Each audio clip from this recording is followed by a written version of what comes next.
feel like I should feel like I should feel like I should feel like I should go. Go. Feel like I should go. Feel like I should feel like I should feel like I should feel like I should go. Feel like I should go. Feel like I should feel like I should feel like I should feel like I should.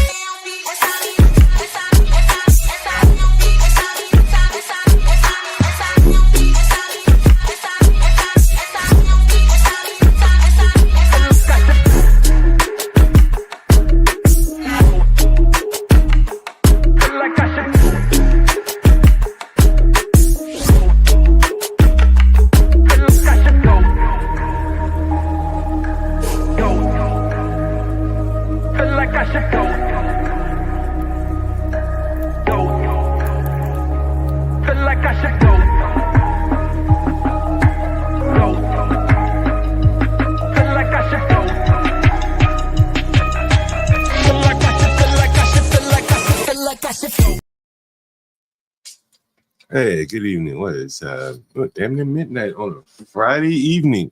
Midnight on a Friday evening. Let me know how the levels are. Matter of fact, let me go live on the Urban Landlord Clips late night panel. Feel free to join. And no particular topics in mind. You can come up and hop on and talk about whatever you want to talk about. You ask me questions as a landlord.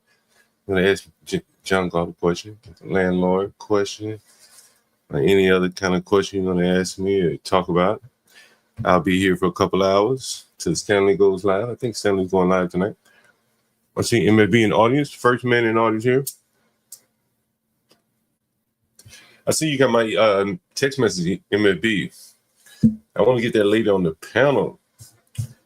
The lady I'm talking about is the mother of the little girl that was beaten by the baton in, I think it's Portsmouth, Virginia. Let me see, what's her name? Tomorrow? Is it Tucker? I think it's in. Excuse me. Let's see, Portsmouth. Baton. Some of the stories we're working on here. Oh, you got it for me. There you go. There you go. That's what I need right there. Show you some of the stories we're working on here. I want to get in touch with this lady here. DJ MFP got the information for me. I want to get in touch with this lady right here. Let me see if we can find her. Tucker.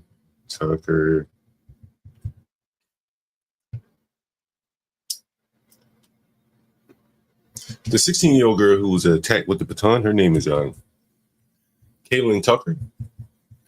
And her mother, I think it's Tomorrow Tucker or something like that. Let me see if I can find her mother's name. I think I found her mother's name. I sent it to MFP. We can get in touch with her. Where's the lady's name? It's something like T-A or T-O. T-A.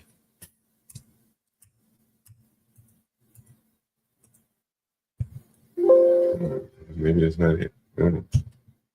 I can't remember what the fucking name was. Anyway, the NAACP protested in favor of the girl who hit the person with the baton, hit the other girl with the baton. You can see that here. NAACP. Where is it? NAACP? Is this article? NAACP.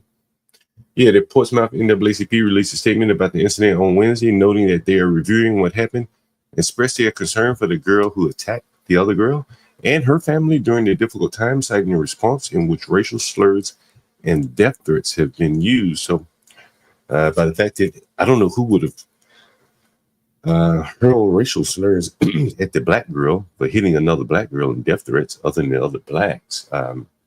So I'm not quite sure why the NAACP is involved, but they are on the side of the girl who was attacked here. Let me see if we can find an official statement on their website, NAACP, Portsmouth, maybe Tidewater. Welcome to the NAACP of Sea Coast here. It says Tidewater area. And let's see what they're saying here. That's a cheesy website here. Making democracy work since 1909. Love Not Hate t-shirts for sale. And that's about all they have membership there. But apparently they are involved with the little girl that was attacked in Portsmouth. So I want to see if I can get in touch with the mother here. Portsmouth athlete. So the little girl was charged. Let's take a listen at that. The viral incident from a track and field competition has sparked reaction from near and far and criminal charges against a Portsmouth athlete. Good evening, I'm Tom Shad. Tonight, the local NAACP also weighs in on the images that we've seen daily since Sunday and the charges filed against a student from IC Norcom High School. More from 10 on Your Side's Markeisha Jackson. The Portsmouth NAACP says an assault charge being brought into the conversation is concerning for both of the young athletes.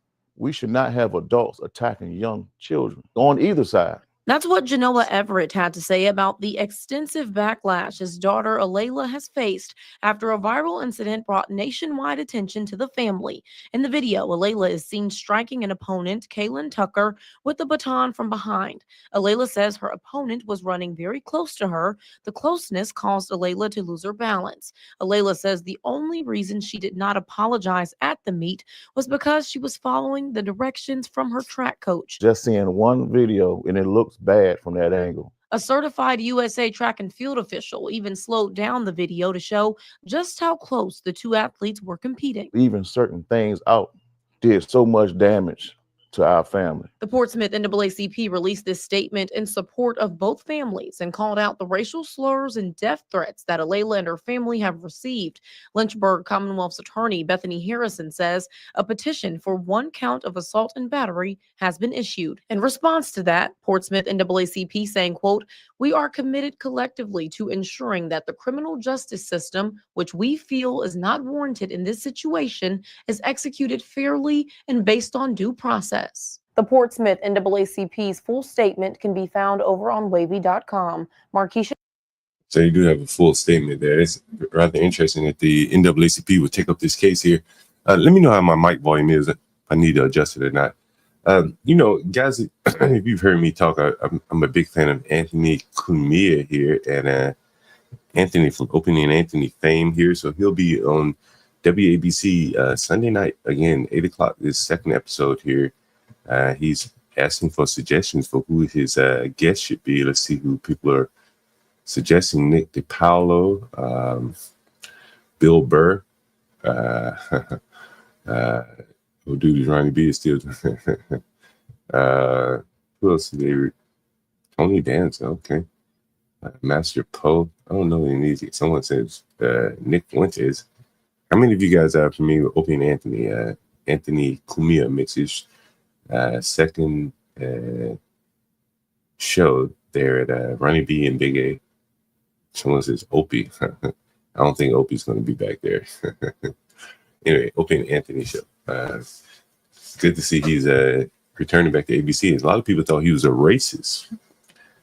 So it's kind of interesting to see Opie is making his way back to WABC. I wonder if his numbers would do similar numbers to Michelle Obama and her podcast.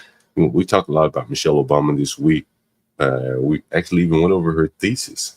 How many of you guys were here to hear her thesis? Interesting thesis. All the way back to the time she was in college, race was at the top of her mind. She wrote a long thesis about that. So we talked about that. And then we looked at her podcast. I don't think her podcast is going to work. You guys tell me what you think, but it seems to be a little boring. Not a lot of meat there, and nothing controversial that she's touching. So it'll be interesting to see how her podcast works out. And what else did we cover this week? Oh, shit. It's 11:43. I need to make one quick phone call before Dad goes to bed here. Give me 1 minute. Shit. And I got to cut my music on, too. Hope you guys don't mind that. There you go. Power on. There you go. Bluetooth connected. Yes. Okay. Let me call this guy. Man, we've been fucking with this guy for about, 2 weeks now? Motherfucker just can't get his rent right. Let's see. Let's see if he paid anything tonight. Let me call this nigga.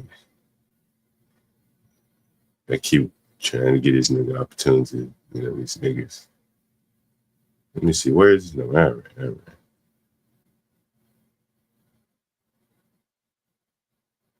Give me a Bluetooth on. Anyone want to call in? We have the phone lines open. All right, let me call this guy here.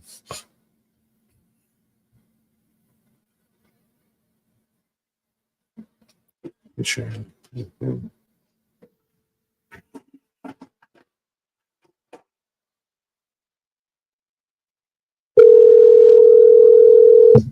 Hello. This one's a Hey, what's up, man? It's I've been waiting on you to send that money. You said you're gonna send it by 11. yeah. I'm just waiting on him to send it to me. He said it's coming. Damn, why he sending you some money so late at night? I don't know, man. This the same lawyer guy or this someone else? Same guy. God damn, man, he told you 11 o'clock at night? And what did you think when he told you 11 o'clock at night? Why the hell is it gonna be so late?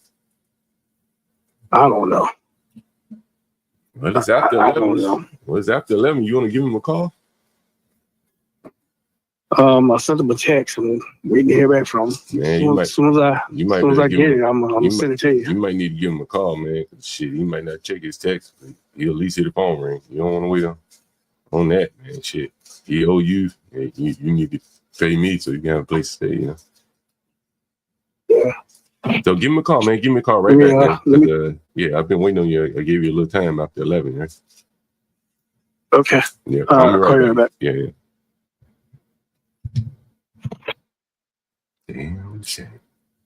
12 million, and you thought that he'd have more money than you, huh? I told you, you should have taken. I should have. Wish you had taken that bet, 12 man. We would have seen who had the most money. Nigga ain't got any money. Fucking amazing. Looking amazing. Looking amazing. Where would he be if it wasn't for me? Fucking amazing. No family. No friends. Oh, yeah, he got to go. Tomorrow will be his last day, I think. Tomorrow will be his last day. I gave him more than enough time there. It's fucking amazing, though. You know, I was on a panel today.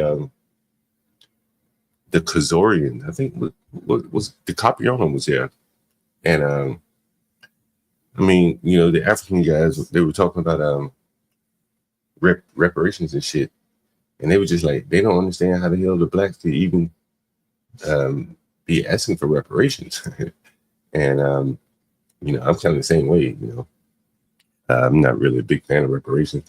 I wouldn't want my name on the list, to be quite honest with you. I'd be embarrassed. I have my name on the list with a bunch of black people that I knew were gonna fuck over the money. Be fucking embarrassed. Anyway, so the Africans kind of felt the same way. And they're like, yo, the privilege of being here should make you not even be worried about reparations. God is real. I don't think I've ever seen you in the panel before. Feel free to hop up on the panel if you like. I've never seen you in the chat before. I guess you've been here because you know Stanley.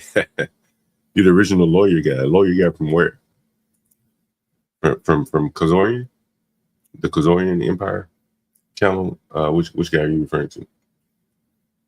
Well, on here, well, we have one that usually comes up quite a lot. He's a lawyer. You're the original lawyer guy. Yeah, I'm always scared. When I'm on, I'm always scared to jump on. When I'm oh, you're Imperious. Is this fucking Imperious? Oh man, man, let me send y'all a guy. Let me send this picture to my phone. Fucking Universal sent me this shit today. I couldn't believe this shit. I couldn't believe this shit when I saw it. I said, what? Let me see if I can share this picture. Too much or let me put a banner up back. I never seen you up here before. Could be a fucking palm bomber. And so give me 1 second. Okay. And shit. I still can't trust that shit at the time, man. Let me put a big banner up or something. Yeah, what's up, Mr. Galt? It's God is real in the chat, brother. Oh, okay. What's up, man? You know, Yeah. sometimes motherfucking porn bombers be coming up here. What's going on? Oh, just another day, man. I've only talked to Portia and Stanley. I've argued with for hours during the afternoon. Hey, hold on for 1 second. Hold on. Yeah, take your time. Hello. Hey man, I called, but I didn't get no answer. Nah, I ain't think you Try going again. I'm gonna try. I'm gonna try again. I'm gonna try again here because I called like 3 times and I rolled up a message. Yeah, just call me back by 12. By 12:30, and let me know what he said, man. Because you hear, run out of time here. I got you. Yeah, go ahead, man. Sorry about that. Oh no, you good, brother. I appreciate that. Business over everything, man. Gotta get that dollar first. Yeah, I've talked to Portia once and Stanley I've argued with for hours, but I'm always intimidated by jumping on the panel with you because I feel like you got this presence, you one of the OGs, like all these other channels, like they know you and stuff. And I've been I used to have a channel of my own. I got 3 strikes. We were talking about some controversial stuff during the the jab lockdown era. Oh yeah, and so it got crazy for me, but I just wanted to push that limit because I wasn't making money off this. It was just a thing, but I got booted quick. And so I have so much respect for like the OGs that are still surviving because they've managed to figure out how to get through this without the censorship taking them out, Oh shit, man, I ain't been around that long. I might get mine taken. No, man, I've seen you because I like, I'll look up videos, I'll do some searching and like I'll see videos from 5-6 years ago and I've seen you like hanging out with the OGs just talking about important things. So I've never jumped on just out of respect because I know like this is your channel, I'm always in the chat going John Galt clothing brand, because when I Google John Galt, the clothing brand pops up. I don't know if you ever seen that. Hey, here you go. Hey man, I guess you didn't take the jab or anything, huh? Well, this is very crazy because I didn't want to, but I practice law in the state of California, and at the time, you couldn't even enter a restaurant or a gym. You couldn't, let alone like imagine walking into a place of jurisprudence like a municipal or a federal courthouse, and you're not able to enter with your client. They're due for court in front of a judge and a prosecutor in 10 minutes. And you can't go in because you don't have this stupid card that states yada, yada, yada, right? So for me, it was really, I had to submit to the infrastructure I was in. Had I been in a state that was, more opposing to the federal infrastructure that was being imposed on the states, probably would have been a different story for me. But, that's just my route, brother. I wasn't happy with it, but. How many did you have to take? How many did you take, by the way? 2, because I went with the PFIZER. Oh, I went, okay. yeah. Hey, yo, you take a look at what's on the screen right here. I see it. You see what that says? Yeah, it says John Doe, and then on the bottom, it's kind of hard to read, but yeah, it's kind of hard to read. Let me see if I can zoom in on it. You see, there's no violation. Let me see. I may have to zoom out. Let me see if I can zoom in. It may be just barely legible to read. So you see, the fine is I think it's $1,200. I think that's what it says. Yeah, 1,200. Yeah. Let me see if they say what this was a fine for not wearing a mask. See that? No way. Yeah, and you see where they write it to? They had to write it to John Doe. August 8th, 2020. August 8th. You got that? Yeah, that was me. August 8th, 2020, man. I went to a restaurant. Let's see, what's the name of the restaurant? What's the name that of the is so crazy. Mm-hmm. And it says District of Columbia, so I would imagine it's Maryland. Maryland? No, that's DC. Yeah, that's like the District of Columbia is in Maryland, but it's its own property. It's in DC, yeah. Here's Washington. a restaurant right here. They got me the ticket, man. Oh my goodness. What's up? Who issued it? Was it a Leo? Did a Leo issue it? A law enforcement officer? Yeah. This shit. This is police. No This is police. way. Look, this is police ticket. Look, defendant's name, phone number, sex, race, height, complexion, the location. You can see the location, something like 800 Florida Avenue. You may not be able to read it. Yeah. Hold on for a second. That's Hold on for a second. Hello? Hello? What's up, man? Yeah, what's up? Just spoke with my boss. Oh, you finally got into it. Oh, that's good. He called her back. He said he apologized to me. He said he have it to me first thing in the morning. All right. He gotta go to the bank. He gotta go to the bank, and as soon as he go to the bank, he'll send it to. All right, call me in the morning. All right, I'll give you a call. Hey, did he tell you how much he paying you? No, he didn't tell me. I didn't ask. How much does he owe you? Text him. How much does he owe you? Shit, he owe me damn near 800, but I know I ain't getting all that. All right. But Call me in the morning. I'll find a phone. Mhm. All right.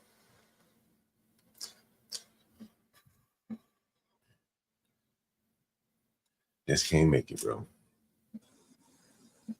And this is, this really highlights the black man's problem, to be quite honest with you. Mm. You understand? Like, people that see or hear this, they don't connect the dots. You know what I'm saying? They think it's an unfortunate turn of events or this or that. But in reality, he has too much education stuffed in his head without the ability to monetize it. It'd be like sending a retarded child or mentally disabled child off to the NFL. You just don't have what it takes. All the training in the world, all the physical equipment to help him get stronger, he's just not going to be able to do it. Yeah, because the brain's not wired like that. Yeah. And putting me in the NFL, fuck, I ain't big enough, I ain't strong enough, I ain't aggressive enough to go there. I tried. It'd be a disaster. And I've told this story many times. I tried to play football. I got to about the 10th grade, and a guy hit me so hard, I couldn't even imagine hitting anyone like that. Without him provoking me. And he didn't try to run around me. He ran through me. He could have ran around me, but he ran through me. That's football. It's deliberate. You got to have that. In other professions, there's just requisite skills that you have to have. If you don't have it, you're going to find yourself in a worse off position than if you're taking a lower job and just done well with that. So here's a guy who was a lawyer, lost his license, probably fucking around with people's money, can't find any work. He easily could be an Uber DoorDash driver. He's at home. You heard the phone, you heard the TV in the background. There are a lot of migrants that aren't at home right now. They're riding Uber, driving, riding a bike, delivering food. He's at home. The American lifestyle, leisure, kick back, watch TV after 9 hours of work. But they're 24 hours in a day. And these migrants and these other people, the people that are just go-getters, they're not content with just working 8 hours a day. And that's why he doesn't have any money, right? And Africans and migrants coming over here that can afford to pay their rent, they have money. And because they're not sitting at home watching TV all day. Fucking amazing. This guy's a fucking lawyer. It's so crazy. Yeah, I got to fucking like with me growing up, my dad said you either he passed away last year. He was a diabetic, but he worked 7 days a week nonstop, had a few businesses, and it's like he was an immigrant. I was born in New York City in Queens, and then we moved over to the West Coast after 9/11. And it's just I always get jumped on because if you look into Punjabi culture, we love rap. A lot of people that come from especially Asia and Africa really assimilate into the Black American experience, whether it's the hip hop music or just in general the fashion and all this stuff. And it's crazy how I get jumped on so quickly when that topic is brought up, especially on the YouTube forums in regards to not wanting to hate on the establishment here, because I think what you're saying from a non-emotional, non-historic stance, just in the relevance of the now, the present, what can we do now to move forward? It resonates with people who come from places that are way harder than anything you could deal with here. Ultimately, I've seen it myself, establishments we have, whether it's, assisted living care for people with autism ranging on the spectrum, all the way to other disabilities, like the programs we have in these countries, even if it's food stamps, welfare, some form of, shitty universal health care for people who can't make money, like Obamacare or whatever. All these things, whether they're failed or not, are attempts to create a system that is far better than anything in the world. And my argument for that always is, John, why, just the simple math, why are the entirety of the world's people trying to come here? Yeah. If it wasn't the case, they'd be trying to go everywhere, but they want to come here because the word has gotten out. The word has gotten out that if you come here and you just follow the law and you pay your taxes to Uncle Sam, you can have generational success, which isn't available in a lot of places. So I'm often attacked for saying that. I'm often attacked for saying, yeah, it's not fair, but hey, you can make something out of this, as opposed to being in dictatorial China or in India with a caste system, or in Africa or wherever, And it's like you said, the African immigrants, when they come here, I brought this up on Kaizo's channel, and it was a great debate, but it's like, you have that on Kaizo's channel, right? You got a lot of African dudes arguing with American dudes. And for me, it's just such a shocker, because it's like, why is it that in the United States that's become such an issue? And why is it that, and I think you might have seen me in chat that day, you might not remember, but I'll try to recall it for you. I brought up that why is it that African immigrants that come here almost frown upon the Black culture here? They look at it as if it's not good for their children, right? You see the Ethiopians and the Somalians, and you see their hookah bars and all this stuff. They don't want their, right? You go to those big cities like Seattle, Chicago, all these places, LA, you see these businesses and you're like, okay, these African immigrants are about that Indian Chinese kind of mentality of get into business, get into education, and be serious. This is time to catch up for us. So I always bring that up, and I'm always told, hey, you're a lottery ticket Indian guy. You don't get to talk about this. Yeah, I see that a lot.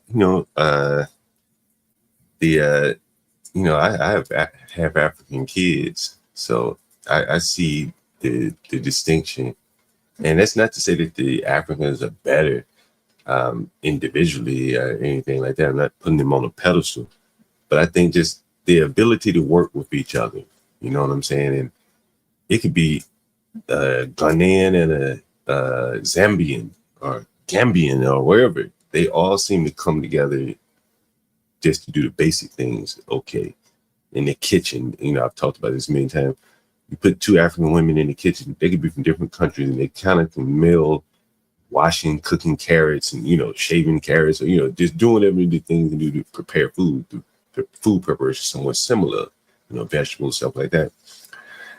The cleanliness, because of disease, I guess, people tend to be very clean, washing their hands. So a lot of common things that I see among Africans that the Blacks, just don't seem to have that. There's a lot of division and the lack of cohesion here. Do you think that's an evolutionary thing? I'm sorry to interrupt, John, but do you think that's an evolutionary thing? Because I see that with white, liberal hippie type people who, they don't want to engage with soap bathing and that kind of stuff. And I don't judge it. It's their way of life. And then you have European whites who are moving here from Europe, Germany, England, and they're a lot more traditional. They're a lot more Christian or whatever, right? Do you think it's like an evolutionary thing where the traditional people, we got our mental health, but we know how to act right? And then the more evolved people, it's now just gotten so crazy that the kin are, creating chaos. Yeah, I've heard somewhat of a theory like that, like like the white people, they can think outside themselves so far where, maybe they are in another dimension of sort, and maybe I'm not explaining it very well. Maybe it's kind of like, in software, I like to call it like abstract thinking. But, people who have their most base needs to survive, they're more concrete thinking. I need some food. I need this. The white people are in many places thinking about scaling up, right? Food production for millions of people. Whereas in Africa, people are just trying to feed themselves. That kind of abstract thinking, I don't know. It's interesting to see them not, in my mind, they don't recognize the threat of having all these other groups here. They're not going to be singing Kumbaya with white people. That's my thoughts. I could be wrong about that. Right. Since you're Indian, you ever read The Camp of the Saints? You ever heard of it? No. So I'm Punjabi. Like, I don't know if you're familiar with Sikhs. I know there's a lot in the East Coast, like in New Jersey, New York. Okay, so you know, when people say they know, I respect that so much because a lot of people don't. They just pull us all into like, you know, Hindu and Muslim, right? And, those of us that like are respected and acknowledged by people in the West for what Sikhism is, I think you guys understand like why we get on with the West so much because we're monotheistic. There's not like all this crazy stuff, and our history comes from like our gurus come from warring with, you know, Hindu Mughals and Muslim, you know, sheiks trying to take over our villages, right? So we kind of bounced up out of there because even the Indian government in India, where most of the Sikhs are, and then there's a lot in Pakistan too, but they had to like convert over there. Like, for example, I don't want to rant right now, but like for example, my mom's mother, my grandmother on my mom's side, during the partition, some British lawyer just decided like East and West Pakistan, like he drew the borders. He'd never been to India, right? And so we had like 48 hours, my people, to get over to the Indian side if you were on Pakistan. And you getting another call? No, go ahead. And if you didn't get over to the Indian side, if you were a Sikh, you'd either have to convert or you'd be murdered, and your women and your children would be taken to be, you know, Muslim wives and Muslim children, right? And there were so many people that didn't make it. Like my grandmother was surrounded by a bunch of turban dudes with like swords, like, you know, kind of shuffling, trying to get over that 10-mile line to get over to the Indian side. Yeah. So, and then after that, we like the Hindus been running India for a minute. Like Sikhs are only 2% of India. So a lot of Sikhs, they ran to Britain because of the British Empire. And during World War II, the British actually had a special forces like platoon that was all Sikhs. We raided Normandy. Like we raided Normandy with the Americans and the British. Yeah. And we had different regiments and stuff. But like in England, you can't have a knife or a gun, but Sikhs are allowed to have their like religious garb and their little knife because the British government knows like, yo, these people are good people. Like they'll just, you know, they'll pull that out when it's necessary, right? They're not just going to stab anybody. But again, there's been cases where that happens. People get emotional and those things happen. But I think it's just so crazy to me because it's like, I think not just Sikhs, but you can look at like Croatians. You can look at, you know, the Turks, the young Turks, what they did with the Armenians in LA or other parts of you have so many minority groups in America that come from like genocides that are never spoken of, right? So it's a lot more serious for us. Like we're not going to come here and complain about our human rights when people before us have done so much to just allow us to go outside and get this money, right? Yeah, man, I don't think I ever heard this story about the Sikhs and the Muslims in India. It would be Muslims in India that did that. Yeah. So the Muslims and the Hindus run that area. Like that's that whole area, like from Singapore, Malaysia to Afghanistan, Saudi Arabia to Egypt, all the way over to even Palestine, right? Yeah, with Israel and Palestine, all that stuff going on. So that they run that. Like you go back to the history of from ancient Babylon all the way to now. Islam has controlled the Judeo-Abrahamic, Judaism and Islam has controlled that region. And Christianity has controlled Western Europe, right? Christianity has controlled what, like the Crusades and all that, right? Yeah. So let me ask you this. So, you know, you always hear talk about the Jewish people. Where do the Jewish people sit in all of this?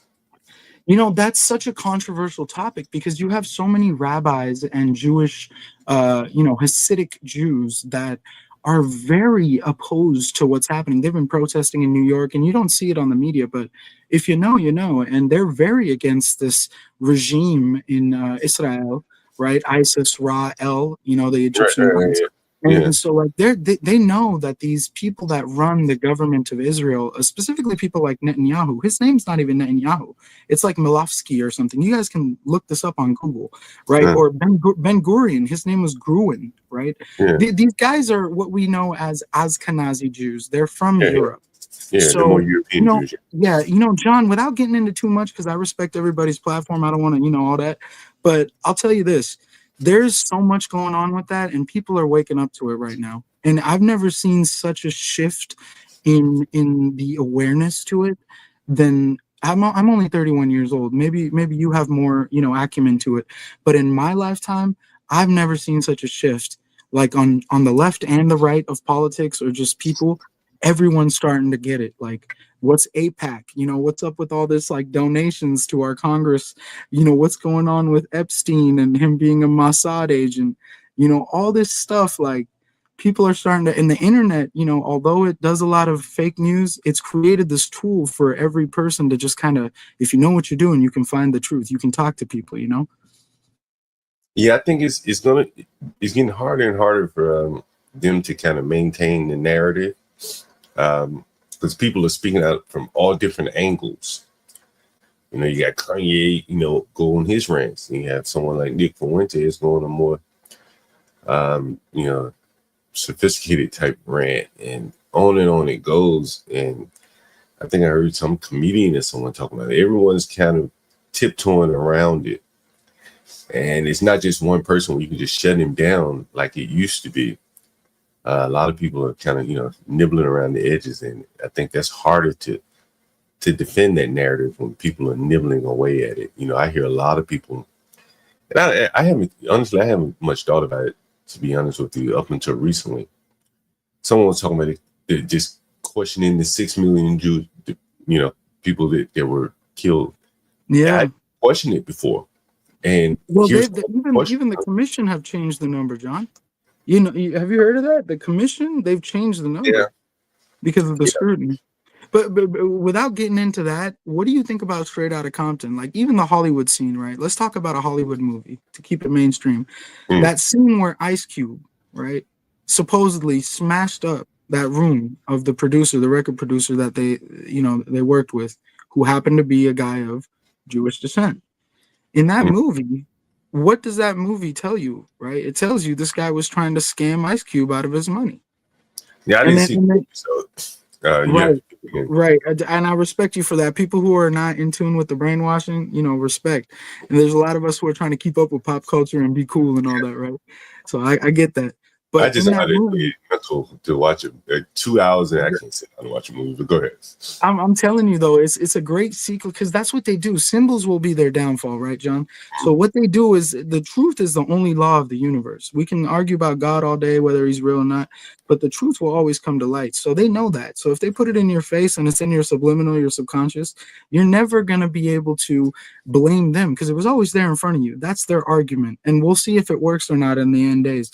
But the reality is that movie is about the gangster rap origins, right?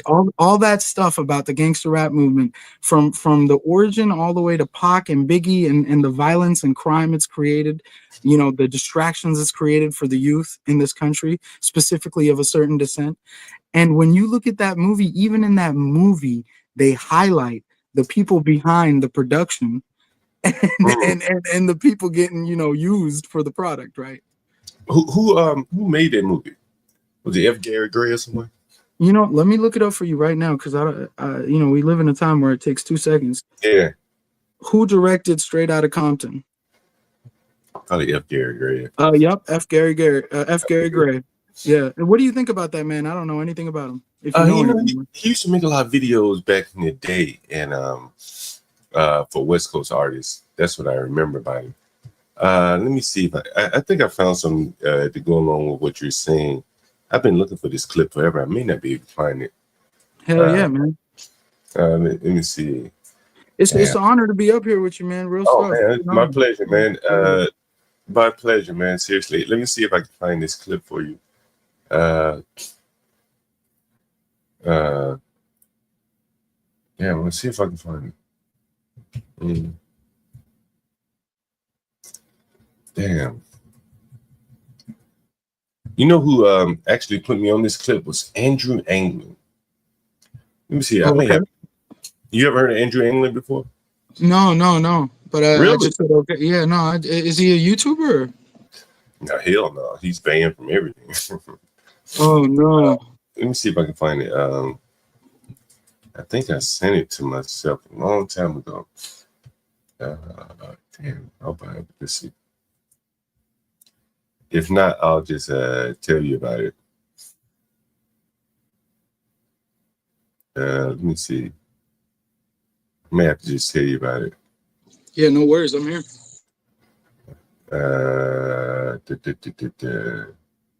Let's see. if this is it, let's see. Shit, that's not it.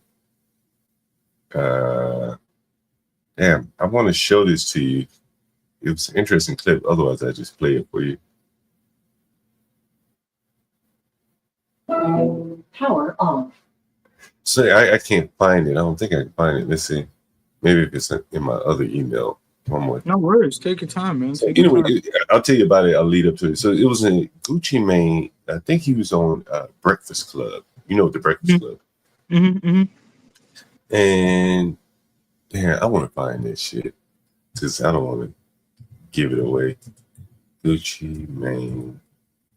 And you know, Gucci Mane is, I think, from Atlanta. Is that right? Yeah, ATL, yeah.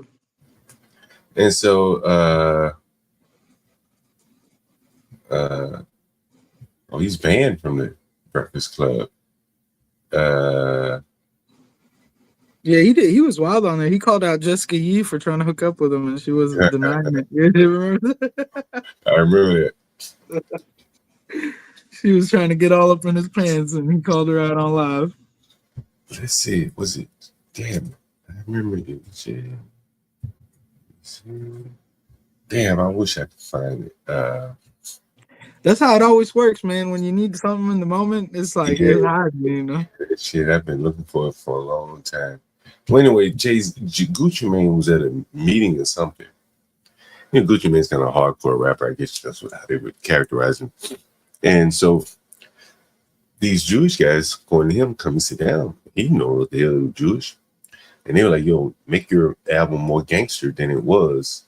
I guess he had turned in his album. They like, we need to be a little more gangster. He didn't know who the hell they were, or, you know, that they were Jewish. And I think he said Jay-Z later told him that, you know, they're Jewish. They're not white, or something to that effect. I'm paraphrasing here. But, you know, a lot of people down south, you know, at least I didn't. I never heard of a Jewish person, you know, or could make the distinction between the two. But in the North, it seems to be a bigger thing where they kind of stick out a little bit more. Particularly like in Brooklyn, if you're familiar with Brooklyn. Right. Orthodox, whatever, they really stick out. Yeah. Well, that's the craziest part is like in that whole area, the Hasidic Jews are pissed right now. Why? I mean, they're not happy with what's happening because it's making the whole like community look bad, you know? And then you have, I don't know, have you? Yeah, and I don't know if you've seen the videos of the NYPD officers like pepper spraying cats in the like, you know, the hall. It's like a church hall, but it's for the Jewish people. And like apparently there were these tunnels and holes being dug. Yeah. So like it's even up there, even in those boroughs, like there's some stuff going on that's just and man, you know, the craziest part is it's like every part of history, they say history repeats itself, especially when we don't look it up. And I don't think we can blame people at this point, like especially in this point, because now it's gotten to the point where people are like, if you're doing what you need to do to make money, to put a roof over the head of your family and give them the opportunities they need, you don't have the time to concern yourself with stuff that you can't control. So most people are tuning out, and it's justifiable, right? And then on the other hand, you have people who have all the time, and they're getting into all this division and like spending their time trying to prove each other right or wrong, you know? All right, man, you found it? Well, no, this is coming out of New York. You mentioned New York. Oh, yeah. Seemingly, some of these protesters that were in New York's campus, look, they've been arrested. Maya Eaglin is joining us into us now. Columbia University says it has suspended, even expelled some students who took over a campus building during those pro-Palestinian protests at the school last spring. The university also saying it had temporarily revoked the diplomas of some students who have since graduated. Wow. It's coming as police today are arresting nearly 100 protesters after a sit-in at Trump Tower in Manhattan. The protesters demanding the release of Mahmoud. How do you revoke someone's diploma after they've earned it and paid for it? That's fucking amazing. You think about that, like you're gonna revoke someone's diploma after they paid for it?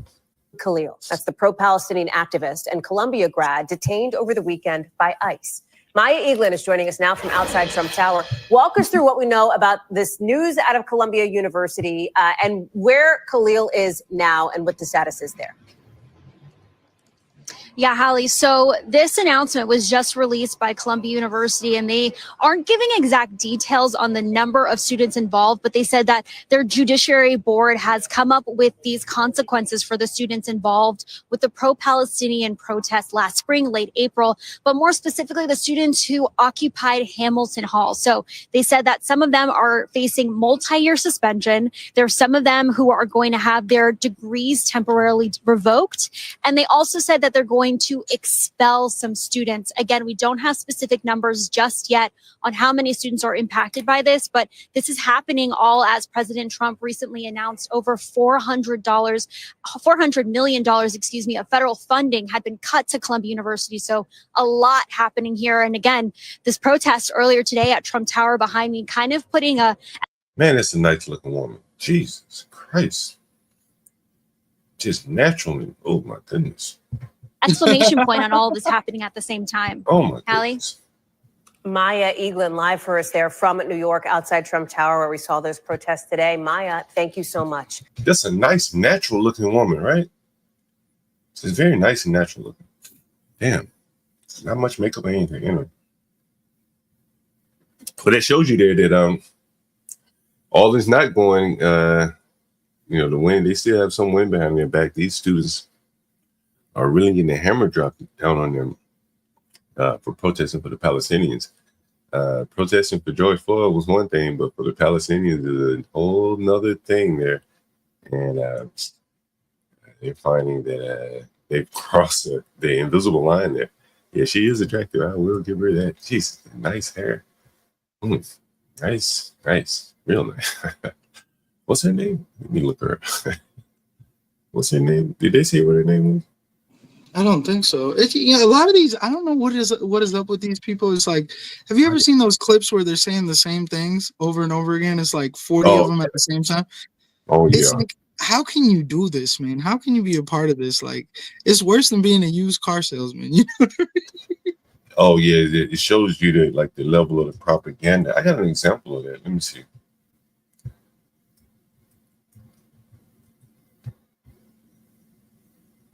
Let me see. I think I have an example of exactly what you're talking. You saw a lot of that during COVID. Where people, they were saying basically the same shit. Like, damn, who wrote that headline? Person wrote the headline for everybody. Or even like the anti-Trump rhetoric, the anti-Trump rhetoric, you seeing that too? It's weird, man. It's like who's behind?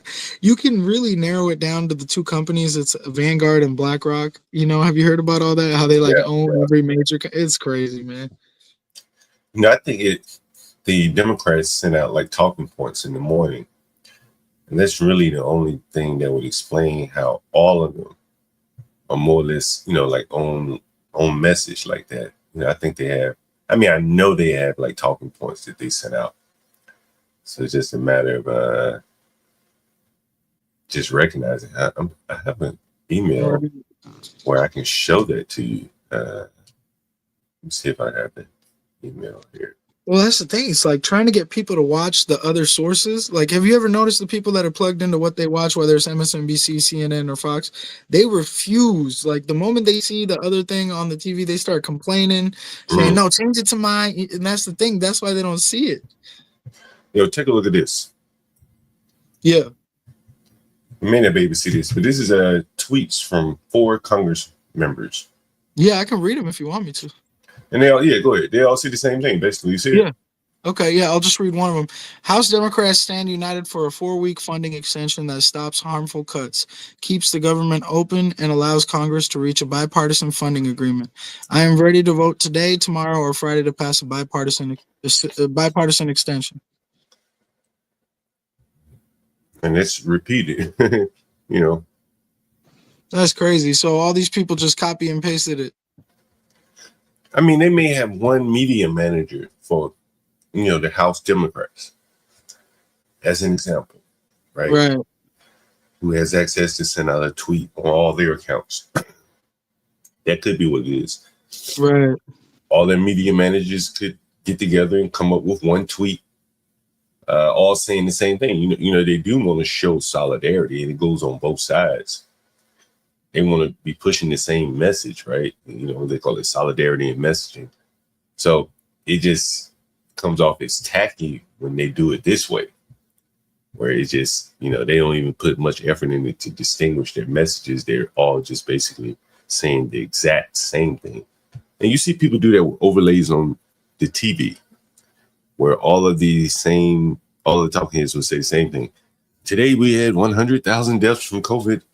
You know, blah, blah, blah. It's like the same people saying the same thing, like a prepackaged message for them. Right. Yeah. And you know, now it's like it's not really that serious, but I've been hearing all this stuff. There's always fear mongering, right?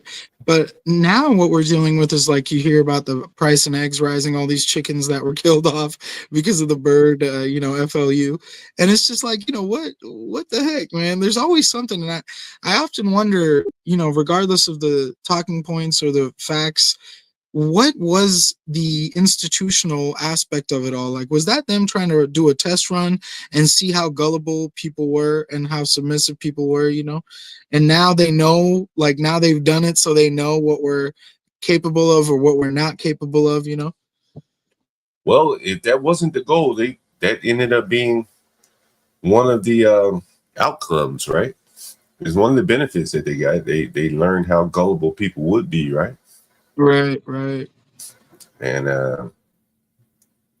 yeah, that is one of the unfortunate outcomes. That, you know, I think they could do it again.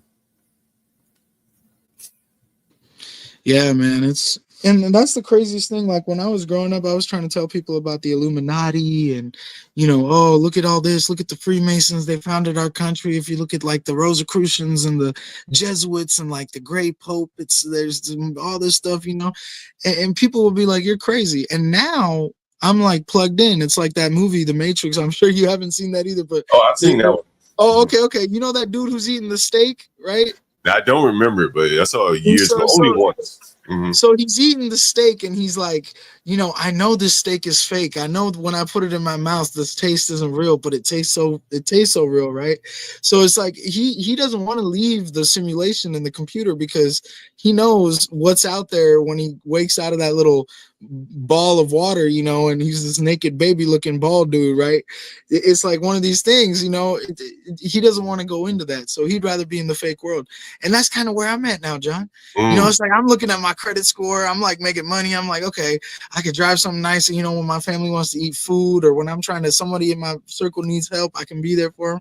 Like, you know, it is what it is. I'm not going to be no Bill Gates or Jeff Bezos anyway, or Elon Musk, you know. And all these people living in these situations, I often find it's the people that have the comfort of property that they're inheriting or the comfort of just, you know, I can live this life and not have to work, that have such opinions about this situation we're in. Whereas the people that understand, like, this isn't a choice for some of us, it's a privilege, and we're not going to waste that time that we have, you know, because a lot of us are still, I got family, man. I was lucky enough to be born in Queens. I got family that's been sitting in India still waiting because they're going through the legal, like, you know, visa paperwork, right? Why are they doing it the legal way? Because that's just how it is. Like some people in this world don't want to do things that are wrong, right?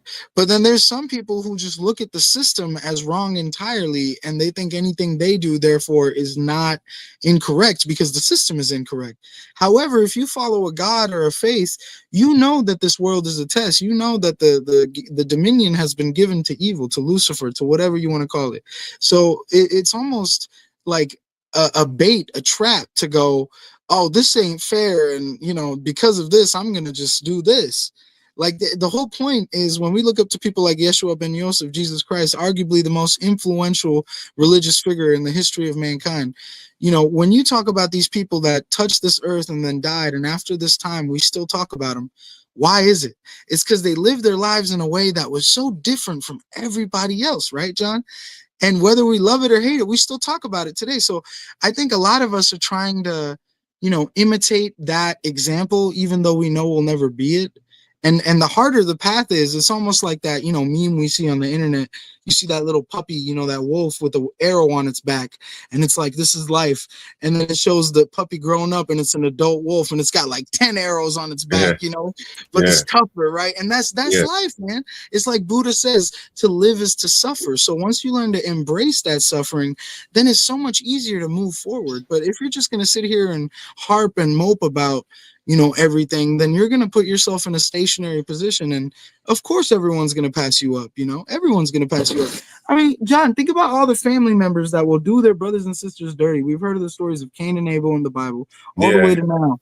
It's like, how are you going to sit here and complain when your own, they say, keep your enemies closer than your friends. The people that know you the most will do you the dirtiest. So how are we going to sit here and be like, yo, the world ain't fair, this ain't right, and I'm not going to try because that's the way it is? Like, it's never going to be fair, man. Yeah, no, it's never going to be fair. That is true. And, I hear a lot of young men that I rent to, and maybe they're just saying it, just to be talking. And they say, I just want someone to be comfortable. And I've always taken kind of exception to that. I don't know if men should ever seek comfort. Maybe women should seek comfort. But a man should always feel like, someone's breathing down his neck. For real. Like, I don't know why it is, but the woman sacrifices having to reproduce, having to go through the menstrual cycle and all that, right? Like, I know a lot of women don't like to hear that today with the age of feminism and all that, but that's the woman's sacrifice. And the man's sacrifice is exactly what you said. Whether it was in the past to go to war, to just die in your 30s trying to farm for your family, or now, like, if you're not making money, if you're not driving something nice, it's very hard to find a partner. These conversations, you see them on YouTube with the guys who are trying to, I'll get you women, listen to my advice, or the red pillars, all this that you see it, John. You OG, right? So it's like, it's just, it's weird, man. And I agree with you there, because my father passed. And when I look at like my father, he wasn't a great man in the societal historical frame, but the guy, like, in his community was super respected. Like, nobody ever said anything bad about him. And whether it was the businesses he ran or the family he had, or the kids he had, or his wife, it don't matter. His parents, like, everyone, understood, like, this man puts food on the plate and puts a roof on your head. So, and clothes on your back. So those are the three major things that you need to be worried about. He's covering them. Now, if he has an extra drink, or if he wants to be a little jerk or whatever, because you stressed out and y'all ain't satisfying his needs or expectations, excuse my breast running out expectations, that's on him. He's a man. You got to let the man be the man. And we live in a society now where it's all so confused. You go to the Church of Satan's statue in DC, right? District of Columbia. They just put that up. I don't know how long ago. It was years ago. Oh, really? Yeah, it's a statue of the Baphomet, right? And the Baphomet is essentially a human figure, a goat head. It's like a goat on the head. And it's got a female upper torso, it's got female breasts, and then it's got a male genitalia, like a male lower body, right? And this is what I'm trying to indicate, is that the confusion, the distraction, the chaos, ordo abdicao, order out of chaos, the dividing and conquering, this is what they're doing right now. And it's crazy because, on the side of evolution, John, I've talked to people who are like, well, it's not fair what women in the cultures over there have to go through because they have no freedom of choice and all this and that. But if you look at the statistics, arranged marriage has like a 5 to 6% divorce rate in the West, and love marriage is up in the high 60s, right? That's more than half of people who are getting into a marriage situation because they met somebody dating or however, and then they're not with them anymore. These kids are having 2 Christmases, step parents and all this. And then with the crazy traditional people, it's like you might want to judge them, but they're more efficient in that regard. So I like my privilege is that I see both sides of that scope. I grew up speaking multiple languages, and so I tried to fit in and assimilate, and I don't really fit in anywhere. I don't fit in with my people. I go back to the homeland and they call me Gora, which means white boy. Oh, yeah. Right? And here here, if a white boy thought I was white, I'd feel like I was a millionaire. It's never gonna happen. I'm always gonna be the Indian guy. I'm always gonna be the Indian guy. Right? I'm always gonna be Haji at 7-Eleven. So, what's it like in India, man? Man, it's crazy. Like, I'm not gonna lie to you. It's a different experience for me, because when you land there, you got family looking after you. So they hire a driver because driving's crazy there. So you got like these professional drivers. It's like Uber Elite or something. And these But what's it motherfuckers like are for like, regular people? Like the, huh? you know, the people. What's it like for the regular person that lives there? You know, you see the movies here in America, They're Slumdog. they're they're all trying to get the fuck out unless they're a part of the upper class, Is it right? really that bad for the regular people there? Is Yeah. really that bad? Really? Yeah, Damn. because this is how it is. You have a 50-50 split. You got you have a large over there. You got 1.2 billion people as of now in India specifically, and 800 million are in poverty, right? So Yeah. that 800 million, they don't even have the education to understand that they could have a cell phone and get on YouTube and listen to you, right? Yeah. Right. Yeah. So like we're gonna leave that 800 million out of the conversation entirely now, right? Right. Because they don't even understand what you and I are talking about. Right. Now let's tap into that 400 million. Now out of that 400 million, 100 million of these dudes and girls, they're proud of being in India. They know the economy is growing. They're a part of an area in a big city or whatever. They got a Right. university close. Their families got money. So they don't want to leave because they have access to everything you can get in America. Sure, Right. there's pollution. Sure, there's all this traffic, all this stuff. But they don't want to leave because that's where they're recognized as them, right? And they know if they come to America, they lose all that. Then there's the But 300 million. The couldn't they 300 million, John, they trying to get the fuck out. They trying to get the fuck out because they know they never gonna be like the 100 million. But let me ask you this: couldn't the 100 million that are very wealthy in India come here and live amongst the wealthy Indians here? There's enough wealthy Indians here where, and in London, the UK, like there are a lot of Indians everywhere. The South Africa shit. A lot of what those wealthy Indians and Chinese are doing is they're purchasing, like Canada, that's a big problem. I got family in Vancouver, BC, and Toronto, Brampton area. A lot of Chinese people that are billionaires and Indian people that are millionaires and billionaires, they're buying property in Canada. And they don't even, nobody lives there. They're not renting it out. There's landscapers showing up every week or every 2 weeks. There's people coming to maintain the property, right? And they're paying for those services. Everything's paid for. But there's nobody living there. So it makes you wonder, is it a tax write-off? What's going on? You know, it's the same thing in the Sydney coast in Australia, a lot of European countries. In the United States, we're also seeing it, but it's not that extreme like it is in the other nations. But, you know, what I'm trying to say is those rich people, they don't want to live here. They want to buy properties here and make money off of the properties and the businesses they're investing in. But you said So they're if you, leaving the properties empty, so they're not making money if they're leaving it empty. this is how they're making money with it. The money that they're not having to pay the government, right? As opposed to the money they're paying for the yearly tax on the property they paid cash for is a fraction. So they're pocketing the rest of that money they have to show to the government because it's in another country, right? This is why Switzerland was so great for a long time, and now Switzerland is, you know, you can't do it as much as you could. And I think that's the biggest issue is even if you look at Microsoft and Google, John, why is the majority of their employment or their CEOs always Indian now, whether it's Google or Microsoft? Because the labor was cheap, but also now the rich people from India are understanding that tech industry in America, there's an opportunity for them to take over. And they've done such a good job at it, you know? Yeah, I was reading that you know, Modi was, you know, I can appreciate what he's doing. He, you know, he's saying, hey, if we're going to be buying airplanes from Boeing, Boeing needs to build tech facilities and plants in India, which makes sense. That's what you should do for your country. And if they have 1.2 billion people, and that's the thing. Like that dude he's Hindu, right? He comes from Gujarat, which is like is it southwest? Punjab's like the Washington of India. You know, like Washington, Oregon, the Northwest, right? Oh, okay, so it's right by the Himalayas. It borders Pakistan and Kashmir. Okay. And so it's like it's its own area, but Gujarat's a little more closer to like Maharashtra, Mumbai, Delhi is in Delhi's right next to Punjab, but Delhi's north of Gujarat. Gujarat though is like one of the most advanced states. It's like over there, there's the least pollution, the least trash on the streets, the most educated. Like you got the most doctors, tech people coming out of there. So that's where Modi's from.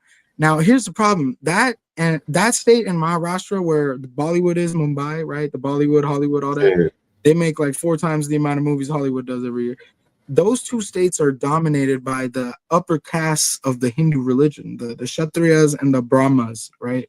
Okay. Right. And these two castes are like, I guess you could call them like white, blue-blooded Americans, right? Like the Rockefellers, you know, the you know, the Merovingians, you know, the Rothschilds, like that kind of stuff, right? That kind of money, you know. And so they run India, and he's from that clan. So ever since he's taken over, he's all about pumping India up, but he don't give no fuck about no Sikhs or Hindus or Christians. Like they have this. Oh yeah, they have this thing. It's called Bharat Brahmastra Pele, right? Which is like the Hindu religion is first. Like Hindu people are the highest class. So if you're not trying to convert to Hinduism, if you're not trying to be with this Hindu shit, we don't care about you. Like get that. It's almost like make America great again, right? Like if you're not America first, get out. You know. But let me ask you this: how do they know you're Hindu or not? Oh, it's very simple to tell. So a lot of it has to do with the clothing, right? Like when you see, so blacks in America, right? When you see a black person that's Muslim or more like, you know, a Malcolm X, Black Panther X, right? You kind of get that vibe. And then when you see a black person that's more, you know, Christian, you get that vibe. It's the same thing over there, man. It's what they wear, like the burqas, the turbans, the dots on the forehead, even down to their shoes and their clothes. It's you can tell what they are. So they don't wear Western clothes. Oh, it's crazy. It's like in China or in Japan, like the racism the Japanese have towards the Chinese. Like when people say America is the most racist country in the world, the United States, it makes me lose my mind. Like I get it. We've had slavery, we've had racism, but as of now, as it stands, nobody can ever defeat my argument. They always got to insult me and say I don't have anything to say about it because I'm not black. But no, John, real quick. No, go ahead. I'm listening. How many countries, or even just one around the world, has equated the level of success that minorities have had in the United States in just 300 years? Like you can't name one. Like you have poets in France, but from back in the day, you know, during slavery, right? Like Alexander Dumas, he was black, you know. But it's like, come on, bro. Like Black America is the only black excellence. Like there's nobody around the world that can say, yo, black people are doing it better here. Am I wrong, John? No, you're right about that. You're definitely right about that. Damn, I didn't know that about India, how they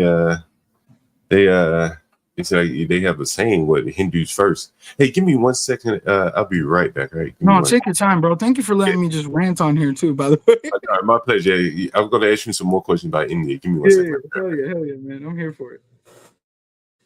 Yeah, John's going AFK, yo. It's a pleasure to be here, chat. Everyone that's here. This is why I really do this YouTube shit. I don't really like all the drama and stuff. I like having deep conversations. So when I can have them, it's pretty epic for me. You know, it's a release from the stress and all that. Let's see what the chat's saying. DiCapriono says those who would give up liberty to purchase a little safety deserve neither. This is true. And I think that's often my argument for, like, you know, the more evolved generations of Americans that don't really see the liberty as that much of a value, as opposed to the new guests, you could say, you know. But it's like Forbes says, the guests are making more money, the guests are more educated. Harvard's getting sued for testing the guests at a higher level. I think it has something to say about our infrastructure, you know, what's really going on. Silence is acceptance. Yes, that's true.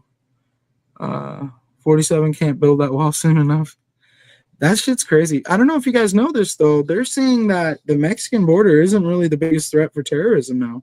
They're saying it's the northern border. They're saying Canada, because of their open immigration policy over the last few decades, has allowed a potential threat for, you know, sleeper cells, you know, people who enter our country through student visas for Canada or whatever, and they come over here and do some crazy shit. So there's this huge economic debate going on about predictability in the next national level terror event, and you know, they're always fear mongering on citizens and trying to get people to think we need to be more aware of all that. Just another fear tactic. Which founding father said what? So you say you live on the West Coast, you say? Yeah, Los Angeles, yeah. No, I got some West Coast music playing in the background there. Oh yeah. I don't know if you could tell. You may not hear. It may not be loud enough for you to tell what it is. But no, I can hear the beat. But I see that Nina Simone Apollo Theater poster in the background. Yeah. Man, that's one of the rooms. I decorate Airbnbs, man, and the other picture is a Janet Jackson photo. Not Janet Jackson, Diana Ross. Sorry. Oh, okay. Yeah, so I decorate Airbnbs, so we put pictures up. So this is like a little concept place where I am right now. So we just have, like, you know, like sofas and shit that we put in other Airbnbs and things like that. Make this my studio. That's dope, man. Has it been difficult like starting it up, but once it gets going, it's pretty smooth, or does it have its challenges every step of the way? What are you talking about? Airbnb. Yeah. Man, I've only been doing Airbnb maybe 4 years. Okay. I was just a regular landlord for years. Well, I started at Section 8, and then I started renting rooms, and then I started Airbnb. And then I started like moving away from Airbnb and doing more like it's short-term rentals, kind of mimicking what Airbnb does, but cutting out the middleman. So a lot of times these calls that I get are people that otherwise would be on Airbnb, Right. and but I cut out the middleman. That's the way to do it, right? Yeah, I don't know, man. Real estate's the way to go right now. Like that's smart. That's smart that you got into it when you did. I think it's always going to be the way to go. To be honest with you,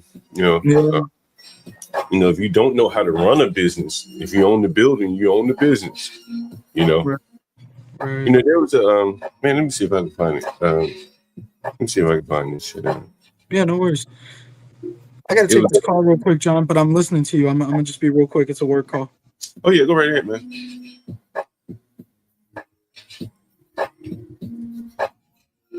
Looking for a quote here.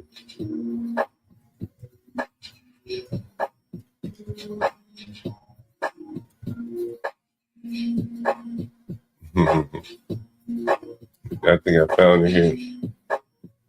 I did. My man, Donald Trump. There's a building right around here. Let me see if I can find it. Before I go there, I'm going to go to this. I'm going to go to this here. Yeah, I'm going to keep her up. I have to go to this right here. Go to this tab. There's a building right around here on, let me see, it's probably 3,200. Let me see, 32. I got a picture of it. Let me see if I can find it. And I want to share something with you guys. Let me see if I can find this picture. I want to see. I think I have it right here.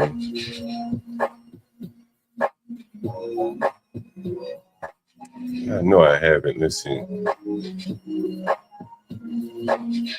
I'm looking for it. 1 second.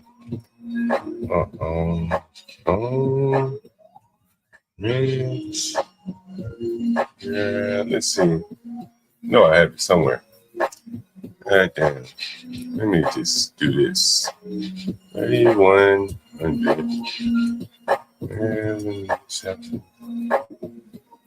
And I think I found it. Let me see. This is it. Let's see the map.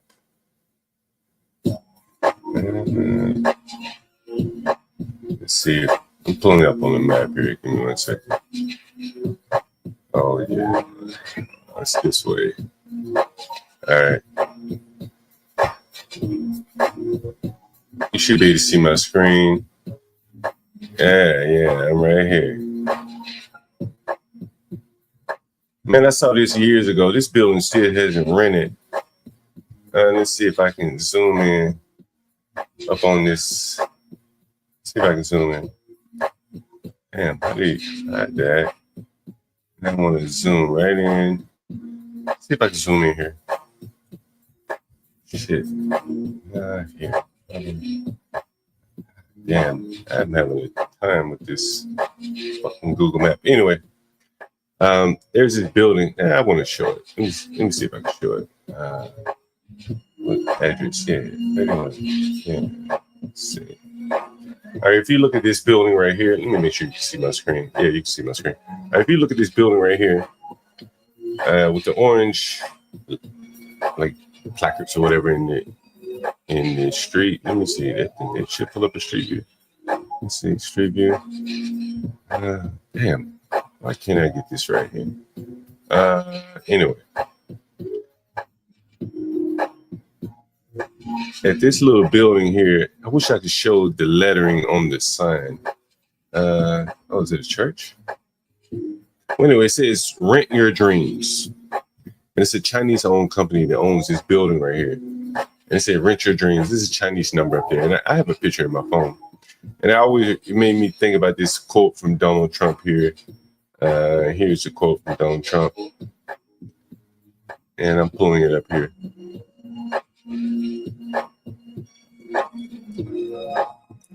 And I'll spare you the ads, trust me.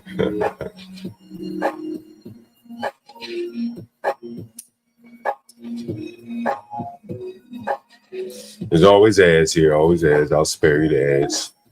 Stanley Cross, you doing your show tonight, by the way? I may get in the audience and troll you like normal.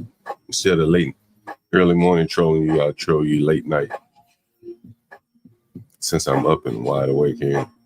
And here's Donald Trump here. 4, 3, 2, 1 second. The whole ad here. And what? Ain't that about a bitch? Ain't that about a bitch? Anyway, let me see if I can find it. It's somewhere here.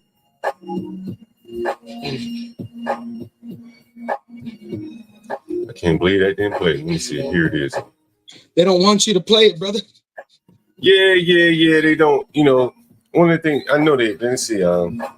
It's got to be another video. This one probably will play if I play it again. Listen. But it was a quote from Donald Trump. I think you can learn a lot from Donald Trump. WSL is the most competitive league in plays the this world. thing. And basically, Donald Trump says, "Man, I own one store worth more than Mitt Romney." And the point that he was making, hopefully, what? Let me go to YouTube. I know YouTube has it. Yeah. I want you guys to see this. Trump own store more than Romney. See if I can find that quote. Yeah, I got it. One of the things that Mitt brought up, which I think is so serious, he said about trade. Nobody knows more about trade than me. I mean, I made so much more money than Mitt. I have a store that's worth more money than Mitt. And people took issue with that. They said, "Well, what store does he own that's worth more than Mitt Romney?" And I knew what the fuck he was talking about as soon as he said it. Because I've been to the Trump Tower many times. And the store that he was talking about was this store right here. Damn. This is the store that he was talking about. This is the store right here. That's crazy, bro. The Don was right. Gucci store is worth more than Mitt Romney, but Donald Trump doesn't own Gucci, one might say, right? Right. But he owns the building that the Gucci pays him rent. So effectively, he owns the store. Right. It's like a business in his property, right? Yeah, shit. You think he's gonna let Gucci make millions of dollars and he not get a cut of that? He's gonna get his cut off the top. And that's why he said, "I own that motherfucker." And what you'd have is a dumb mofo who hit the books and went to finance school, right? He's gonna be like, "Well, no, actually, John." Let me get my camera real quick. Actually, John, he wouldn't be making profit from the business because they would be paying for the lease. What do you think the lease is? In order to make their bread on that dirt, they got to pay Trump. So that money they're paying Trump just to make a profit and have their business there is icing off the cake. Yeah, if they weren't there, someone else would be there. Here's something from the article here from the Des Moines Register. While there are several variables and uncertainties in play, Trump's claim is almost assuredly true. In a wide-ranging interview on Monday, Trump spiced up an insult aimed at Romney by bragging that the value of the Gucci store, you know what the rappers love, Gucci, at his Trump Tower skyscraper on Fifth Avenue in New York City exceeds the 2000 Republican Mitt Romney's net worth. And here's the full exchange. I'm the most successful person to ever run for president. I mean, Ross Perot isn't successful like me. Mitt Romney was. I have a Gucci store that's worth more than. It's fucking crazy. Yo, these guys are like, you know the Greek gods back in the day? Mm-hmm. This is all this is. Like we dealing with the same thing. It's just it's through a different venue. You know, like instead of statues and pilgrimaging, 50 miles to some temple, we doing it through the fingertips and on these digital screens, and all these people are our Greek gods, man. Yeah, I can go along with you. I'm thinking here, the 4-story Gucci store, according to Bloomberg, quoting an annual rent of $16 million.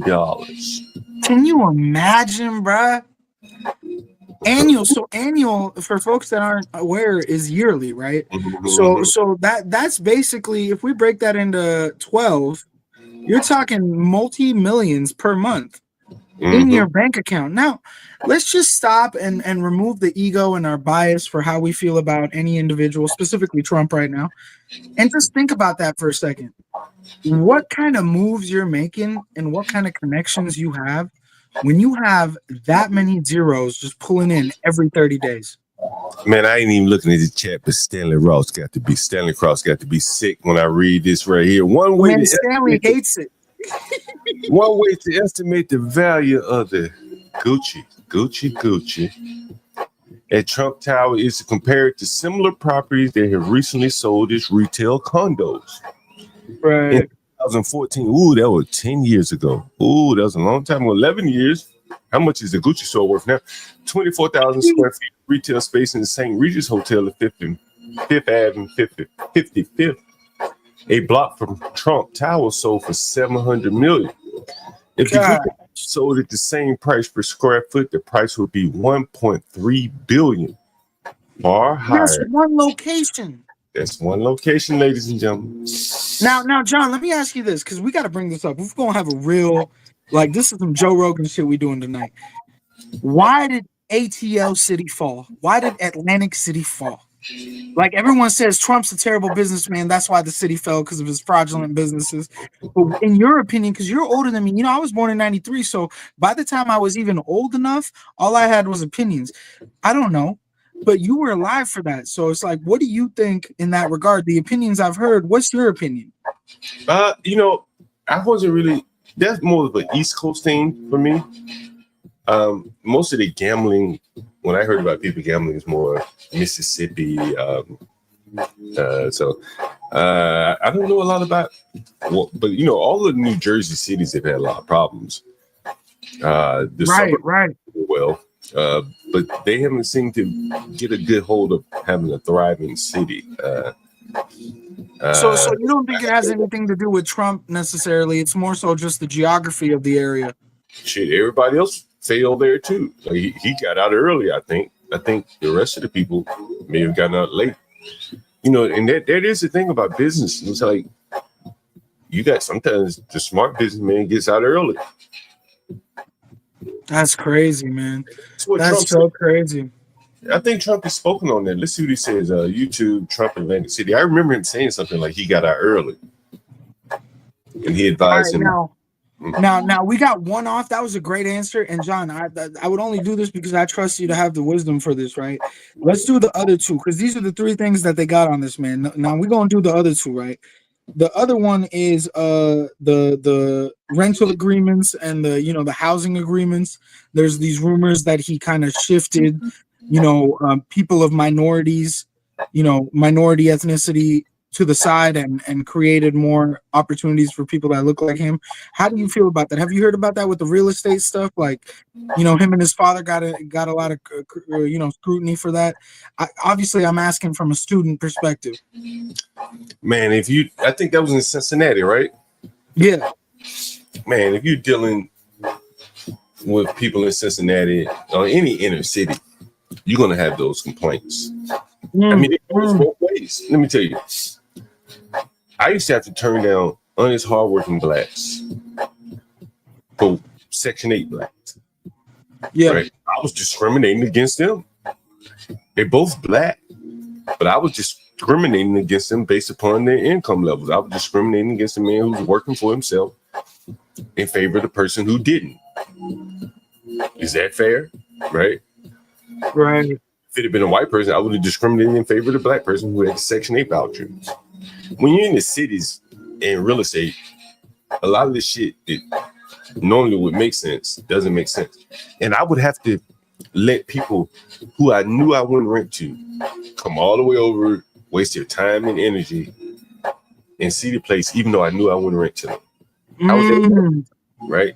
How is that fair? You have to. And that's it's like when you look at will states, when you were talking about that as somebody who studied law and practices it now, I'm thinking of at will states, like, for example, states like Washington, etc. They will, they will allow, legislation will allow business owners to fire people at will. You don't have to have a reason to fire them. You just can, right? Right, yeah. And some states don't allow that. A lot of that has to do with unions and stuff. But the reality is, in at-will states, unions don't have a chance in hell. It's very rare unions will get a hold in at-will states. So it's like being a union employee in an at-will state is, you got the lottery ticket. Don't ever quit that job, because you're not going to get fired. So it's like, do you think that's what that is? Like, as a business owner, you have the right to refuse business to people you don't think are going to be good or profitable clientele or residual clientele.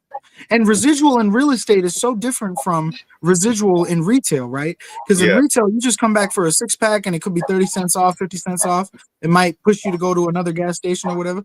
But in real estate, it's is this person going to pay me rent after 3 months? They could pay me now because they got the money, but how consistent will they be? And this is why banks and real mortgage loans, all these companies will actually check for your pay stub. They will see how long you've been working and how consistently you've been making money. And on top of that, how much money are you making that can actually equate to how much you owe us every month, right? Well, there's a bigger thing at play. If Trump mostly owns buildings, and you want to maintain high income buildings, you want to maintain a certain, stability and stuff like that. So even if someone comes to you with money and wants to rent one of his buildings, you can't have Puffy throwing freak offs in the Trump Towers, right? That's not the kind of vibe he's having. That's more of a Miami type look. And so I'm saying to say you can't have, you have to know what people fit in certain environments, even if they have the money. Maybe they had the money from a lawsuit, and when the money runs out, now they can't pay their rent. So it's more qualitative, I guess, in some ways. That's deep. That's deep, man. Great analysis. Okay, third and final thing. Trump University. That's the last thing they got on this man. We've talked about the other two, and we've explained it. Now, the third and final thing. Trump University. They say it was a big scam. People who went didn't get anything out of it. But my argument is, you could go to Harvard. How many friends do I went to the UCLA School of Law. I went to the UW to get my undergraduate. UW in Seattle, University of Washington. UCLA is the University of California in LA. They have multiple locations. There's UC Berkeley. There's, it goes on and on, right? So I went to State University. So all these universities, all these friends I have that went and got their degrees, John, they're now, a lot of them, some of them aren't, I'll give you that, but a lot of them are paying off their student loans. I got lucky. I had a scholarship, but they're paying off their student loans and they're not even working the jobs they went to school for. So how are we going to sit here and say Trump University was a scam and not the universities with actual institutions and licenses that are creating the same results? Yeah, you make a very persuasive argument. I tell you what, if I had the opportunity to send my child off to learn from Trump or someone like Trump, I think that's the way men used to learn back in the day. They would go work for someone, an apprenticeship or something like that.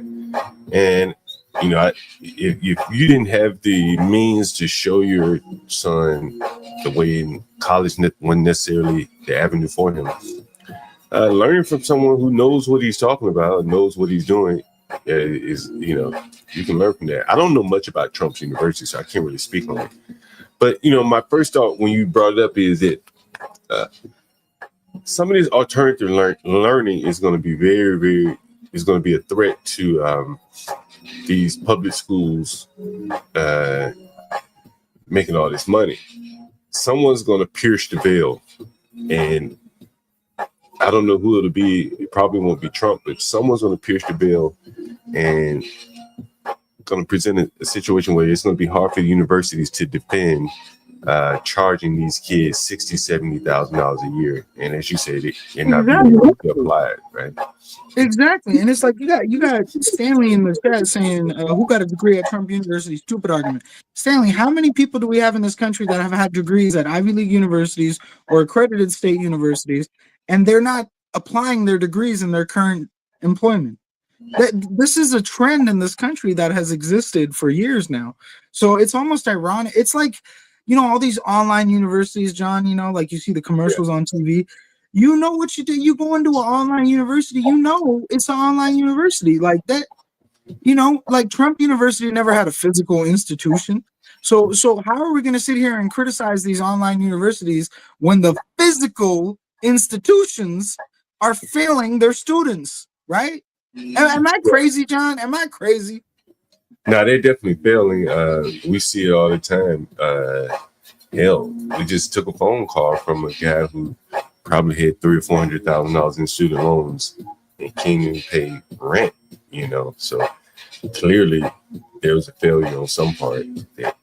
It's like that last caller you had. It's like that last caller you had. And this is why I got mad respect for people like you, man. And I don't know if you know Chaotic Truth. I just recently discovered him. But it's like, it's hard. It's hard to speak out for something that everybody else won't because it's just cooler not to. And that's the thing. What does it mean to be fucking cool, bro? Does cool pay the rent? Does cool pay the bill? No.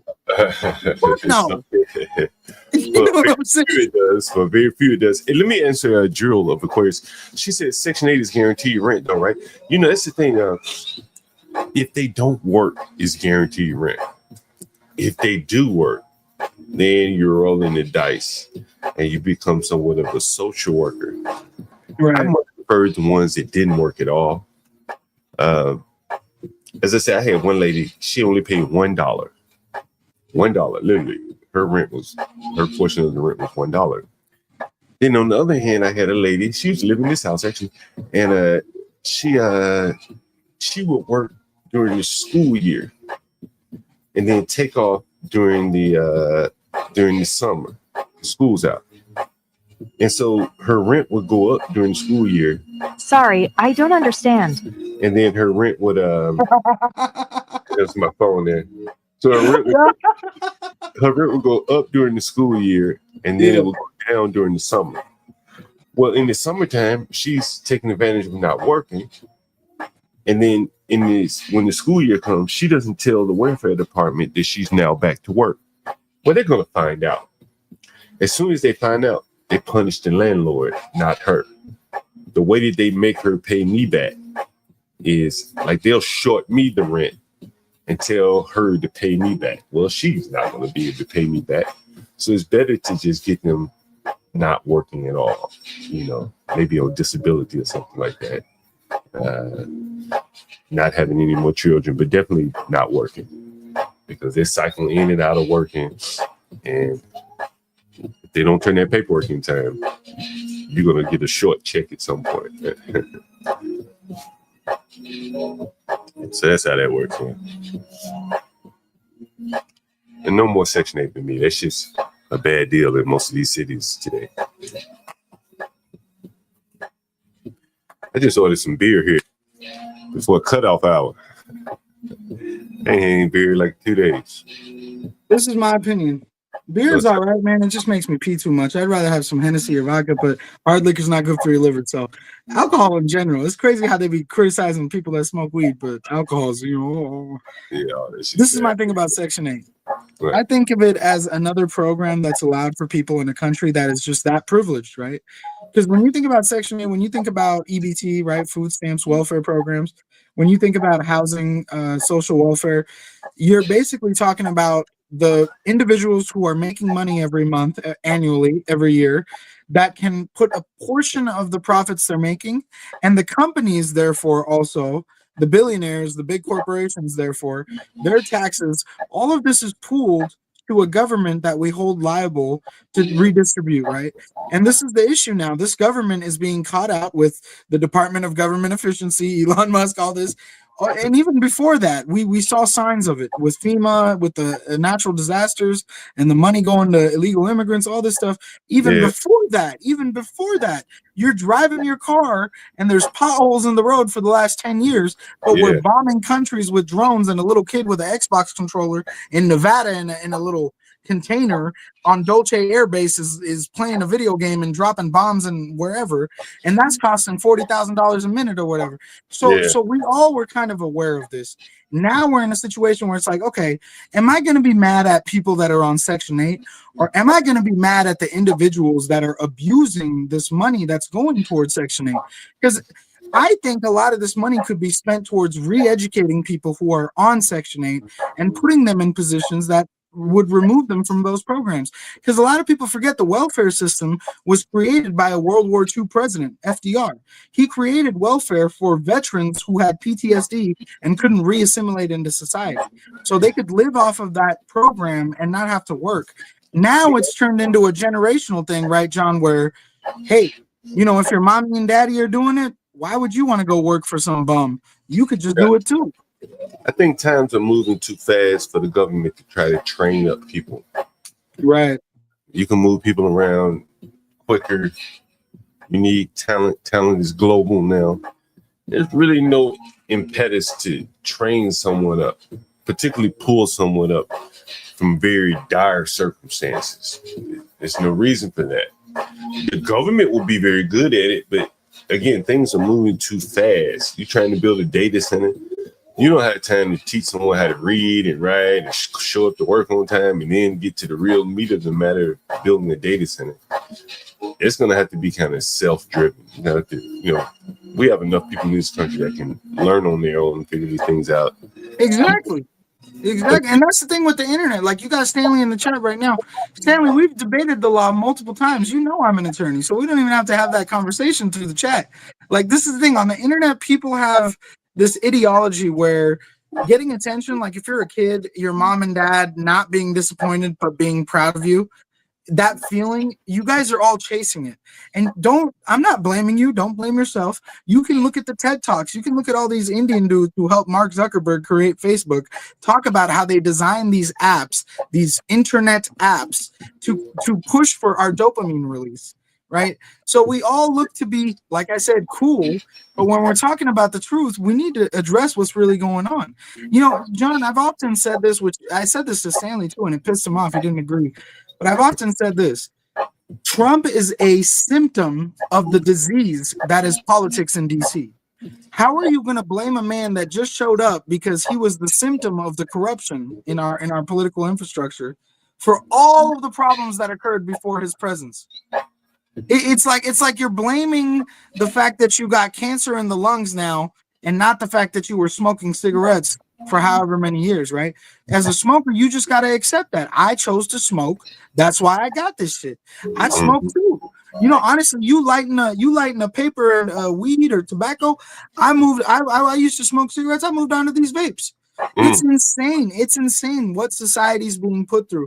But how are we going to blame the products and not our choice, right? And this is why I agree with you on that. Even though I cannot speak for your experience, I can only speak for mine. I think it's awfully ironic when people want to shift the accountability for their own indecision. Indecision, not decision, indecision, right? Well, there is someone to point the finger at, and this, I guess, it's natural for people to point the finger. There's someone to point the finger at, right? No one wants to point the finger at themselves. So if given an opportunity to point the finger at someone else, they will. And unfortunately, we have a big government that a lot of people are able to point the finger at. Right. We cover so many cases of child neglect. The government should have done something. They never say, well, it was my child. I should have done something. They blame the government. And in many cases, they can sue the government and win. Right. Neglecting their own child, you be like, damn.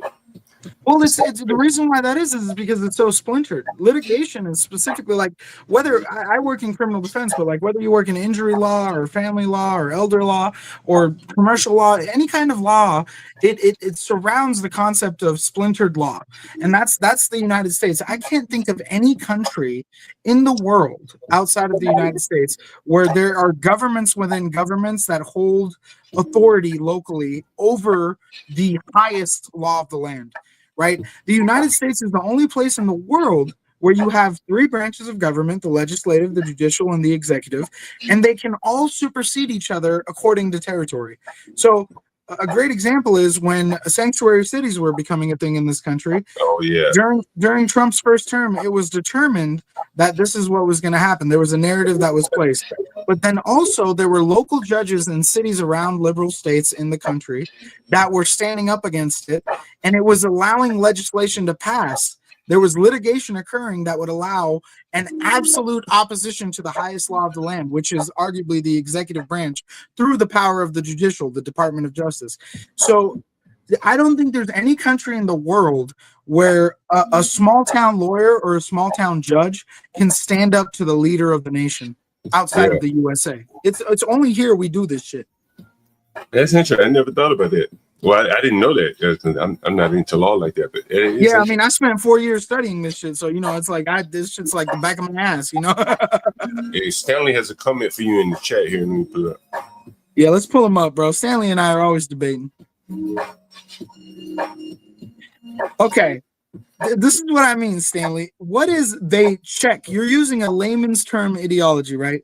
They check each other, not supersede. So if we get to the Latin term of English, the formal term, whether it's medicinal or jurisprudence, legal terminology, the idea of they check each other is not it is supersede. That's literally what it is. When you check somebody, you make them realize you have equivalent authority, and that's what our three branches of government are at any point in time. That's why they call it checks and balances. At any point in time, one branch can supersede the other branch, and that's what checking another individual is. If I check John, I'm superseding John. John has to rest his case so that we can be on the same page, or he understands I am higher than what he is. And that's what all three of our branches can do at any point to each other, which is what makes our country so crazy. We have 50 different countries that are controlled by one country, essentially. The federal government, if it didn't exist, Texas would have been its own country years ago. Right? And most people don't know this, John, but every quarterly annual time it's allowed, there are lawyers in Texas trying to secede the United States of America. That's why they call it the Lone Star State. But Really? it's been failing for 40 plus years. It never gets to the Supreme Court. You know what I mean? Like, so they want to succeed, huh? Yeah, that's why they call it the Lone Star State. They have never been about. This is why. Remember when they had the winter storm in Texas a long time ago? It was like 4 years ago, maybe 5 years ago.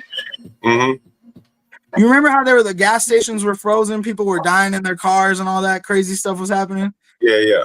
And then they caught Ted Cruz and his family in Cancun, Mexico, or whatever, the governor or senator, right? So that whole thing was because FEMA and other federal organizations were not allowed to contract in Texas with residential properties, residential and commercial properties, right? And industrial too. And so basically in Texas, privatized industry is responsible for the electrical grid, for all of these other like plumbing and all that stuff. And in states where the federal government contracts, there's regulatory agencies that ensure the private companies are doing what the government wants, right? So let's stop talking about the government being correct or incorrect. Let's just talk about the fact that in a state, if you have a bunch of companies that are setting up the electrical grid, setting up the plumbing, setting up the heating, HVAC systems, if there isn't another entity to check them and make sure the policies and the codes are up to regulation according to engineers and people who've designed this stuff for safety up to code, then essentially what happens is these companies start to cut corners.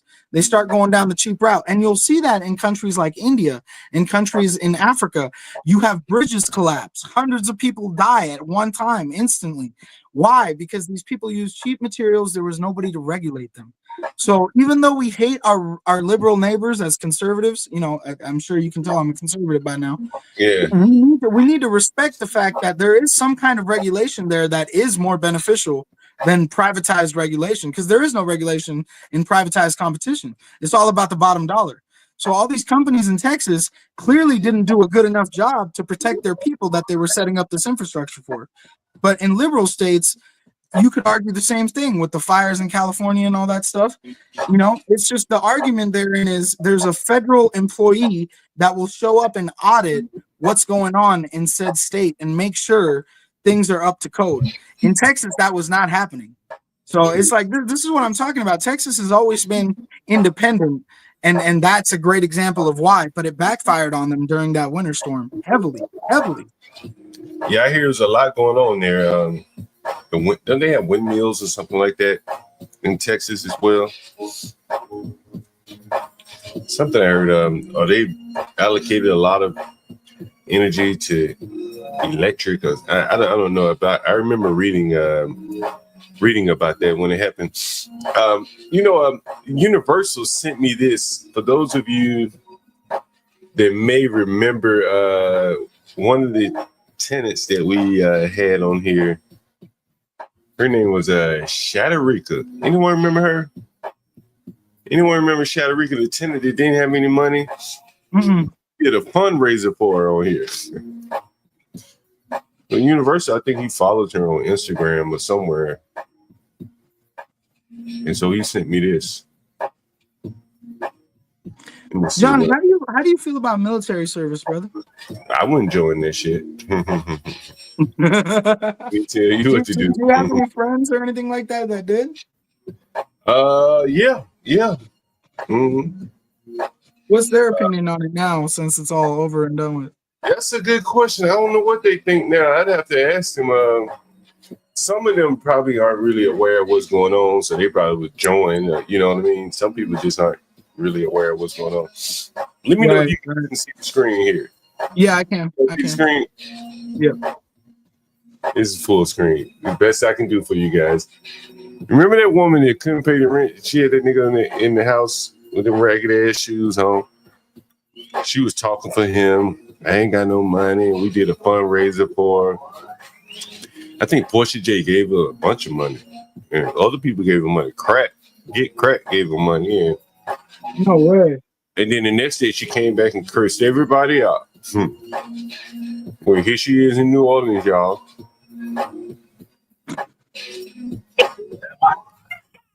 Y'all, you see the material. Ain't no bullshit. Get it. What you have to do is put yourself in the picture.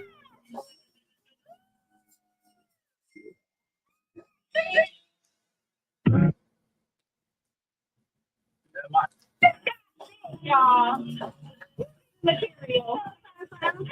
Ain't no bullshit. Get it, girl. Hey.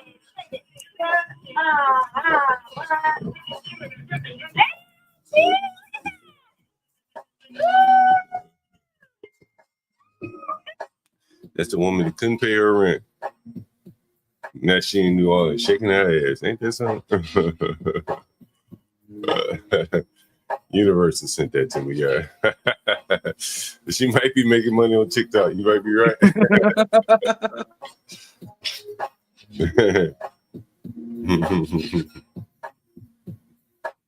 Someone asked, did you say pro-liberal? Pro-liberal. You're pro-liberal? Pro-Stanley. This guy is anti-immigration, bro. That's what I picked up from this guy on there. He don't like the immigrants, legal or illegal. He don't care. He want them all out.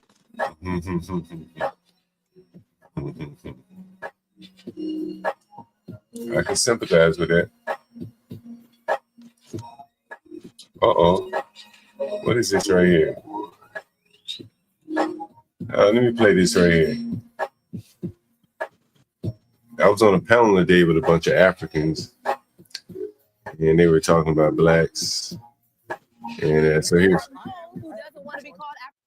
It seemed like for years. I might just dip through this. Carefully to say African American. Personal. No, don't put personal. No, it really is. There are some girls who doesn't want to be called African American and what she wants to be called. So I think it really is personal preference. For me, I'm black. You don't have to get so technical. You're not stepping on toes if you don't. Straighten myself out. You guys gotta help. My parents are from Nigeria, right? I grew up most of my life here in the United States. I consider myself African American. I still speak the language. My relatives, American. What I would say to all The Nigerian consider himself African American. The black lady, she said, I'm black.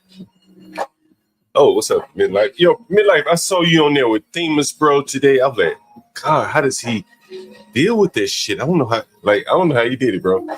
You're a better man than me. Come on up, man. I want to ask you a couple questions about your appearance on Themis.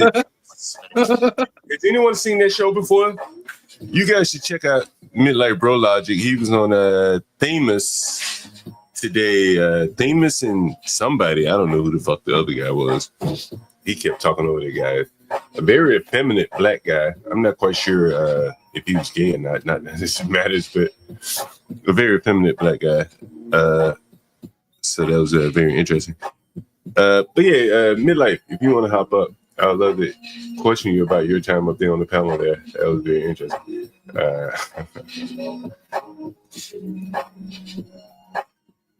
Let me see if I can pull that up. What's that guy's name? Themis? Themis. Interesting. Now, I went ahead and subscribe to the channel.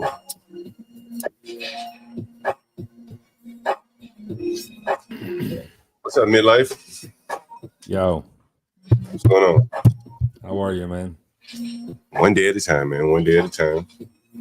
One day at a time, indeed. What's up with Black Lives Matter Plaza? You gonna do some live streaming on that or what? Oh man, it's gone, isn't it? It looks like they're tearing it up. I don't even know where that is. You're DC, right? That's you. Yeah, man. I've been down there before. I think they were tearing it up. I showed some stream. I streamed about it the other day. They had, what I found interesting about it is that it was a bunch of Hispanics that the city hired to demo it, to do the demolition of it. So that was kind of interesting. They took all them road jobs. Yeah. How'd that happen? I don't know. They just DC's always prided itself on being, very educated city, and so it was just natural that some hardworking people would come in and take these lower level jobs, all them El Salvadoreños for some reason. I guess they came out during the war or some shit, right? Back in the early 80s. I mean, I was born in DC, but I don't claim it. I never spent much time there, honestly. Man, you go out to like Langley Park, bro, or Columbia Heights, you like up 14th Street, up above you. It's probably more Hispanic business there than anyone. All the way up damn near the Silver Springs. They're all Salvador, man. It's that what they are, yeah. They're not Mexican from what I've seen. Yeah. Just the way the cookie crumbles. And then you got all them Ethiopians and shit, right? Or Somali or some shit. Oh yeah, someone said your audio is low. Let me see if I can turn it up. Mine's low. Yeah, the music in the back. Yeah, is that too loud? Is the music too loud? It comes across like shit, honestly. Does it? Damn, let me turn it down. I think it does. You can't hear shit. It's my own little thing going on. I can turn my shit up. I took yours up. That's better. Okay. You better than. Yeah, it's my own little thing going. The music in the background. No, it doesn't sound good at all, honestly. It's not for your consumption. It's probably for me. Yeah, man. Tell me about your time up there on Themis. Let me pull that shit up. Themis. Tell us about I'll tell you the story. Yeah. So you know what it is. I want to be a YouTuber. I want to make money. And this Themis, man, dude makes money. He's doing good.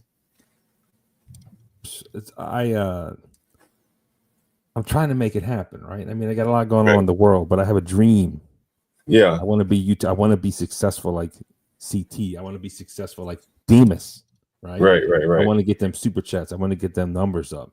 Yeah. The only way I can get views is if I do them damn vertical streams. I do a horizontal stream, I'll be lucky to have fucking 10 people on it. Why do you think the verticals do so much better?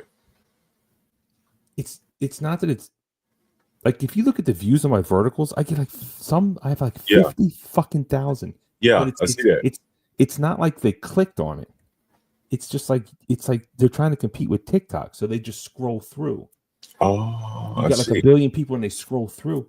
You'll get them subs up, but the problem is I can't get them to return. I'm not building like a strong fan base and audience. I can only get the verticals, so I'm kind of selling my soul to the devil on that. And it's But you don't get the super chats on the verticals.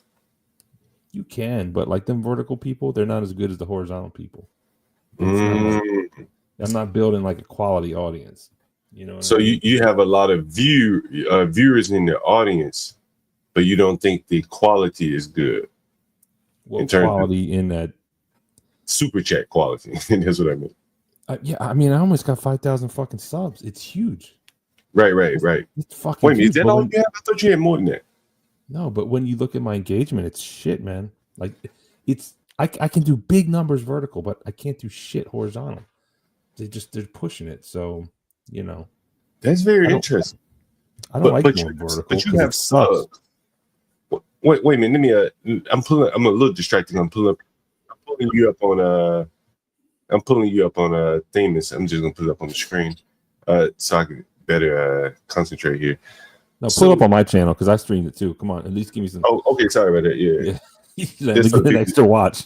Yeah. I know you stream it too. Let me make sure I'm subscribed to you. I think I am. Yeah, please do. It's gonna hurt my feelings if you ain't. Life. Bro Logic, there it is. Is it pro or bro? This is a pro right here. I thought it was bro Logic. No, it is bro. All right. A pro came up. Yeah, I'm subscribed to you. Thank God. This is gonna hurt my fucking feelings. You don't like black screen on YouTube? Oh man, shit doesn't really matter. Okay. Right here. All right. Okay, so I'm out here, trying different things. I'm on TikTok. You ever try that shit? Nah, not really. That's just short videos, right?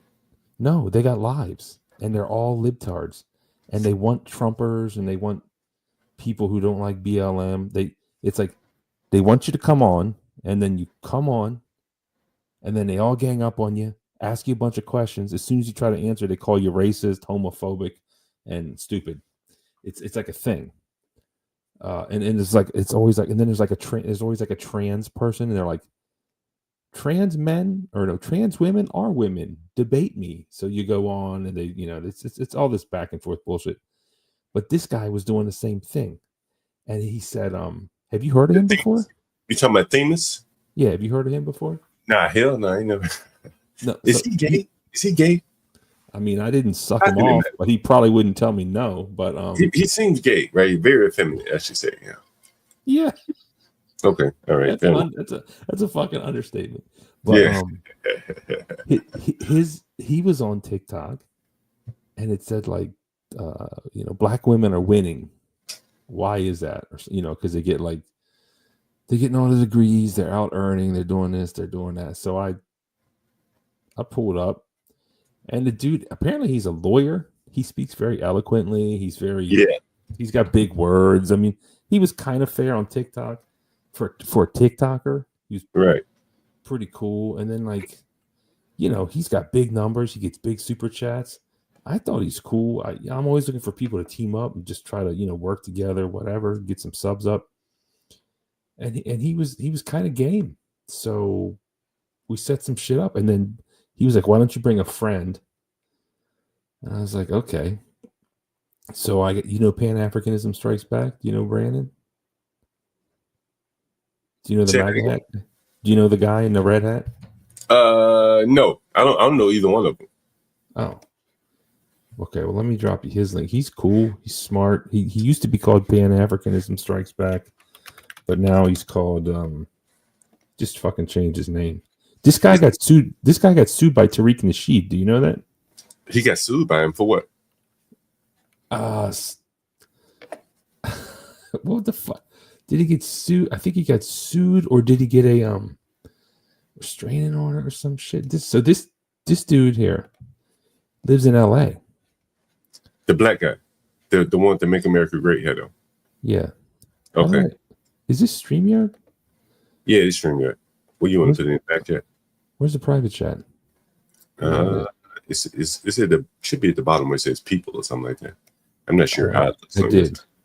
Yeah, sub up to him, man. He's smart. He's smart. He's cool. Let me take a look at him. So he lives in LA, and you know who Tariq is, right? Yeah. You know he's got that museum or some shit. He does. And I so don't keep it like that. You didn't know he has a museum?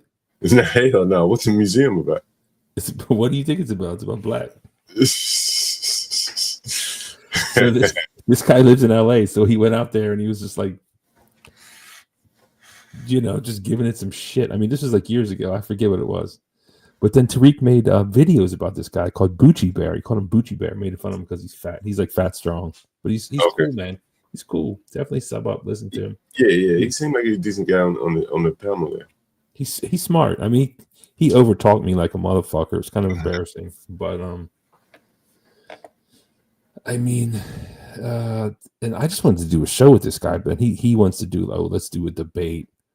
And he's fancies himself some kind of smart lawyer, sophisticated guy. I'm just like a stupid redneck that doesn't know anything. So I was like, okay, let's do it.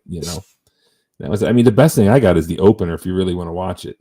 And then if you look at the chat and the comments, dude, they're just trashing me and Brandon like so fucking hard. It's like nonstop. We're stupid. We're dumb.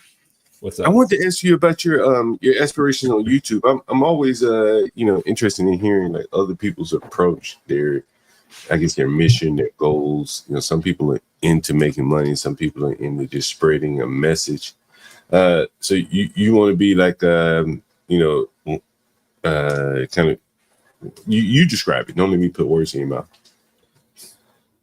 Man, I want to be like Demas, but not gay and not his message. I mean, this dude is just fucking killing it. I just want to go up there, talk about the news, politics, trending topics. Yeah. I want to talk. And then at the end, I'll open the panel for a few people until I get fucking annoyed. Then I'll end the show. That's my goal. Yeah. I'm also not opposed to making videos. I mean, I've tried a lot. I've made shorts, I've made videos, I've edited shit. But at the end of the day, I'm trying to grow an audience, and that the best way for me to do that is go vertical. Anytime Trump says something, just go vertical, fucking talk about it. And that's when the numbers come. That's where I see the growth. But again, it's the vertical growth. It's not the fucking. So the people that watch you vertically aren't going to watch you horizontally. Well, they don't hit the bell. They don't necessarily pull up back. I mean, I have a few fans. Just fucking awesome. But I can't pull. If I got 20 people in the chat, that's fucking good for me. You mean when you're horizontal? Yeah. Yeah, I see what you're saying. That's interesting. Because I watch your show and I always see you vertically, and I see you do pretty good numbers over there. I think one time you had like 40. Was it 40? How many people did you have in the audience? The biggest time? Man, when Trump got shot, I had like 1,000 people fucking watching. But recently, you had a lot of people in the audience one night. Yeah, no, it happens. Or something like that. It's like 400 or 500 one time. Yeah, I mean, it's awesome. Sorry, yeah. It's fucking awesome. It's like, and you feel it. You're like, and you feel like, yes, I'm making it. I'm gonna be a fucking YouTuber. And then like I'll go horizontal, and it's just like fucking 6 people show up. It's fucking humiliating. So that's the game, man. That's the game. Man, how long have you been streaming? Well, the truth is, I have a couple failed YouTube channels, man. I had a cooking channel. Oh, really? Yeah. When you say they failed, what happened to them? The cooking channel was all like pre-recorded videos, none of this live shit. It's a lot of work. And then I got in a big fight with my then girlfriend. I just fucking nuked it. It's just like she was being a bitch. So I just ended it. And then had some other bullshit. And then this channel I started. I did about maybe 10 shows, all pre-recorded. And then, I mean, I'll just tell you, I did like it wasn't so political. It was like kind of like man shit kind of stuff. And then that same bitch that I nuked my channel of my cooking channel. I mean, that's a whole nother crazy story that maybe we'll get into one day. I did this thing about tattoos and how I don't like them, but she had tattoos. And then like she got her fucking feelings hurt, which like I understand. Like I guess I should have shut my fucking mouth, but I mean, it's, you know, she got her feelings hurt, and it was a crazy relationship. So then I just nuked that channel too, which is this channel. The Midlife Bro Logic. Yeah, but I had like 10 pre-recorded videos, and then one day I found CT, and then I never seen, like, the first panel show I saw was actually who's the African? What's the guy's name? Afrodamus. I was watching that. Oh yeah. I was like, this is cool. And then I saw CT on Afrodamus, and then I went to his show just to watch, and then I became a fan, and then I was like a panelist, and then I got, like, CT inspired me to try, because I just thought it was like the old way, like get subs, get views, you know, like before the adpocalypse or whatever. But then I saw him, I saw the super chats, I saw the way he did it. I was like, that's fucking awesome. So, I mean, in the end, if it's just a big waste of time, it's CT's fault. I mean, it's fun, you know, it's fun, even if it doesn't go anywhere. But no, CT inspired me, I guess. But I don't want to rock like those huge panels like he rocks. Honestly, I just don't have it in me. I'm like, just not part of it. But so I guess the question was how long. So since I restarted this channel, it's been like a year and a half. That's pretty good, man. You have what? Yeah. How many subscribers? What, 5,500? That's Like pretty almost 5. No, the numbers are ahead. It's just that vertical, man. I mean, if you want to just get some subs, anytime Trump says some shit, just fucking go vertical. You can do it on StreamYard. Just click it. It's simple. But yeah, that's where I'm at. Have you ever tried OBS? I think I had that a long time ago. I have a long time ago. I had one called Music, Food, and Sailing. Doing it with this guy. That shit's complicated. That's another failed YouTube channel. We could talk about what's that damn band we liked? Crosby, Stills, Nash and Young, Sailboats, Music, Food, and then Food, of course. That didn't last very long either. I mean, it's a lot of, you know, throw some shit on the wall, see if it works, and see how motivated you are. This one I've been motivated for a while. It's cool. Now, you're a lawyer, right? No, not at all. I don't know why I thought you were a lawyer. I'm a landlord like you. Oh, yeah, right. In Baltimore? Mm-hmm. In the city of Baltimore? I live in the city, yeah. And where are your properties? In the city. Oh, shit. Yeah, it's rough, man. It's rough. I got one in Pikesville. That's not the city. I mean, kind of is, but not really. But you don't have any in the city, though. No, I do. I live in one. I live in a triple right now in the fucking hood. Damn. God damn. They just had a search warrant this morning. Fucking what? bashing. Not you just just got search warrant. Say what? Search warrant on the block. Bashing the door. For what, drugs? I don't know what the fuck it was. I ain't trying to ask too much. I'm trying to stay out of trouble. What? Damn, I was about to ask you a question people ask me all the time. Why the fuck you live there? It's, you know, like, it's just how, you know, it's life just kind of ended up that way. It's yeah. Like, I'm not from here, but where are you from? I grew up in Southern Maryland, St. Mary's County. So I'm kind of like you end up in Baltimore? How the hell did you end up in Baltimore? Well, so I used to be a chef, man. I went to culinary school, and then I moved all the fuck around, like Florida, Miami, Colorado, Vegas, and then I became an EMT, and then a nurse, RN. Then I was doing that shit. You still there? Yeah, I'm here. And then, you know, my family's still in Southern Maryland, so I came back. I came back after that Freddie Gray shit. Oh, no shit. Damn. So then I never spent any time in Baltimore, but I hit that nurse travel contract out of it. And then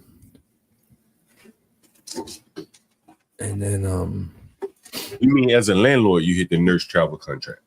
no, I was an RN. Oh, that's right. Sorry. Yeah. Mm-hmm.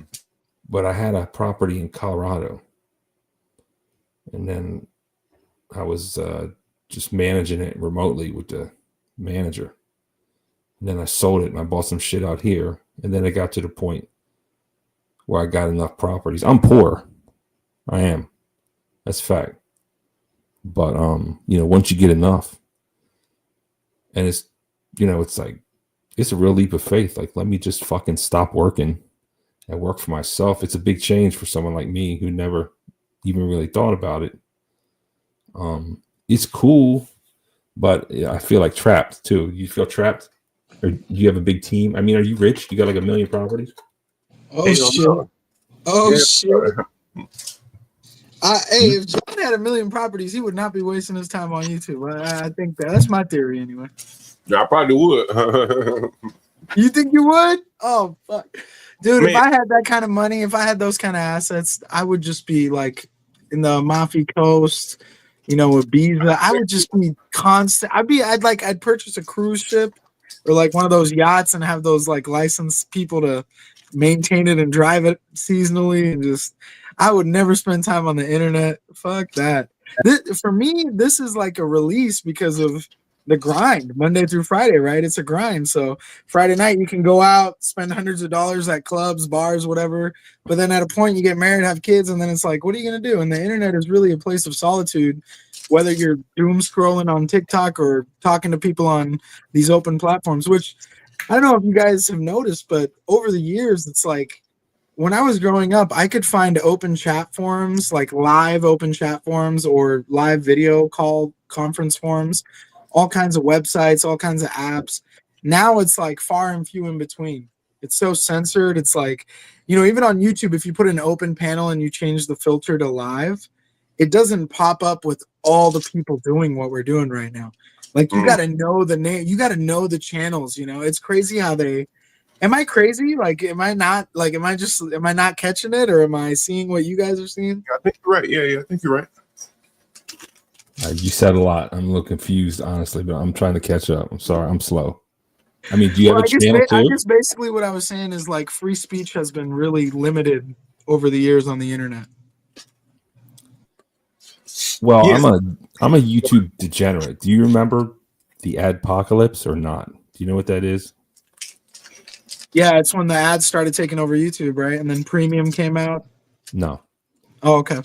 YouTube used to be like open, like the West or something, and it was plagued with, it was awesome and it sucked. It was plagued with clickbait, like it would be like I don't know, you click on something, you think it was something, and it was just some dude playing video games. It was like tons of that, right? Deceptive clickbait, fake, Rickroll. Do you know what Rickroll is? You don't know what Rickroll is? Jesus. No, man. I'm a 93 baby, bro. I know what it is. I can't describe it. Somebody. It's Rick Astley, never going to give you up, never going to let you down, never going to run around and desert you. His name is Rick Astley.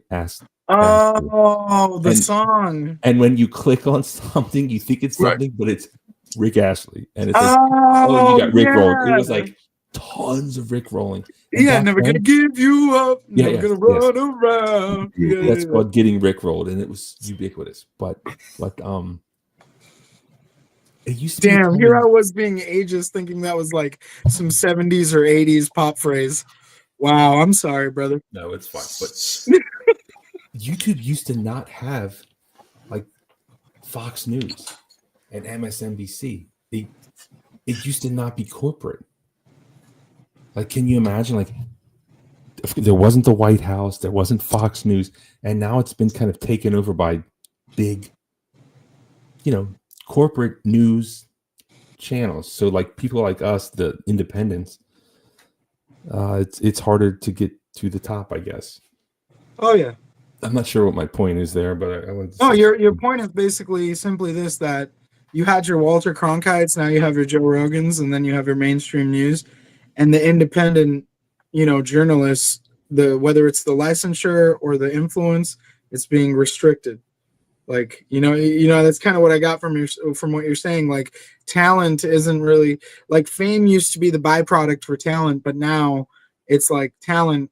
It's irrelevant. It's just all about fame and how you can control that fame.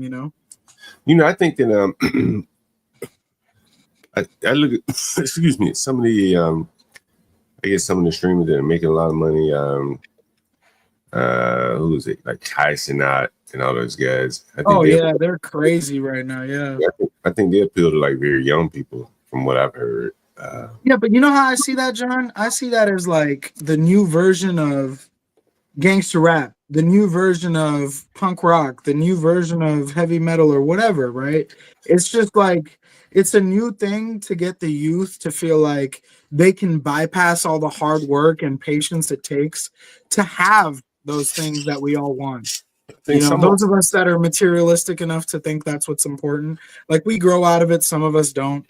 But I think these guys are just the new Michael Jacksons, they're like the new princes, Yeah, some of them are going to be successful, and clearly many of them are not. Well, look at the Paul brothers. If we're talking about YouTube, whether the big brother with Japan with the suicide force, right? Excuse me, the self-delete force. A lot of these YouTube hosts, they be getting out my ass for saying stuff, so I'm trying to catch myself. But these self-delete force in Japan, right? There's a self-delete force there. And so Logan Paul went there, filmed it, got in a bunch of trouble. Jake Paul was on it used to be called Vine. Twitter bought it. It was like a Twitter app after Twitter bought it, but Vine was huge. It was the first like 5-6 second app where you could scroll. It was like TikTok before TikTok. And Jake Paul and his brother were big on that. And then YouTube, and now look at him. Like Jake Paul's reinvigorating boxing. He's got more people purchasing his stupid pay-per-views fighting Mike Tyson or whoever than the biggest boxers in the game. And then you got Logan Paul in the WWE or his podcast. Like, it's some of them have really created this fallacy like Hollywood back in the day. Like, oh, Mom, I'm packing my stuff and I'm going to take my Honda Civic 1989 to LA and I'll call you if I'm in trouble. It's the same thing, but now it's like you can do it through your tablet or your phone, John. Yeah, I think that of course, I think all those guys are like the extremes. I think the super chats and stuff like that. When I look at it, I'm always skeptical of it, and I know a lot of people, because you can see it is very visible, and people are drawn to that. But I kind of equate it to like super hosting Airbnb, in that you're fighting to become a better kind of slave for the host or for the master. YouTube is the master, and well, think of it like this: you got Harvey Weinstein. Go ahead. Sorry about that. They have these guys, and they're getting cash apps, super chats, and I mean they hold them up. Sometimes they come back and they do copyrights against the shit, the streams a week later, claim the money. And I just think that I just question how much many of the ones that we look at, and a lot of them that we like I don't know how much money they're making doing that. Yeah, it's like if you go to Instagram and you look at these accounts, these celebrity accounts with millions of followers, you check their posts, the ratio doesn't equate. Yeah, but even regular people, even regular like social media celebrities, all you have to do, even YouTube, you look at people's subscriber count on their channel, and then you look at their live viewers or what their video views are. The math doesn't math, right? So clearly, and you can Google right now. Can I buy followers? Can I buy? It's like what I was saying earlier about these companies when they created the dopamine releases, right? Hold on. What are you showing me there, Barnes? I mean, that's what I made last year. If you want to see it. I think it's his like graph. Oh, you want to show it? Yeah, he was. If you want to see it, yeah, sure. Show it again, big dog. Yeah, show it again. 14. That's for 1 year. And how much is that? I can't see it. It's 14. Oh, that's pretty good.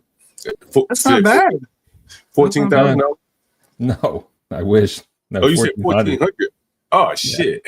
But that's not bad. That's really It's not not enough. bad. That's really not bad because if you think I about mean, this, you like can't make a living off of $1,400. no, you can't. But if it's a side, okay. But John, think about it like this: if you're a painter, right? I don't want to think about it like that. He ain't trying to look at it as a side hustle, right, Barnabas?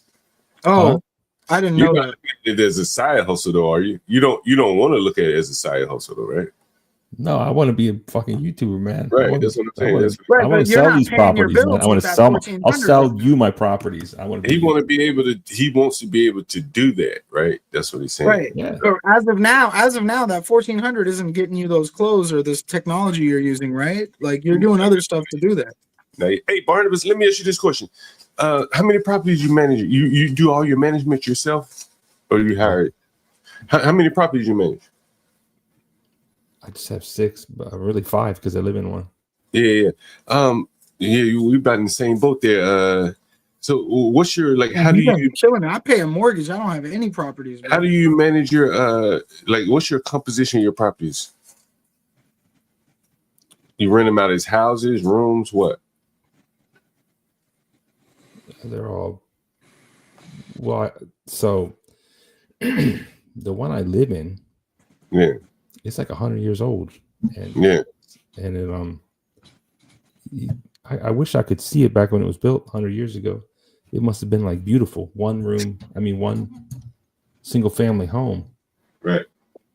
4 levels, beautiful, but it's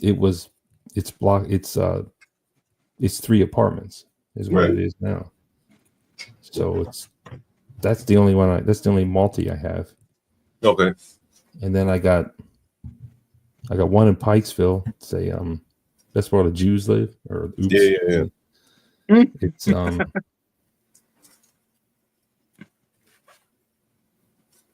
Go ahead. That's just it's an apartment, but it's got a big homeowners on it. 6 floor apartment, just one apartment. I mean, I used to live in that one too.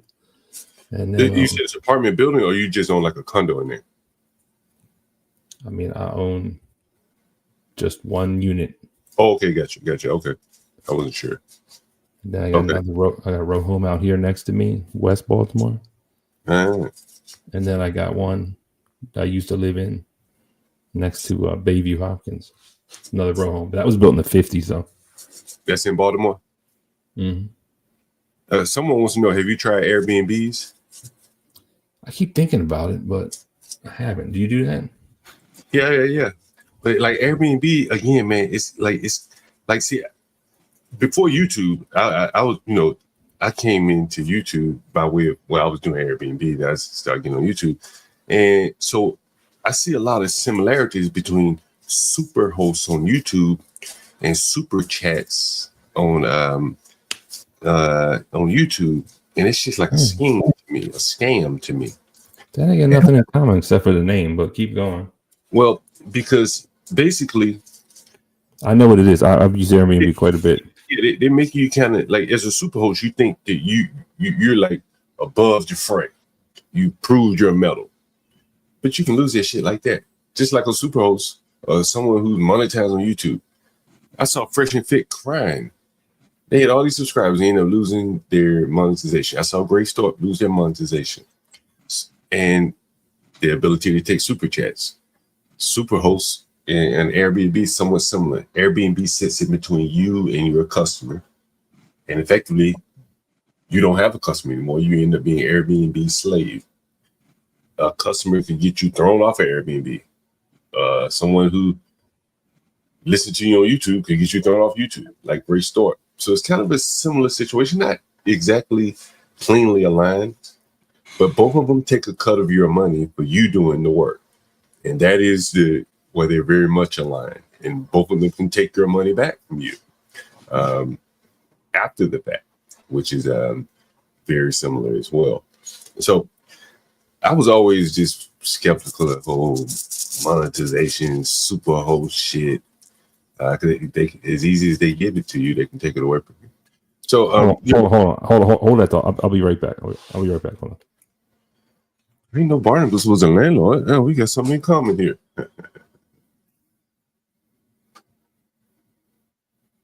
Yeah, I didn't know that. Yeah, someone said, I don't trust YouTube. Yeah, man, you can't trust YouTube. I moved around 16 times just for fun. They weren't top notch, but for cheap. Kind of average places. It was a monetization, in my opinion, for no reason, no doubt. I mean, you know, people can complain about you for any reason. There are Airbnb hosts that they'll, you know, I subscribe to a lot of Facebook chat groups, and they'll be Airbnb hosts say, hey, a guest said that they saw a roach or a bug and demanded a refund, or threatened a bad review. And so it's almost like extortion for money and stuff like that. Let's see. You have to read the comment for that on Airbnb. Are you talking about Airbnb? Let's see. I moved around just for fun. I stayed in Airbnbs for 6 weeks. Is that what you're talking about? John sounds kind of long-term Airbnb style. Well, you know, that is kind of how things have evolved after COVID, in that a lot of people are unable to, like a lot of people on the margins are unable to find apartments in the city. The requirements to move in have kind of gone up to keep out the riffraff. People are afraid to rent to people with the laws being the way they are, the backlogs in the courts and stuff like that. So it's all about payment terms and stuff like that. So payment terms have been pressed a bit. So you used to pay rent monthly. Now someone may stay with you for 6 months, but they have to pay every week, or in some cases every day.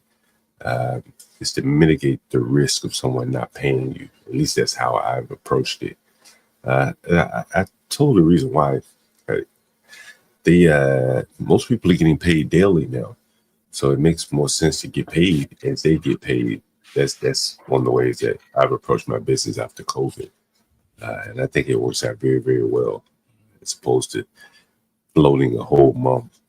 Then they break their leg on the last day and don't pay you rent because they're not going to pay you, right? Anyway, so you were saying you have multiple properties, Baltimore row houses. Do you rent the row houses completely, or do you split them up, rent them by room, or what? No, I don't do that room thing. Wow, have you had to do any evictions? Yeah. How did that work out? It's a pain in the ass. I can't imagine. In Baltimore, God damn. Got to go to court. Takes forever. They protect these scumbags. And the day you don't get your fucking money. It fucking sucks. I had one of my buddies call in here last week, a couple weeks ago. He's been fighting evictions. He finally got the guy out. Knock on wood, man. I've been doing this 20-something years. I've never had to go to court for a tenant ever. Never, not one time. Never, ever. You know? It's probably because you just followed the ethical guidelines. You didn't get physical. You didn't, you got law enforcement involved when it was necessary. That's like when you take matters into your own hands. I think that like in these inner cities, man, it's like going to court is home field advantage.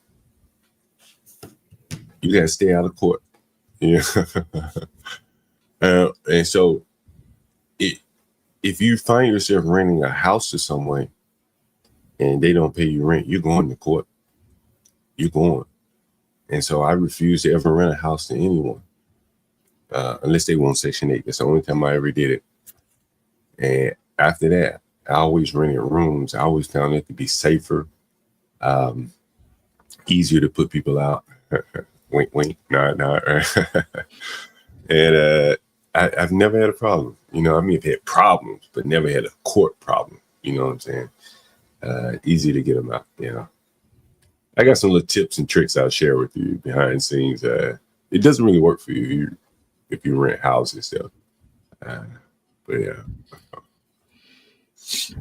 Yeah. So tell me about some of your evictions, man. Well, I had about 2.5, I guess. the thing was, I used to have the companies doing it for me. And they take all that fucking money. They take 10% off rent. They kill you with all the fees and shit. So, you know, when I quit nursing, just took over, just went for it. And it was in this one. These two guys, second and third floor, and they were friends. And the third floor dude was you know, the company put them in, and they weren't Section 8, but they were like some program or some shit, right? And this motherfucker on the third floor looked like he never worked probably for 30 years, probably disabled. You know, these people, they say they're disabled SSI, and they're like, what the fuck is wrong with you? It's like, I don't know how that works. But, oh man, go ahead. You know, he's not a veteran. A lot of veterans get that shit too. I'm 100% disabled. They're playing basketball. It's like, bro, salute to you. But this motherfucker, he was kind of trouble.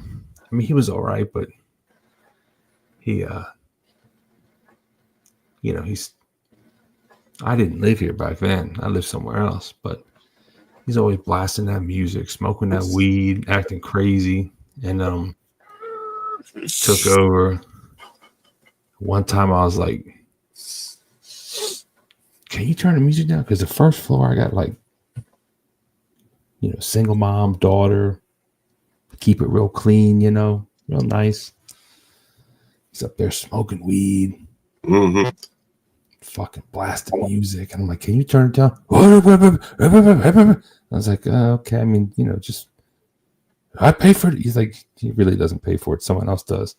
And then this one time he came up, you know, he wants this, he wants that. Oh, he broke a toilet seat. He wants me to fix it. And I'm like, okay. I'll give you a fucking toilet seat, dickhead, fat fuck. And then come up there and he's like, wanted something. And I noticed his fire alarm was not. This block is hot today. We just had damn. Hold on. We had a search warrant served this morning, and we got people going crazy tonight. Hold on, let me go check the block. Something's happening. I'll be right back. Hold on. Oh shit! We just got a drive by over there. Drive by action in Baltimore. It's possible. Anything is possible. Anything is possible. You have to tell us all about it, guys. Make sure you hit the like button. By the way. Make sure you subscribe to John Galt. What is it? The Urban Landlord Clips.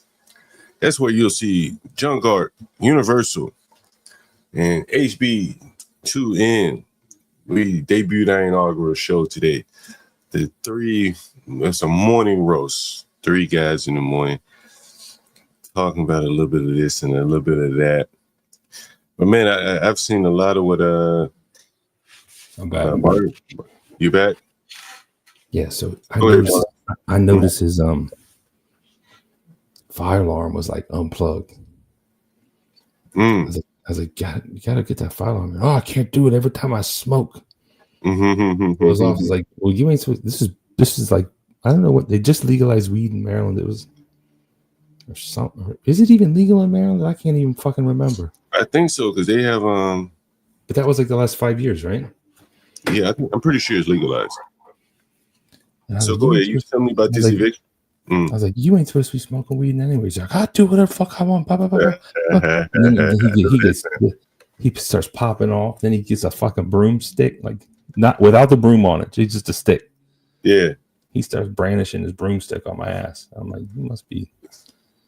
And then I come down to the second floor. And the second floor, the one I live in now, this motherfucker, he just like, he has some girl up in here. He had to change the locks. And when I say girl, she looked like a streetwalker. And she wasn't on the lease. And this motherfucker was the dirtiest motherfucker. And I live in this apartment now. The dirtiest, nastiest motherfucker just threw trash on the floor. It's like a crack den in here. Now I live here. It's all cleaned up. And they were friends and their lease was up anyways. And I was going to re-sign. And I was just like, nah, you can both get the fuck out. So then I sold them that shit. And then I had to wait months to get a court. Finally get court, and they're like this and that. And then at the end of the day, they ain't got shit anyways. I can't find them. I can't sue them. I can't do nothing. So I'm out down like shit. Lots of money. Man, I play, I don't know if you knew this, but I play a lot of the videos, my interaction with my tenants on here. Did you know that? I mean, I've seen some of your videos. You cleaning up piss bottles and shit. Shit, I wish I could show this to you, but I can play it for you. Listen to this. You send it to me. You want my number? You want to hang out? Yeah. You got WhatsApp or not? Yeah, my number's up here at the top of the stream. You can hit me from right there, and then I send you my direct number. Listen to this shit. This is when I found a dead body. You found a dead body in your apartment? Oh shit! I showed that motherfucker. I had to take it down to listen. Hey, yo, my man. Yo, my man. Nigga dead motherfucker. Yo.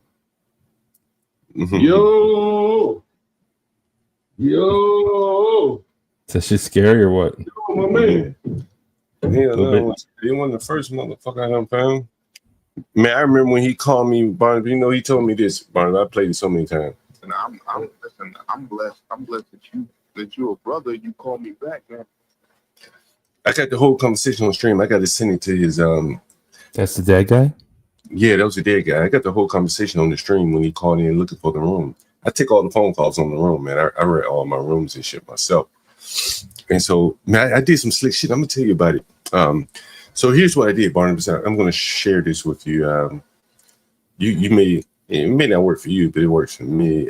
Considering we do business a little slightly different. Damn. Do I not have it on this one? Let's see. Hold on. I know I can pull it up. Give me 1 second. Give me 1 second. Let's see. I'm gonna show you what we do. Give me 1 second. I'll pull it up.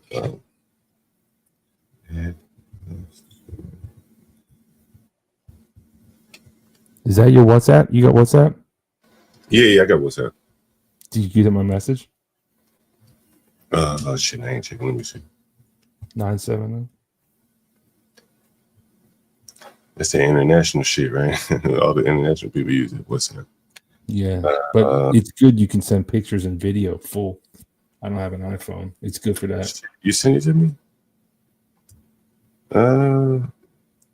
It's 309. Oh, send me a text to that number. Then I'll just respond back with my number that you can reach me at. Just send me a text to the 309 number. Give me and just say this is me right here. So this is what we do, Barnabas. Check this out. I'm listening. Oh shit! Oh, you see the screen? I don't see nothing. So check this out, right? So I created a YouTube page called this, right? Let me see. Also sheet, right? I don't know if this is us. This ain't mine. But this is mine right here. Okay, I just got it. So this is mine right here. Also sheet PC right here. And so I advertise on Facebook, right? Mm-hmm.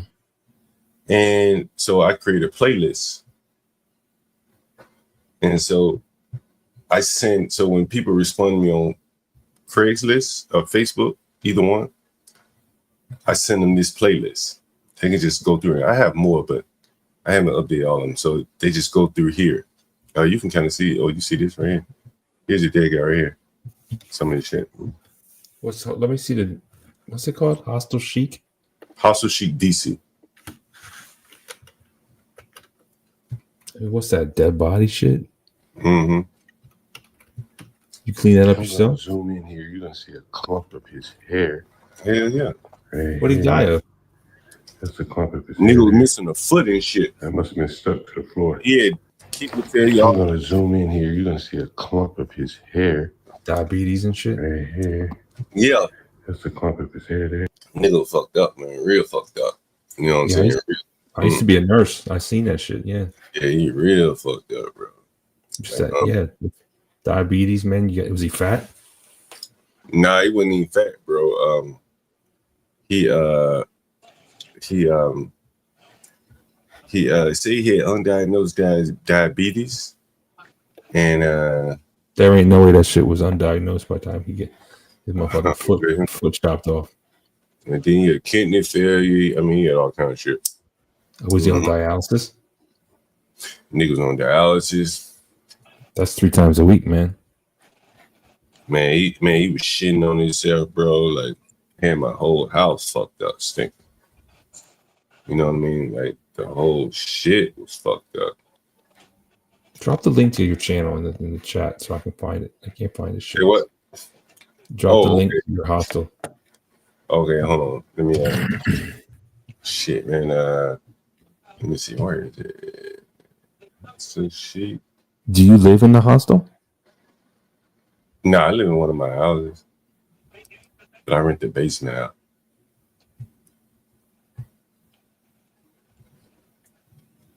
What does it say? Oh, it's at Hostel Chic. Let me try that. Hostel Chic DC. Let me try that. Hostel Chic DC.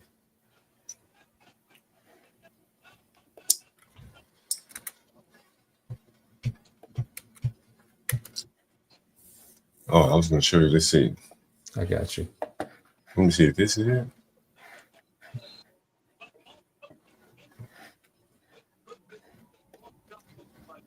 So show me the room. Show me the room. Tell me how much it is. Oh, yeah. You like Marion Barry? You like Marion Barry? Nah, I found this shit in the house. Dude, man. This the dead guy. So what can we do? Shit, like I said, you could put 600 bi-weekly. Yeah. To start off, I can do that, and then hopefully start saving up. That way I can go jump to the monthly. That'll save me another $200. But yeah. So where are you right now? At your house? What you need? What you need? Cash App? Yeah. And that's your office where you talk to him first? And what we do, look. Yeah, like this, kind of like a concept house of some sort, right? So we like you see the pictures behind me, Nina Simone and shit. We had them in like some houses, and then we put pictures in like this sofa right here. We may put that in another room, and then I'll buy another sofa or something like that. So it's kind of like, I ain't gonna say storage because it's a livable space, but shit like pictures, Marion Barry poster and shit like that, lamps, Hey, gentlemen, this was really educational tonight for me, man. It was a pleasure talking to both of y'all, man.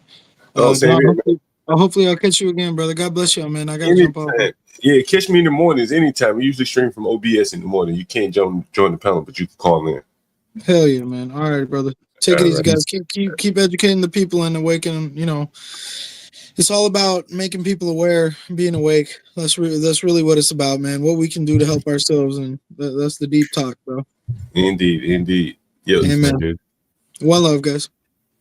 Yeah. So what I do is I put them here, and just let the people look at them. And that way they can tell me which one they want, which one they're interested in. I mean, that's cool, man. It's a good setup. It's good. It's good what you got, man. It's nice. Nice setup. Good way to advertise. I wish everyone would put shit on YouTube. Yeah, it gives you an air of credibility because there's so much fraud out here, like on Facebook and Craigslist and shit like that. So it gives you an air of credibility that I think makes people feel a little bit more comfortable with you. I had people calling in on the stream and book a room 2-3 months ahead of time. Straight cash when I see it, but just seeing it online, And I use Airbnb kind of as a bridge, as a filler rooms that I have open, stuff like that. But yeah, now I don't depend on Airbnb, man. It's too finicky for me. Kind of like YouTube. Yeah, man. You ever thought about dividing your houses up into rooms, man? That's what money is, bro. That's what money is, and less risk, bro. Less risk. Like I furnish all my shit, man. Everything's furnished, bro. I won't let anybody move any furniture in my house, man. Like one of the problems that I had with renting houses with Section 8 was bed bugs. I ain't had a bed bug since, bro. Since Section 8 and all that. Because when renting rooms, the way I rent them, by and large, they stay in their own room. So if they do get bed bugs and it's in their room, it's more easily contained than if they're just all over the house, you know, kids or family or something like that.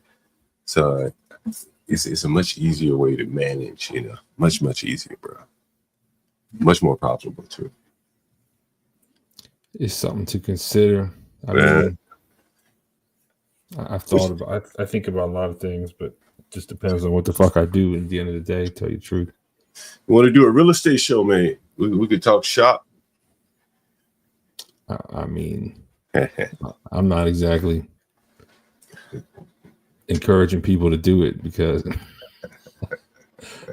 I'm trying to get out of it, honestly. Yeah, you trying to get out? Why is that? I want to be a YouTuber. I told you that. That might be your springboard. You could talk about it, man. It's probably, you know how much content you have as a landlord talking about this crazy shit? I feel like it just stresses me out when I talk about it, honestly. Does it really? Mm-hmm.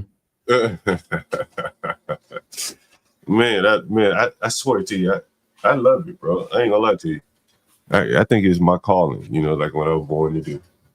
Oh, shit. I wish I felt that way. You prefer the YouTube world?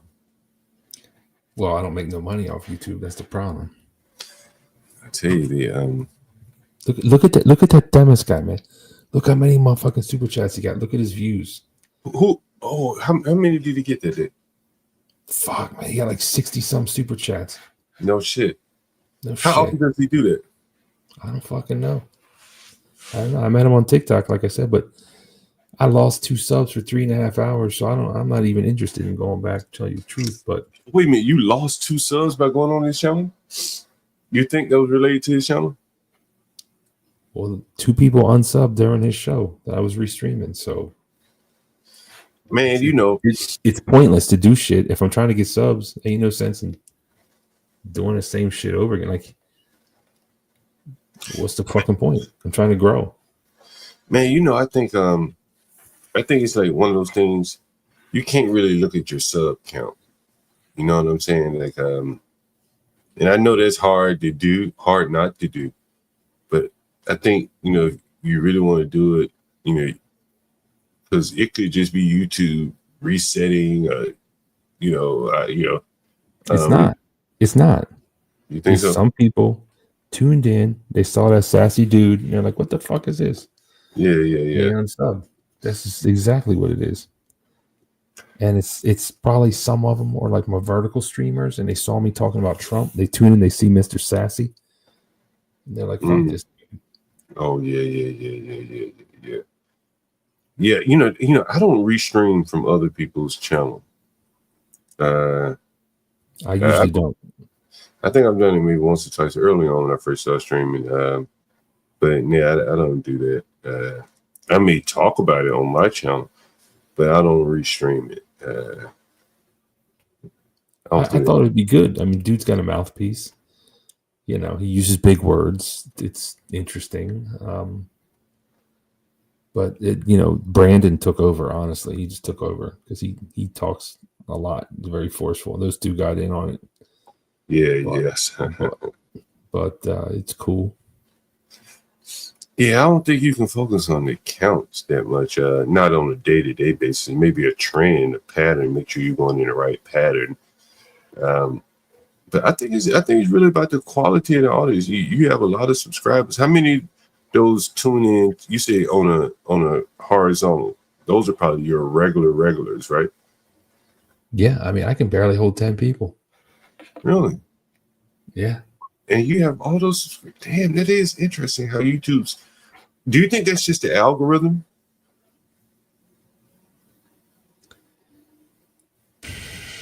I mean, I guess I just suck, I guess. I mean, how else could, people just don't want to watch it. And what can you do? I mean, I'm just going to be me. I think in the world, there's 1 million people that want to watch me if they knew I existed. Right. There's like 1 trillion people on the planet. I bet at least 1 million of them would be interested in me. I just got to find them. That's how I look at it. You just have to keep doing it, I think. How much of it do you think you just have to keep doing it?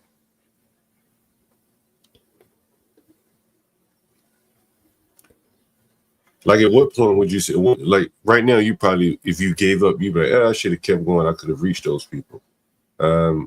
So at what point do you say, wait, I don't keep doing it, or I do keep doing it? Like, how do you make that decision? Well, it's still fun. Yeah. Right? I don't do a schedule anymore, though. I can't do a schedule. That takes the fun out of it. Really? You mean For me, like every morning at 8 o'clock or something like that? Yeah. Yeah. I just want to do it when I feel good and ready, and I got something to say, and I feel it's better quality. Yeah. So I'll do that, or maybe I'll just come up on someone else's panel. Because you do mostly like from what I've seen, like yours is very structured, right? You have do you have a script, or are you just freestyling? It's all freestyle. Yeah, that's pretty good, man. That's pretty good. You don't write anything down. I did for this guy because I know he was gonna.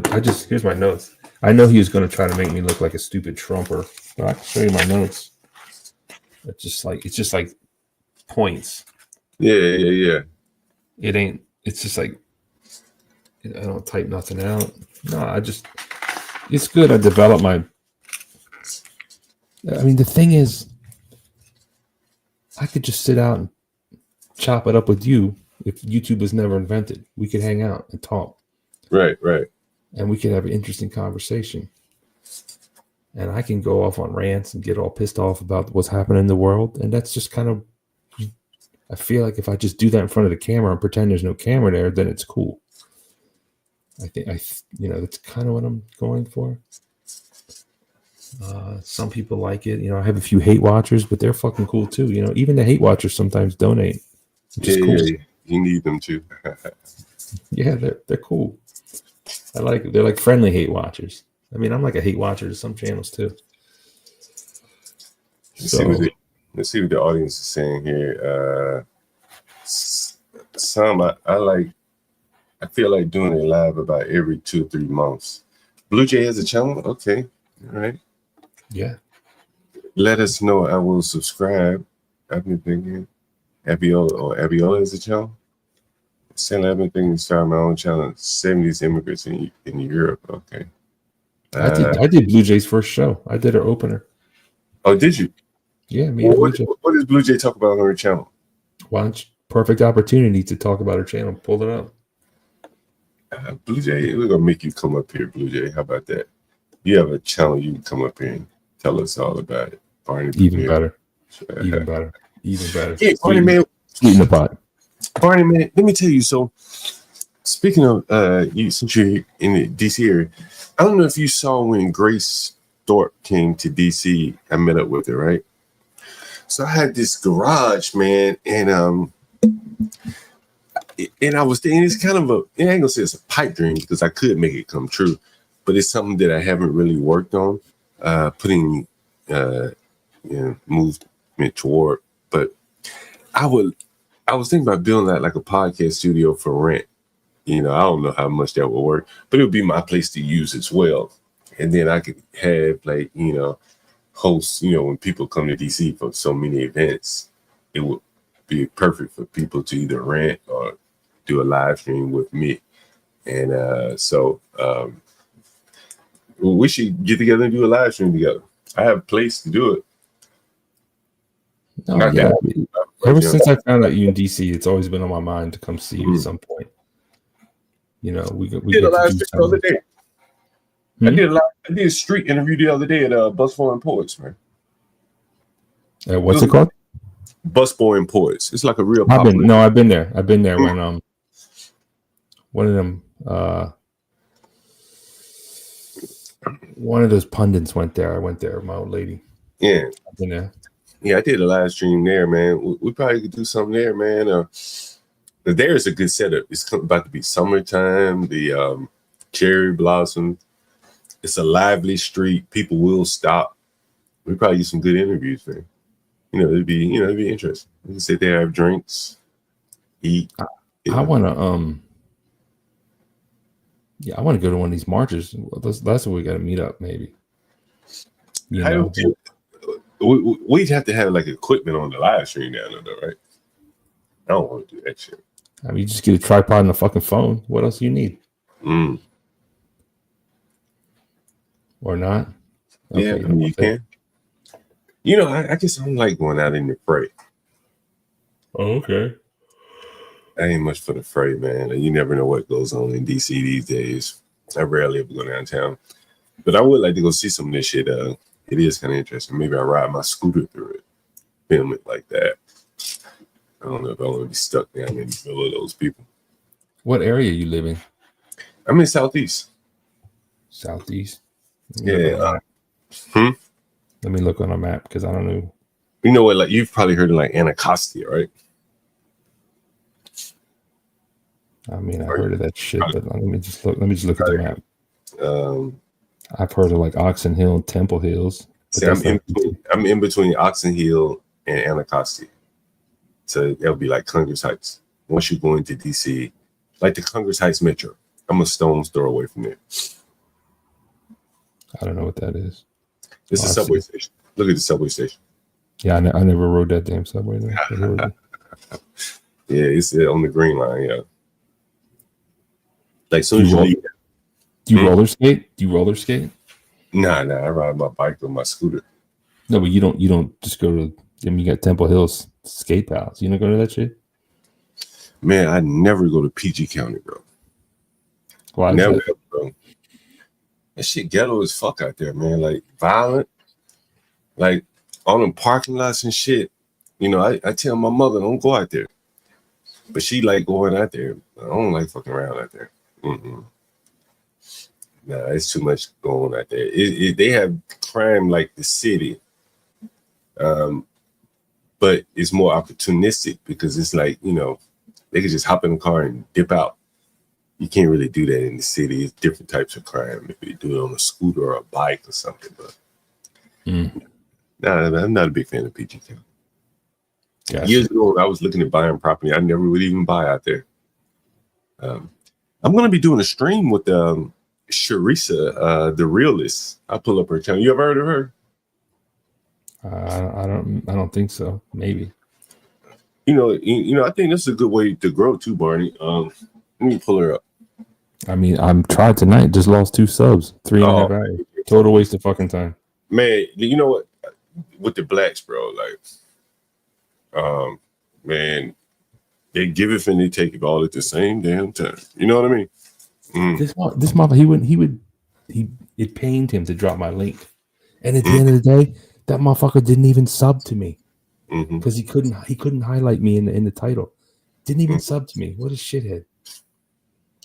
Man, you don't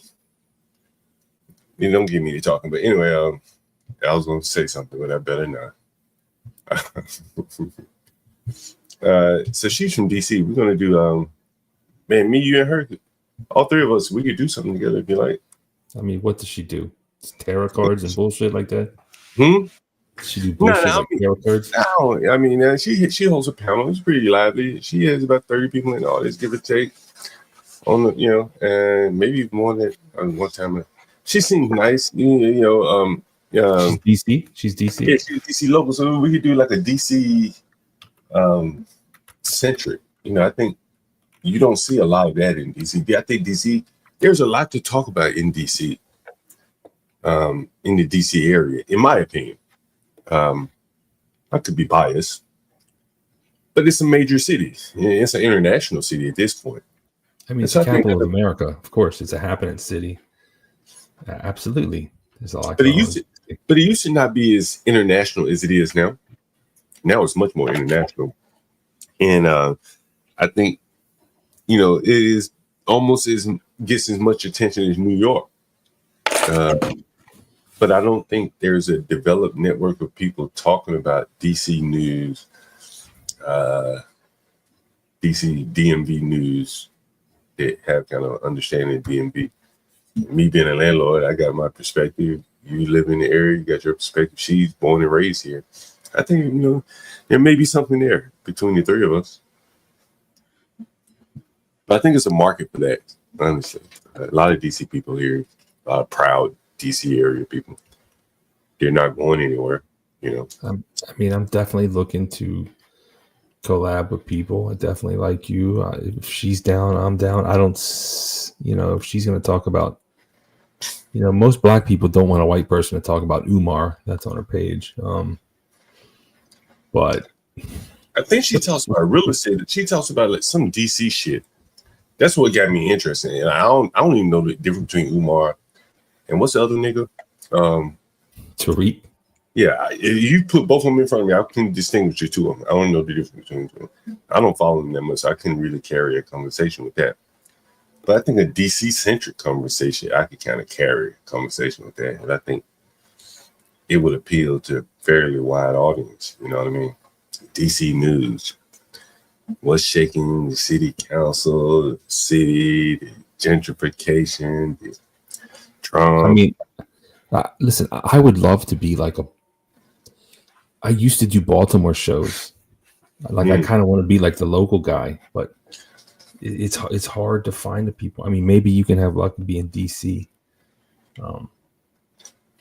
It's just a smaller market, I think.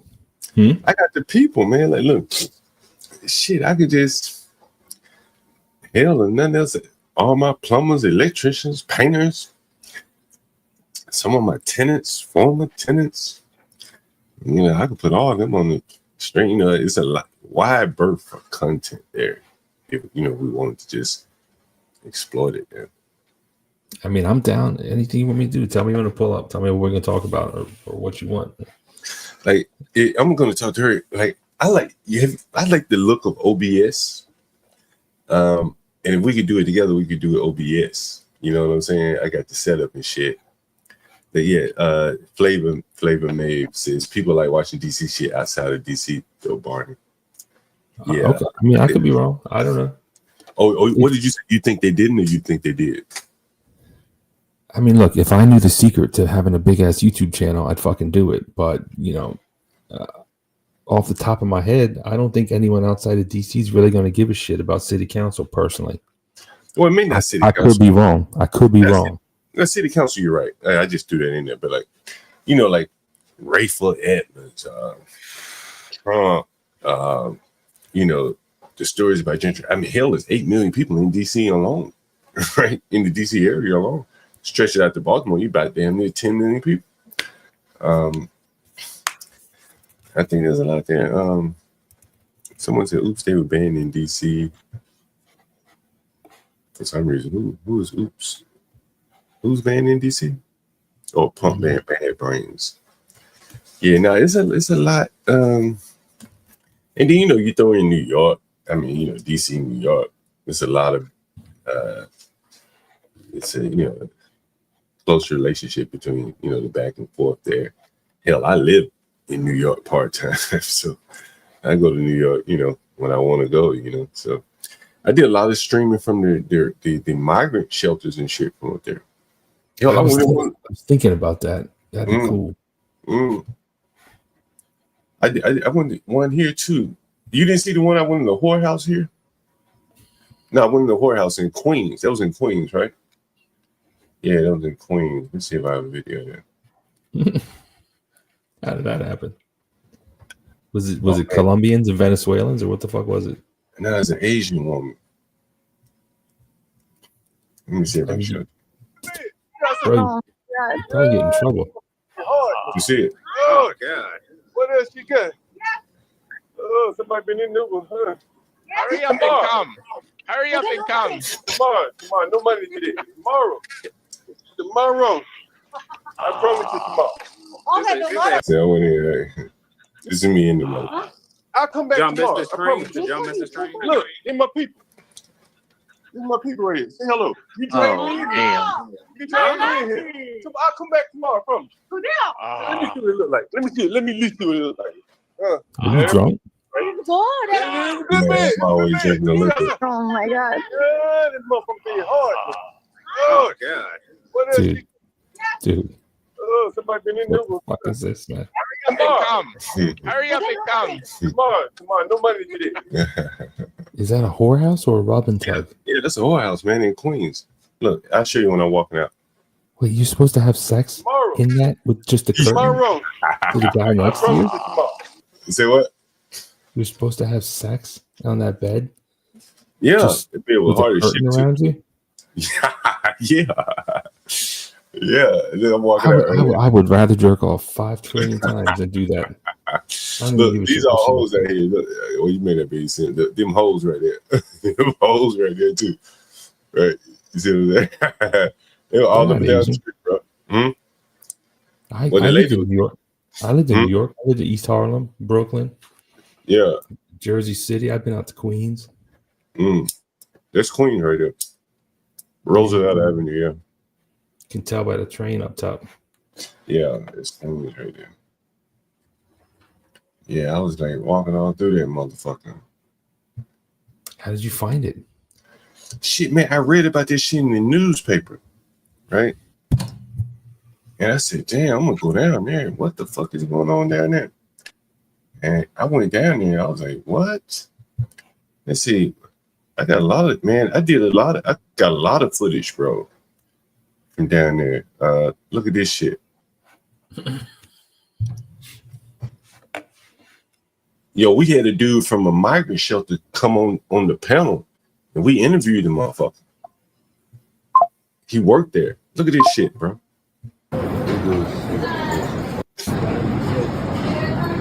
Man, fuck those guys. Too much.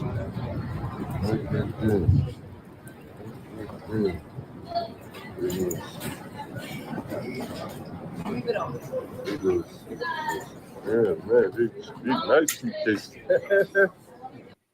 Yeah, that's at the Roosevelt Hotel in Manhattan. Yeah, yeah, we filmed all this shit. It's just so crazy how they let these motherfuckers in. Oh How man, this you haven't seen all this shit? No, I'm not in person, but I see. I watch TV, of course. But it's just crazy that like these liberals are like, let them in, and I'm like, why? Fucking why? Bro, we showed so much of this shit here, bro. It was really fucking amazing. It was one that I remember so vividly. I mean, here's another one. Let me look at this one here.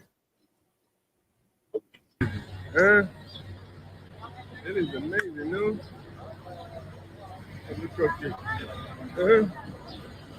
These are the most littering motherfuckers on the planet, too. You know that? That is amazing. These motherfuckers wouldn't know what a trash can is if they fucking tripped over one. They just throw their shit everywhere. I'm telling you, Man, bro. The police was just like letting them do whatever the fuck they want to do too. The police were right there. They were like right there, bro. Just letting them do whatever. I couldn't believe it, bro. And you know what's so crazy about this is a black man later came back and shot 2 of these motherfuckers. Killed them. I think it was 2. You know what his job was? You ain't gonna believe this. Tell me. His job was to pick up trash at this park that they were littering at. Probably got pissed off. Yeah, 'cause they litter so fucking much, man. Every day he come back and he got to pick up all this fucking trash. He gets pissed off and shoot 2 of these motherfuckers. He was a parks worker, threw his whole life away. But I imagine deep down he probably see these people living better than him. You know what I mean? He like, fuck it, I'll just crash out. Right? And that's what he did right there. But yeah, man. Yeah, that shit is crazy. Yeah, man, we got to definitely do some streams.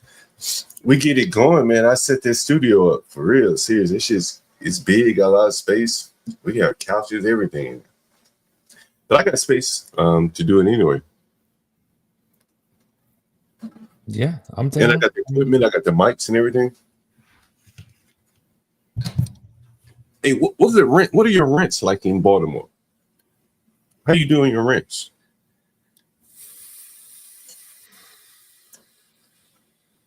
You know, it depends on. It just depends if you got a nice area or not. You know Like how you doing? I got I'm up to like 1,500 on one 2-bedroom. That's probably like my best. Oh, that's not bad. And then I'm not really a good landlord. Like I need to raise the rents. I'm kind of a dumbass, kind of behind with all my shit. I can make some more money. I just got to do it. You know what I mean? Do you have to file paperwork to raise your rent or what? Well, I know them now. I got the ones I got now are pretty good. Some of them are behind, but they're cool. You know, you just fucking tell them. I've known them for years at this point. So, but I got one upstairs I got to rent out. We'll see what that goes for. That's the smallest one. It's 1 bedroom. I'll see what I can get. And I mean, I'm poor, man. I'm not getting rich off of this. You know, this is where I'm at. That's where I'm at. You should put it on Airbnb. I mean, do you think people want to rent? Who's going to fucking rent in the hood? Airbnb. Shit, I'm in the hood.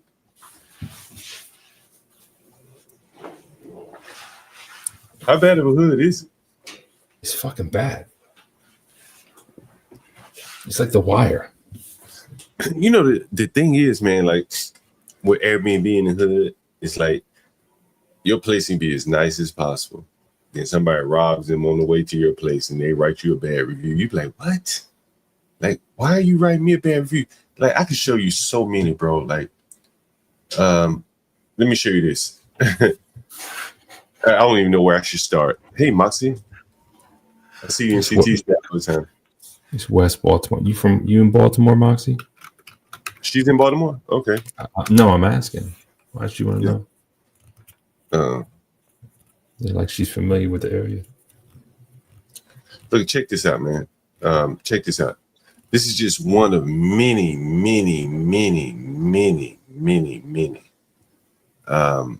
text messages I get. You know, this is the problems of doing business in the hood. You see this? So it's a lady. I said, hey, are you planning to extend? If so, the listing you are in is still available. I do not know. She says, I actually need to cancel it. I was walking home last night and someone tried to rob me at gunpoint. I'm fine, but I need to relocate. I already have my things relocated. So, yeah, of course, she's going to write me a bad review, right? You know, like I didn't rob her, but she's going to, write a review. I'll tell you straight up. It's not true. Someone tried to rob her. Will she fight him off? I don't believe that shit. No, man. I think she just changed her mind and gave you some bullshit excuse. Nah, How do you try to rob someone? I mean, over here. I don't believe it. I don't believe it. Now, over here, it's a lot of young kids that have tried it. She may have resisted and ran off a screen or something. They ran off. And most of the young kids, 14, 15 years old, these aren't like professional robbers. They would have accomplished the goal. So that's really what it boils down to. I've had so many, man. I could pull up others. But let's see. I can pull up others for you. But yeah, I've had my block is mostly owned by the hospital, which is good. What Johns Hopkins? No, Bon Secours, but now it's called Lightbridge. But there's a few independents on the block. But down, or excuse me, east towards Inner Harbor is that's where the shootouts happen. Oh shit, they be shooting? Yeah. Hey. But it and some shit spills out on this block too. But it's when you look at it, especially after like the street sweep, and you look at these beautiful fucking buildings. Yeah. And the fact that the hospital owns them, so there's only like 2 bandos on the block. It's fucking beautiful, man. It's like it could be so fucking nice here. And they just redid a bunch of shit. But these motherfuckers, and they just litter and they shoot down just down that block. Yeah. Damn, car wash, drugs, whatever the fuck's going on down there. And you know where it is. It's right there. But That's where we're at. Yes, the hospital stuff. Oh, is she trying to do business with me? Who? Moxie. Oh, I don't know. Moxie, you trying to do business with That seems like she knows about Baltimore. Do you have any retail spaces available? Retail. She wants to know if you have any retail storefronts. Is that what you mean? That's what she's talking about. Sounds I like that's. mean, I got a third story walk up. It's above me, so it's cool. I mean, It's no retail. Good. I mean, that ain't retail. I mean, what the fuck is retail? Selling clothes? Is that what that means? What does that even mean? Yeah, retail. Well, what kind of retail, Moxie? I'm not sure what that means. It's the first time I ever seen Moxie over here. I see her in CT's chat all the time. I'm not sure if she comes up on panel though. I mean, it's not a storefront, but what? I mean, Moxie, come up. What you trying to do? He said only residential. Yeah, what are you trying to do, Moxie? What kind of business are you trying to do? What are you trying to do? Let's see. It's near Bon Secours, if you know what that is. I guess she knows. I guess she's from Baltimore or something. But I mean, it's cool. It could be so beautiful. It's cool. I'm like 5 minutes from that damn Baltimore Orioles. You know, them tickets are only $10 Monday through Thursday. Yeah, I can believe it. Who the hell want to go down there, bro? I mean, I went once. It was fun, man. It was fun. I'm telling you. I don't even like fucking watch baseball, but it was the best $10 I ever spent. Yeah, I wouldn't want to go down there, man. Have my car broken into, anything down there, you know. Is it really that bad to go down there though, or am I just assuming it's that bad? The criminals are marauding gangs of them 15, 16-year-olds. No shit. And they spend more time in the hood, but they spend like they're hitting motherfuckers in Towson. Towson's nice last time I checked. Yeah. You know, there's a college out there. They're hitting people in Fells Point. That's the cool area downtown where they drink. I do commercial, grocery stores, deli. No, yeah. I don't have that. I don't have that, Moxie. But thanks for asking. I have a buddy of mine. He lives in Baltimore. Man, they be breaking into his house and shit, sitting on his stoop and shit. Like, yo, he's telling me all kind of horror. So he sent me some videos I was looking for. I can't seem to find it. Matter of fact, let me see. Yeah. But yeah, damn, that Baltimore is wild. It's nuts. The block's still making noise. What are they doing? Well, probably about 10 a.m. They had a search warrant, smashed the door, and a bunch of hooping and hollering and shit. And then, like a couple hours ago, it's like 10 cop cars. Something must have happened. I had the headphones on. Who knows what happened? All them women just yelling. Now they still, you know, the weather warming up. They're comfortable at night. Now they're going crazy. Oh yeah, that's right. Because it's about 50 degrees outside right now. Yeah, it's 47 in DC right now, so it's got to be about in the 40s in Baltimore to see. But yeah, because it's just getting that cold now. Getting out of that. Yo, they're gonna be on those motorbikes. I hate them motherfuckers. You don't like those motorbikes? They're fucking terrorists, man. I hate them. They ride up and down your city and shit, up and down your street. This one motherfucker, he liked the street because it's on a little bit of a hill, so you can practice. You can practice. You know, wheelies uphill is easier. I don't know if you know that or not. So the motherfucker like and get down, come back, they're all practicing wheelies on the street. I hate them with a fucking passion. So the city doesn't do anything about it, right? I mean, I ain't seen them chasing. I wish they'd chase them and punch these motherfuckers in the face. But they do a little bit. I think we had enough. But have you seen our mayor? He's a real fuckhead. Hey man, he kept this city down, shut down for a long time after COVID, bro. Yeah, he's a real fuckhead, man. I can't stand Brandon Scott, the Afro mayor. Right? Get a fucking haircut, man. And if you're racist, what? No, if some white motherfucker had a ponytail, I'd be like, cut your fucking hair, you dirty hippie.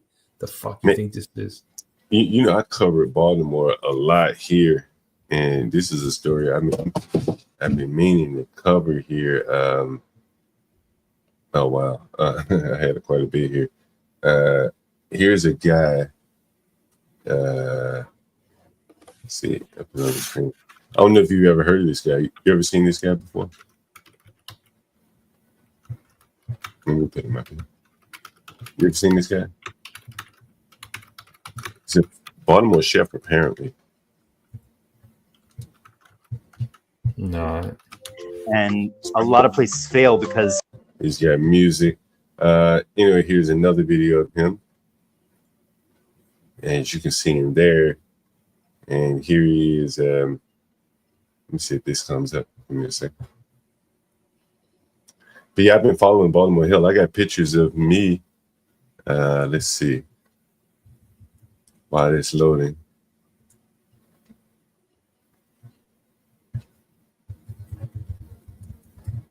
Hell, I have pictures of me. You know what this is? You know what this is, Barnaby?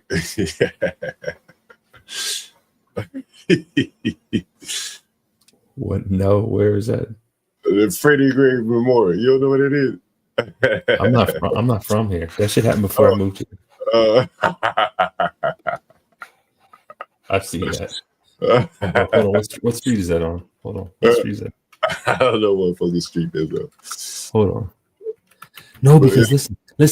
That shit went down at that mall that's kind of close to me. It's called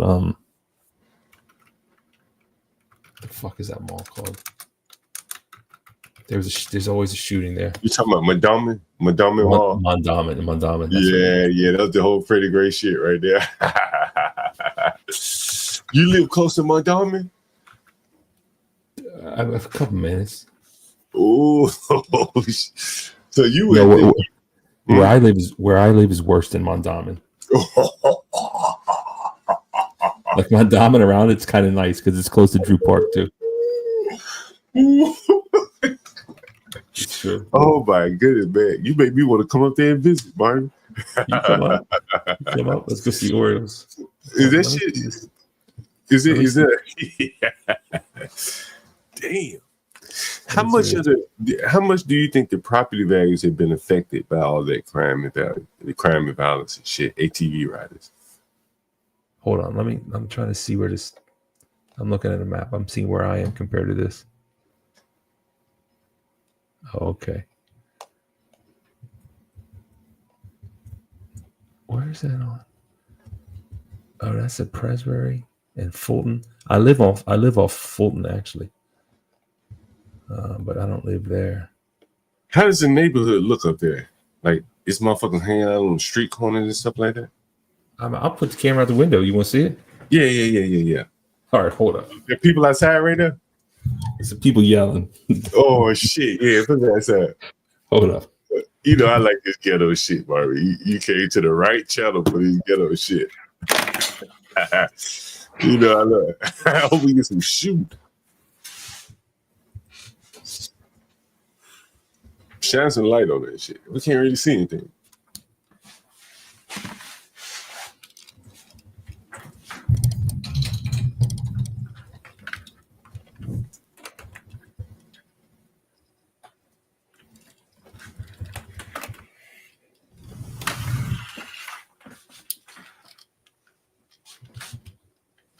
We're not really seeing anything. Oh.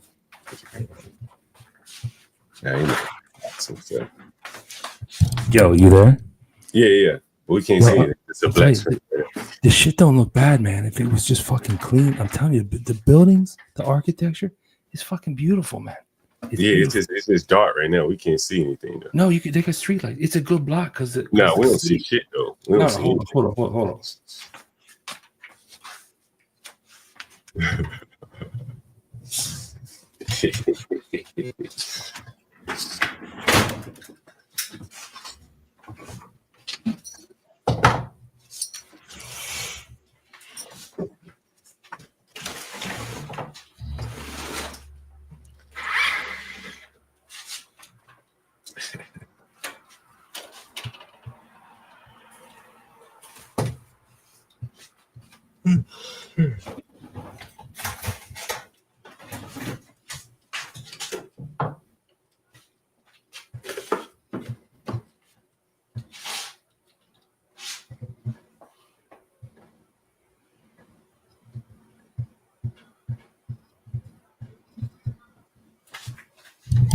You see it?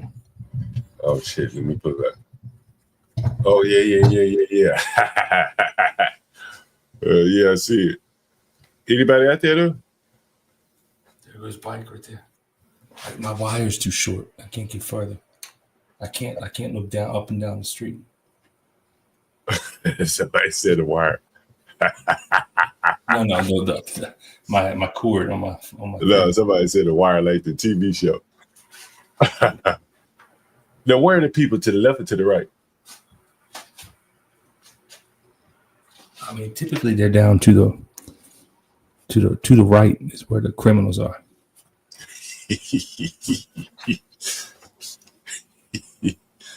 And are they selling drugs or what?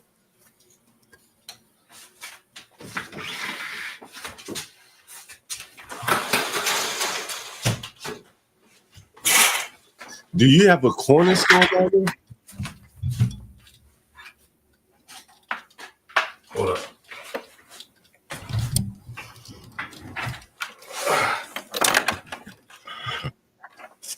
Are they down there selling drugs? Are they down there selling drugs or what? Corner store is not on the. Oh, hold on, I can't hear nothing. Hold on. Yeah, I can hear you. Oh, you can hear me.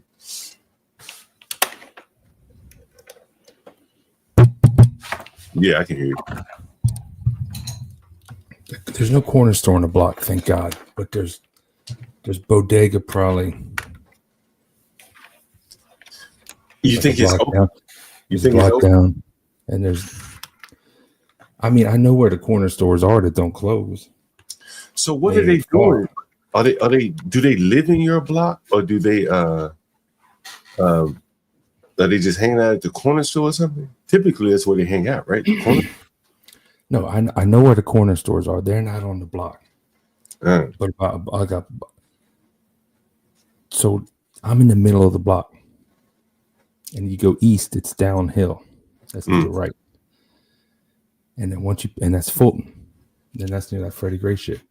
Once you pass Fulton, they got some $15 car wash. You motherfuckers hang out. When I ride my bicycle, they shoot me with them gel blasters and say, "Get out of here, white boy."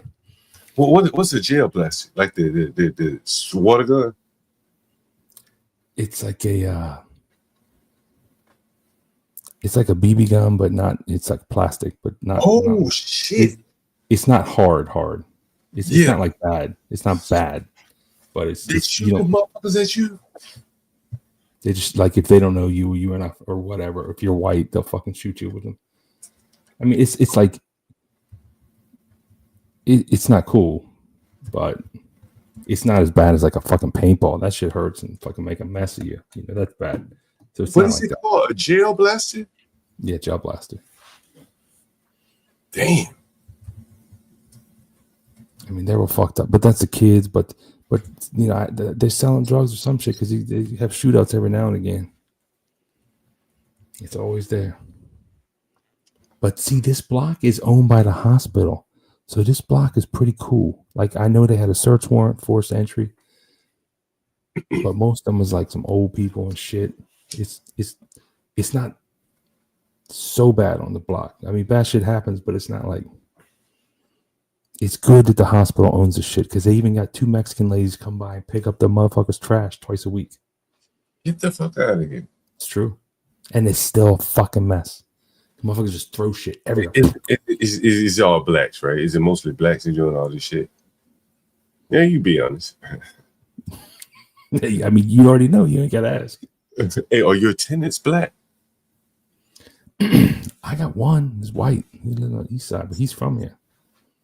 And wait, we got one black tenant? Actually, no, I got 2 white. I got 2 whites. So you got 2 white tenants and with the rest of them black? Yeah.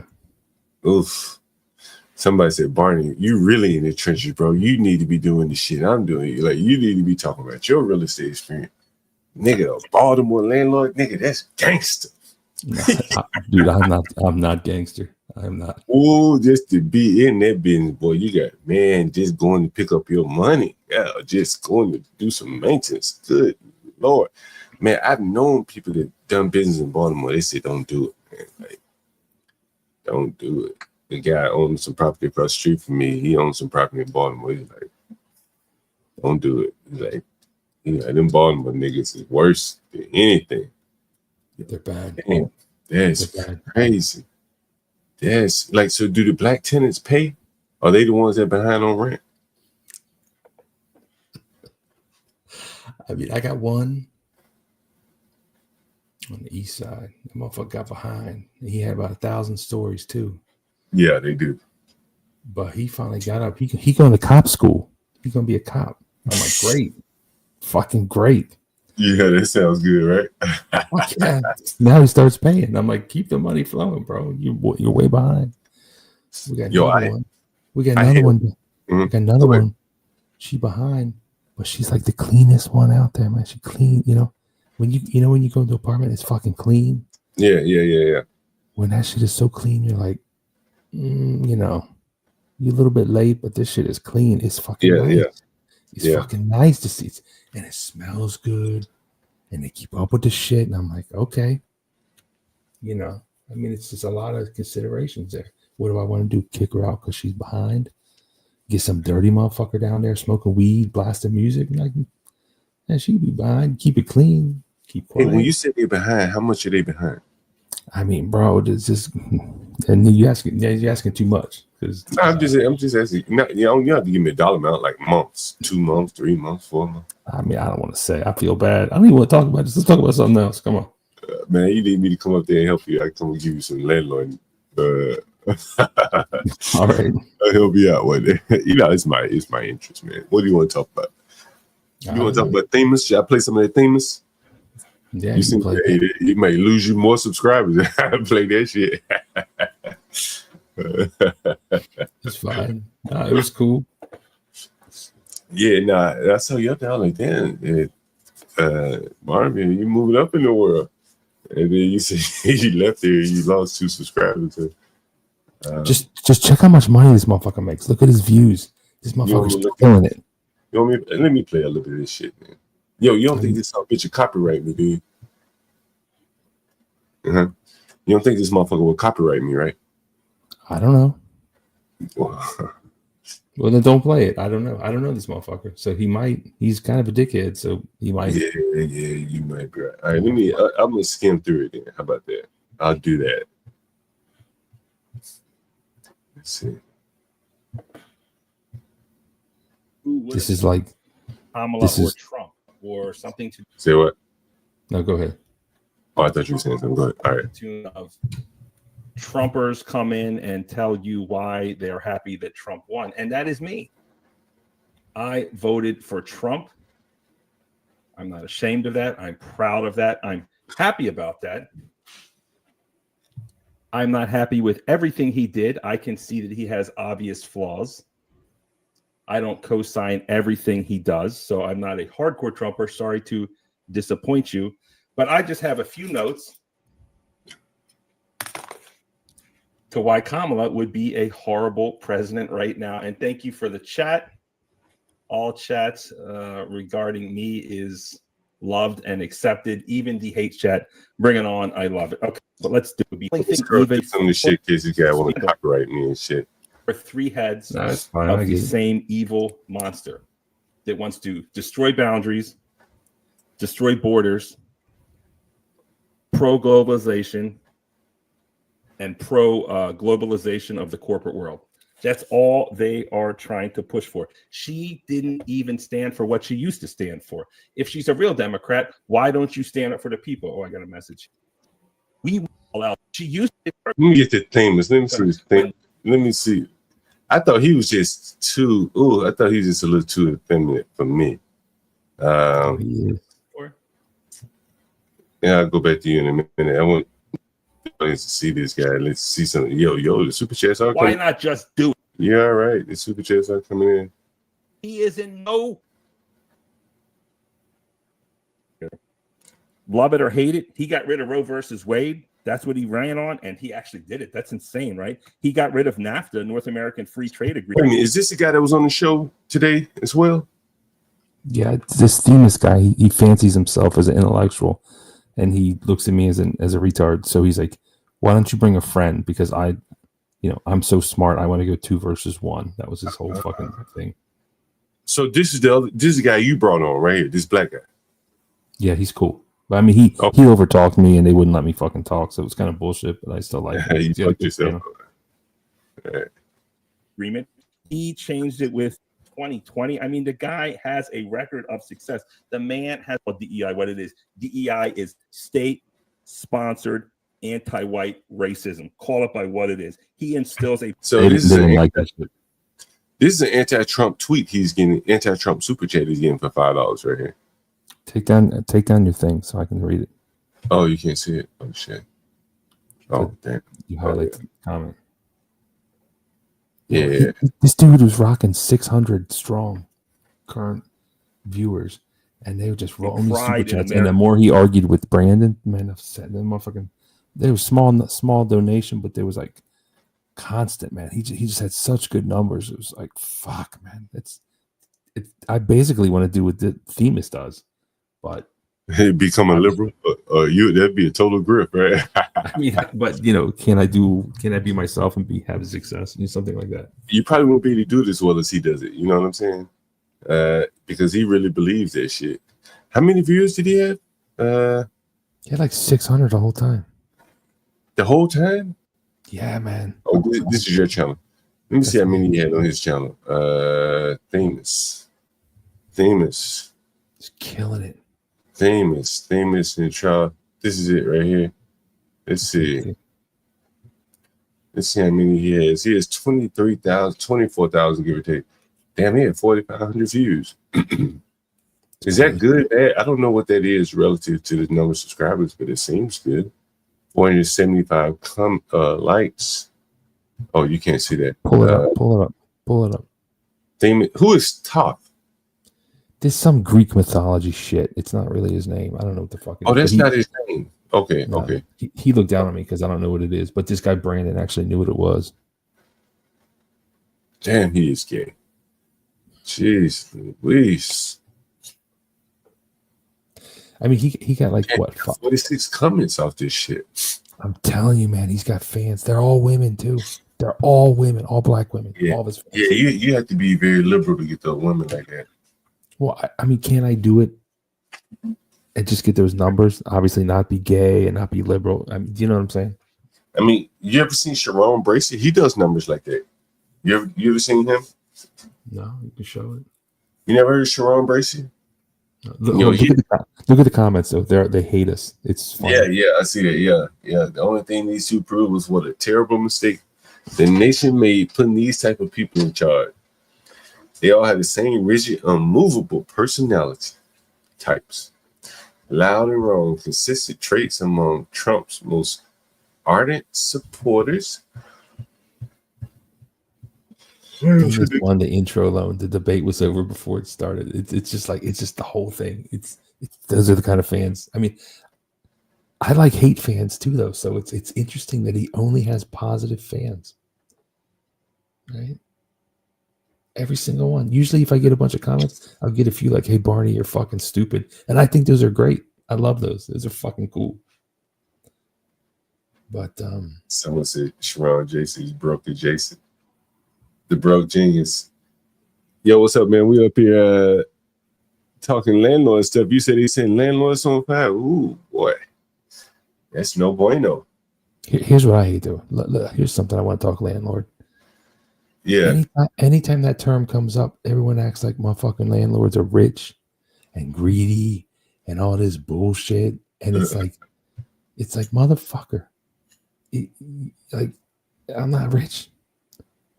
You know, and it's crazy when you tell someone you're a landlord, they look at you like you're fucking rich, or maybe I think, and they don't know, like, we're just fucking mom and pops, and it's crazy that it's like such an evil term. Oh, you're a landlord, you're evil. It's like fuck off. Yeah, man. I showed this earlier today. I think I showed it earlier today. Let's see.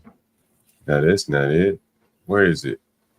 I was going to show you something. Let's see. I'll get back to Themis in 1 minute. Let me see. Downloads. What happened? Oh, this is it? I think this is it. Oh, yeah. Listen, so I had it. Y'all, using material. Share it. I had a bitch one paying me rent, right? You have to share it. So I had this bitch that wasn't paying me rent, and bitch called in with a sob story and all that kind of bullshit. Had motherfuckers donate her money. And look at this bitch. She was calling me a slumlord, probably. And Yeah, look at this. they call you slumlord. Yeah, look at this bitch. Just because you're not rich, it's either you rich or you a slumlord. There's nothing in between. It's bullshit. Yeah, look at this bitch. Ain't no bullshit. Get it, girl.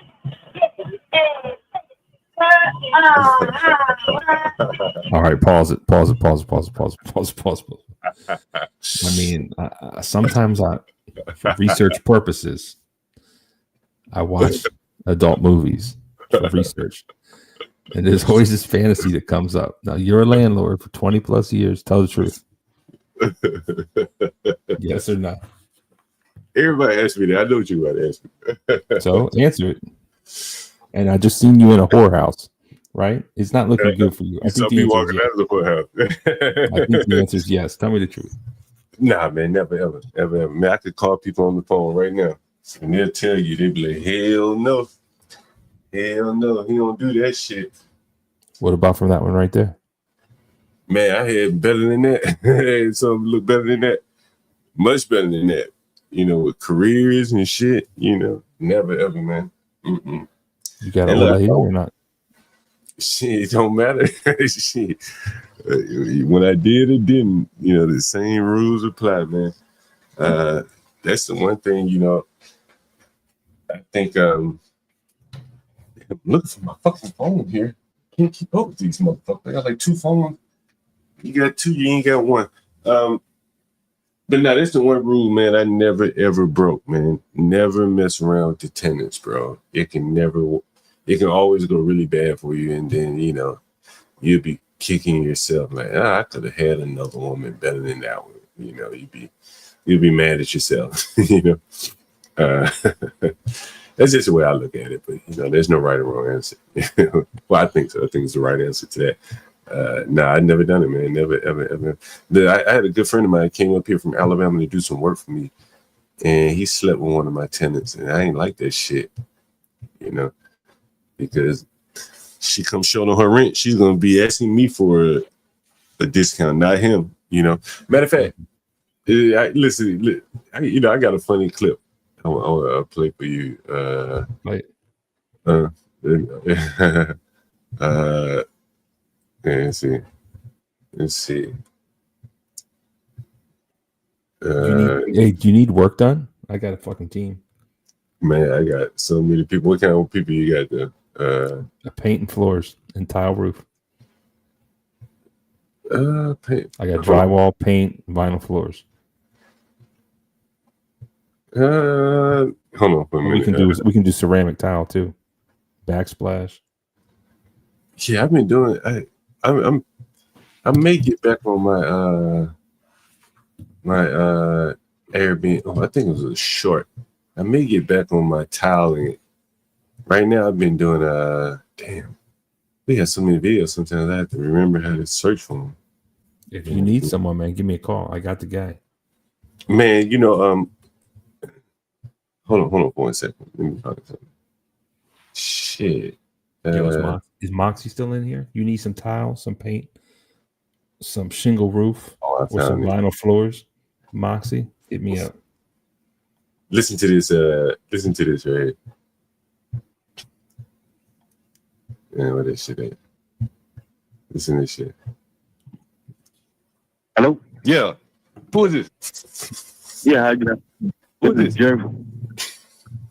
Airbnb, Jerry? Guest from Airbnb. Man, you know you slept with that woman the last time and told that woman you worked for me or something last time you was it. You remember that shit? You slept with that, you remember you slept with that fucking woman in my house and told that woman, that fat woman, you she thought you worked for me or something. You remember that shit? Oh, that crazy woman? Yeah. Oh, okay. Nigga, you hear that crazy ass woman asking me for a free night, thinking that man, my lady, she wrote an Airbnb message or something, talking about she done fuck somebody in the house, and my lady was like, "Who she fuck?" She thinking she fucked me, and I had to figure this shit out. Like, you fucked her ass. She wrote an Airbnb message. Oh my god. Yeah. Yeah, she was like, yeah, you know, I get a free night because I fucked this nigga. And I'm like, what nigga you fuck? My lady was like, what nigga she fuck? And nigga, that was you fucked him. Oh my god. Yeah, I didn't find out. I didn't find out she was a cuckoo till after that. Hello? He didn't find out she was cuckoo till after that. That's why I don't fuck these women, man. Shit, I ain't ever done that shit, bro. I don't do that shit. You don't find out they cuckoo till after the fact, but they in your house at that point. Anyway. Yo, I got a good cuckoo story. Oh, it's a good cuckoo. I mean, it's pretty fucking sad, honestly. But I used to be with this girl 3-4 years, and we broke up. She threw me out. That's kind of how I ended up one of these apartments here. You know, not the ones I usually lived in. Yeah. I used to live in Pikesville, and I lived on the east side. I didn't plan on living here, but now I'm here. And because she threw me out because of her place. I know you ain't supposed to do that, but I did it. But yeah. And then she went crazy, man. She accused me of all kinds of shit. She started saying shit, and I didn't talk to her. I didn't call her. I didn't do nothing. And then I didn't do nothing. And then and then she starts posting shit, and she would email me, and I see like a new Instagram, a new TikTok. Yeah, she's straight up there saying that I SA'd her. Oh, wow. And she making all these claims, and then the shit starts going crazy. Then she says she's married to this famous DJ. And then she says that her mom used to be Joe Biden's concubine.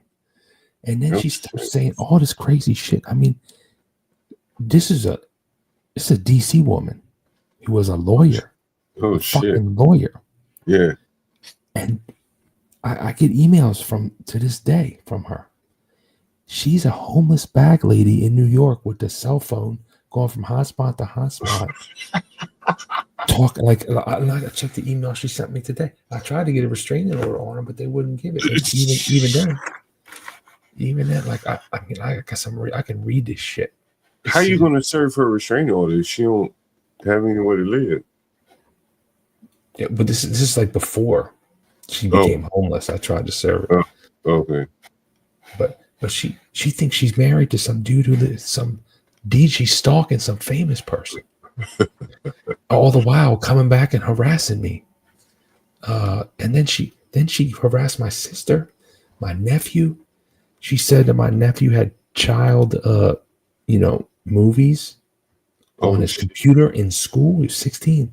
They pulled him out of school, went through his computer, make sure he didn't have that shit. And then she turned on my sister. My sister's a teacher over 25 years. This person has, naked child movies on their computer. They had to go through her shit. And it's like, this woman is fucking nuts. It's an embarrassment to me. It's a disgrace to my family. This crazy woman. She used to be a fucking lawyer in DC, and now she's a homeless fucking bag lady. And it's insane. What's her name? Shit. Man, I'm gonna fucking tell you her name for fuck's sake. Well, she's fucking homeless. What does it matter? She ain't gonna be online. She is online because somehow she has a fucking phone and she's still posting shit. But she be at the bus stop, get the old free web. That shit's good too. There's some good web service. She's posting shit, man. It is fucking she crazy. Black, white? She black. Oh, you like the sisters, Martin? Well, you know you're gonna get in some trouble fucking these crazy ass sisters. I ain't got no preference. It don't matter to me. It's just whatever wants to treat me right. I'm good. I'm all booed up. I'm good now. But this shit is crazy. I'm still living with this fucking albatross around my motherfucking neck, and the shit is unpleasant as a motherfucker. Hold up. Let me read some of these emails, man. I'm assuming your lady isn't home with you, but since you better read these emails, then you whispering and shit. No, we don't live together. But I got I got a tenant underneath me, probably trying to sleep, so I don't want to like be too loud. Oh, Does that make sense? Yeah, no, I get it. Yeah, it's inner city living. Yeah. I got a loud voice. And I mean, I talk some crazy shit online, so I don't want to scare. Some motherfuckers be hearing your whole string. Yeah. Here we go. So now she thinks that she is related to King Charles. She thinks that she's King Charles' illegitimate black mulatto child. Right. Okay. So she says, okay, so she thinks this guy Diplo, this is a musician, and Jared Leto. She says Diplo and Jared. This is an email I got today. I haven't seen her in 3 years. Diplo and Jared are gatekeepers. She's always said she's got to get women away from the Hunter Biden, too, because of the jealousy. They are all stalkers. She's aggressive because they are. So you became, it's always sex too.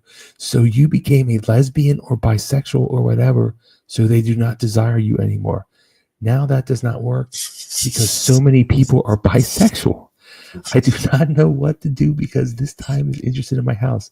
She should buy it for sale price and move on, return to whatever else, jewels and such. It goes on and on and on and on. She says she's pregnant all the time. She says she's married all the time. She's posting pictures. She's a straight up homeless bag lady with the fucking cell phone. It's crazy. I used to love this woman and be with her and make plans and shit. And now the bitch is harassing me and on the streets. Her own family threw her ass out because they couldn't handle it. Hey, you know how to pick them, Barney. I must say that. Yeah, damn. Oh, here we go. Here's another one. These are like to everyone. It says, you had sex with my son who's 16, Meghan Markle. Meghan Markle's that woman. Yeah. You used to essay him with Hunter Biden. That's why you're trying to kill him. And you essayed me yourself. You're addicted to cocaine and you are a mean ass bitch. You're disgusting. Jared Leto and the mayor of New York were your pimps. Jay Penske, I have no idea who that is, was a client with some of these other folks. It goes on. And she says her mom was a transsexual. And it's not really her mom. I mean, it's just fucking insane. It's fucking insane. Damn, that is crazy, motherfucker. It's fucking scary because, like, shit, is that going to happen to me? Am I going to go fucking loco? That's nuts. Well, it can happen to the best of us, I tell you. That's fucking nuts. Where the fuck is my phone around here? Where the fuck I put my phone, boy? I can call it if you want. Nah, I don't fucking ever having no ring anyway. I don't know what the fuck I did. The fuck I did with it. Anyway, go right ahead. Nah, I mean, yeah, it's like it's so late. I don't want to read this shit too loud. Sorry, I'm whispering. I just don't want to wake her up. Damn. Motherfucker somewhere. I can hear it. I'm ringing in my fucking ears. Where the fuck is it? Oh. Yeah. All right, I got it. All right. That's me. Yeah, I got you. All right. Yeah, go ahead. Nah, that's it. I mean, the bitch is crazy. Oh, you didn't put the link in the chat for boy. Let me check out her Instagram. Let me see if she posted anything crazy about me. You know, with my fucking name and my address and shit. She knows where I live. It's fucking crazy. But luckily, she used to be homeless in DC. Damn. At the Metro, and somehow she thought she was married to some fucking famous guy in New York. So I don't know how the fuck she got there, but thank God. It's fucking great. Oh yeah, she's posting. 6 hours ago. She posted some shit. Nope. At least I'm not on it. That's good. She's got, I don't know who these people are. This shit is crazy. Is that you, Goy? Hold on, we got someone in the back. Let me put up a banner. You motherfuckers try to point bomb and shit. Be using other people's names and shit. Yeah. All right. Hey, what's up, boy? Hey, what's up? What you guys doing? Oh, no, not much. What's up, boy? Take down the comment. We in bed, boy. Whoa, Jesus I don't Christ! think I've ever This is seen a you. private moment, John. You want me to leave? I don't think I've ever seen you before, boy. Barnabas, shut up. I mean, Jesus Christ, What are you Quay. talking about? What the No, I fuck are just you got doing, home. Quay? I went out. I just got home. That's why. Wait, where are you, by the way? What part of the country? What part of the world are you in? I'm in shitty ass Minnesota. Oh, okay. I didn't know you. I didn't know you were in the States. Oh, you up there Yeah, by Mr. Jones? I've been in America for like 25, 26 years. Oh, okay. I didn't know that. Okay. Yeah, no. I came here when I was 17, went to high school and everything. Okay. Then. Okay. You know, Barney was just telling us his travels in Baltimore. Oh, I saw some lady on the screen. Barnabas, is that your girlfriend? No. Which one? The one that was dancing? The one with the butt? No, the one that was on the screen. I just got in. So I just saw a lady on the screen and I heard him talking. Oh, was it which one was it? Was it oh, was it this one? Let's see. Is it this one right here? Let's see. I just saw some white lady on the screen. Oh, white lady. Oh, well, I thought you was talking about my tenant, my former black tenant. Why you got some crazy ass person? Listen, you see this great? Yeah. For the people just joined it, I show it to you again. I know you want to see it anyway. Goy, you know, the kind of, we talk a lot about Black Americans and shit here. So I had these Black Americans behind on their rent, and we did a little fundraiser here on the show. For her rent? Yeah, like an adoptive Black American type thing. And so, Universal Jones sent me this. This is her down in New Orleans. I guess she's gotten her rent money wherever she is, Goy, and she's having a good time here. Stripper?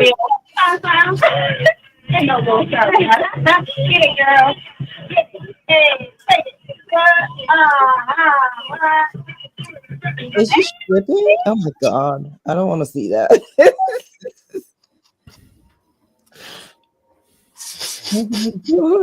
Is she stripping or something? Is that a something? That's something. Oh my god. 3 months ago, she didn't have rent. Now she's in New Orleans, showing her ass. Has she paid her rent yet? She's moved, but we did a little fundraiser for her. You know, so typical of Black American. People giving her money and shit.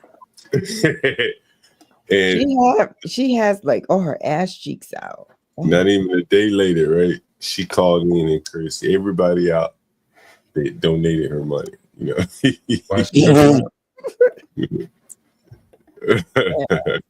that is sad. If somebody says that a BBL, I don't think it don't look like a BBL. I don't know. Yeah, I wouldn't know what a BBL looked like. So it don't look like a BBL.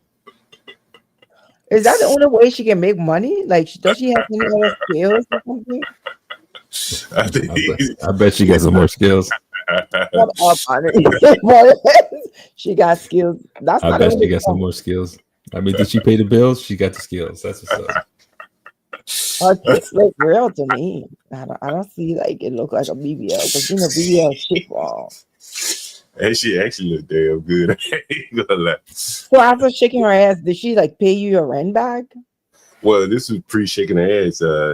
This was when she was down on her luck, had old broke ass, dusty ass boyfriend. I think now she's beyond that boyfriend now. She's figured out a way to make some money and got herself down in New Orleans. You know.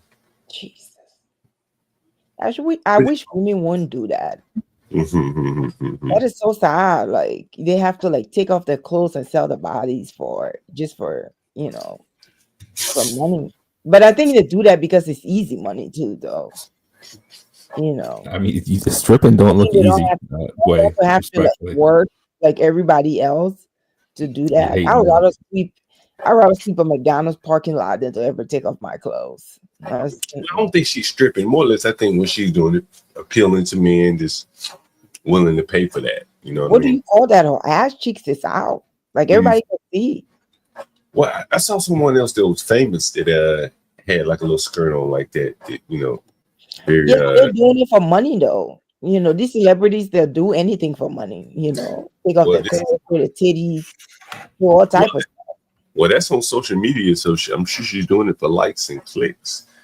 So there you go. I'm glad I don't have those, like, you know, people talk about nudity and stuff on social media. I just don't see them.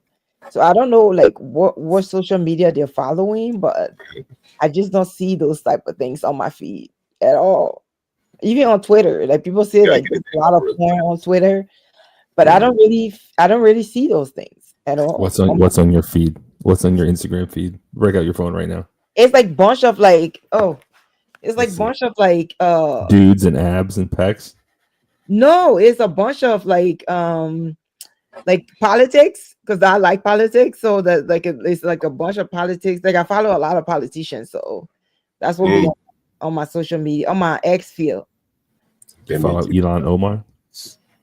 Oh God, no! Isn't she? I don't follow that. Isn't she I don't out there? follow her. She's in Minnesota, right? She's in Minnesota. Her district is dirty as hell. Like if you ever been to a district, oh my God, it smells bad. It's dirty. Like there's more people have moved out of Minnesota because of Team Walls. Like we have the fifth highest taxes in the country. Can you imagine that? Like when I moved to Minnesota, it was 7.5, and it's 2025 now. It's like 9.5 that we pay in taxes. You know, like he keep raising the taxes over and over again. He needs to go. So we can wait for the next election so we can vote him out. So yeah, no, he's damaging Minnesota. Like there's a whole bunch of people that have moved out of Minnesota. Like, you know, before. How the Muslim? You live in a city or where you live? Like it's. So I live in like a small town. Like I live in like what they would call like a redneck town. I'm like, yeah. So I'm like the only like maybe like in my community that I live in, there's only like 2 or 3 black people in my community. So I like living in small towns. I don't know. I always have. Like since I moved to the US, like I always live in small towns. So I just like, you know, like my first high school, like I was the only black in the beginning of my like first 2 years. And then like, you know, after that, like, and then other like black Americans started coming to the school and stuff. But I was the only African in my school. Yeah, it was fun though. You know, I had a good time. Like I had a great time in high school. So, Great. Wait, I want to play a clip for you. I want to get your opinion on this. Hold on, the block is hot. Hold on. Oh shit, you got something else for her? Let me know what you got. You know, we can always switch up the program at any given moment in time. You got some hot shit for it. I like the shooting, the violence, and all that bullshit. I'm looking. Is he showing something? Because I'm not looking at the screen right now, so you have to help me out with that. Let me know if you got something good for us. yeah, no, the place I live is so quiet. You can drop a paper and you can hear the sound. Boy, I want to get your opinion on this. If I can find it, where if I can just find it. Oh. Here it is. Here it is. Here it is. Here it is. Yeah, I want to get your opinion on this. I'm gonna play a couple clips for you, Gway. You mind? Okay. And I want to get don't play a couple one at a time. And I just want to get your opinion on them. Here's the first one. We also see that y'all cannot keep up with a conversation neither. Y'all's not as smart as y'all think. You can stop being condescending and just repeat, you know. Like right, because no, use cassette. You condescended first by just dismissing what I just said to try to act. So that's Sharon Bracey talking to African guys, and you know y'all ain't as smart as y'all think y'all are. And then this is him again. The thing is, I don't know what it mean by that. Like, and the thing is, like, the problem is with a lot of Black Americans, like the group of Africans together. Africa is a continent. Oh, it has like 52 or 53 countries. So every country is different, even though we're similar in culture, but we're a lot different too. So it depends on what country you're talking about. And it seems like a lot of the times they just group Africans together. Lump y'all in. Listen to this, Goy. Whoever that person is, whatever we come up to a conclusion and say, this is the people that deserve it, whether it's a DNA, blood. He's talking about reparations here. And we check out whatever we need to go check out. And besides, it's not going to go through you in the first fucking place. That is the issue as well. So it doesn't make no It doesn't make no sense why you don't just get alongside us and say, let me help my brothers and sisters get some goddamn money anyway. So basically, what he's saying is, you Africans need to get alongside us Black Americans and help us fight for reparations. Yeah, that's not gonna happen. Why does he think that would happen? I don't know. Like it's almost like you blaming the people, the whites today have nothing to do with slavery, but you want them to pay you. I never understood the logic in that, you know. If you go along with that logic, you say, okay, that's fine. But why do you think someone else should join your cause to get you some money? Because our skin color is black, they feel like, because they don't look at like the culture differences, they only look at the skin color. So like if we are all black, we should all agree to whatever they're doing. And it doesn't work that way, because like our focus when we come to the US is because we have a lot of family members back home that we have to take care of. We don't have choice. You know, whoever make it out get to take care of the rest.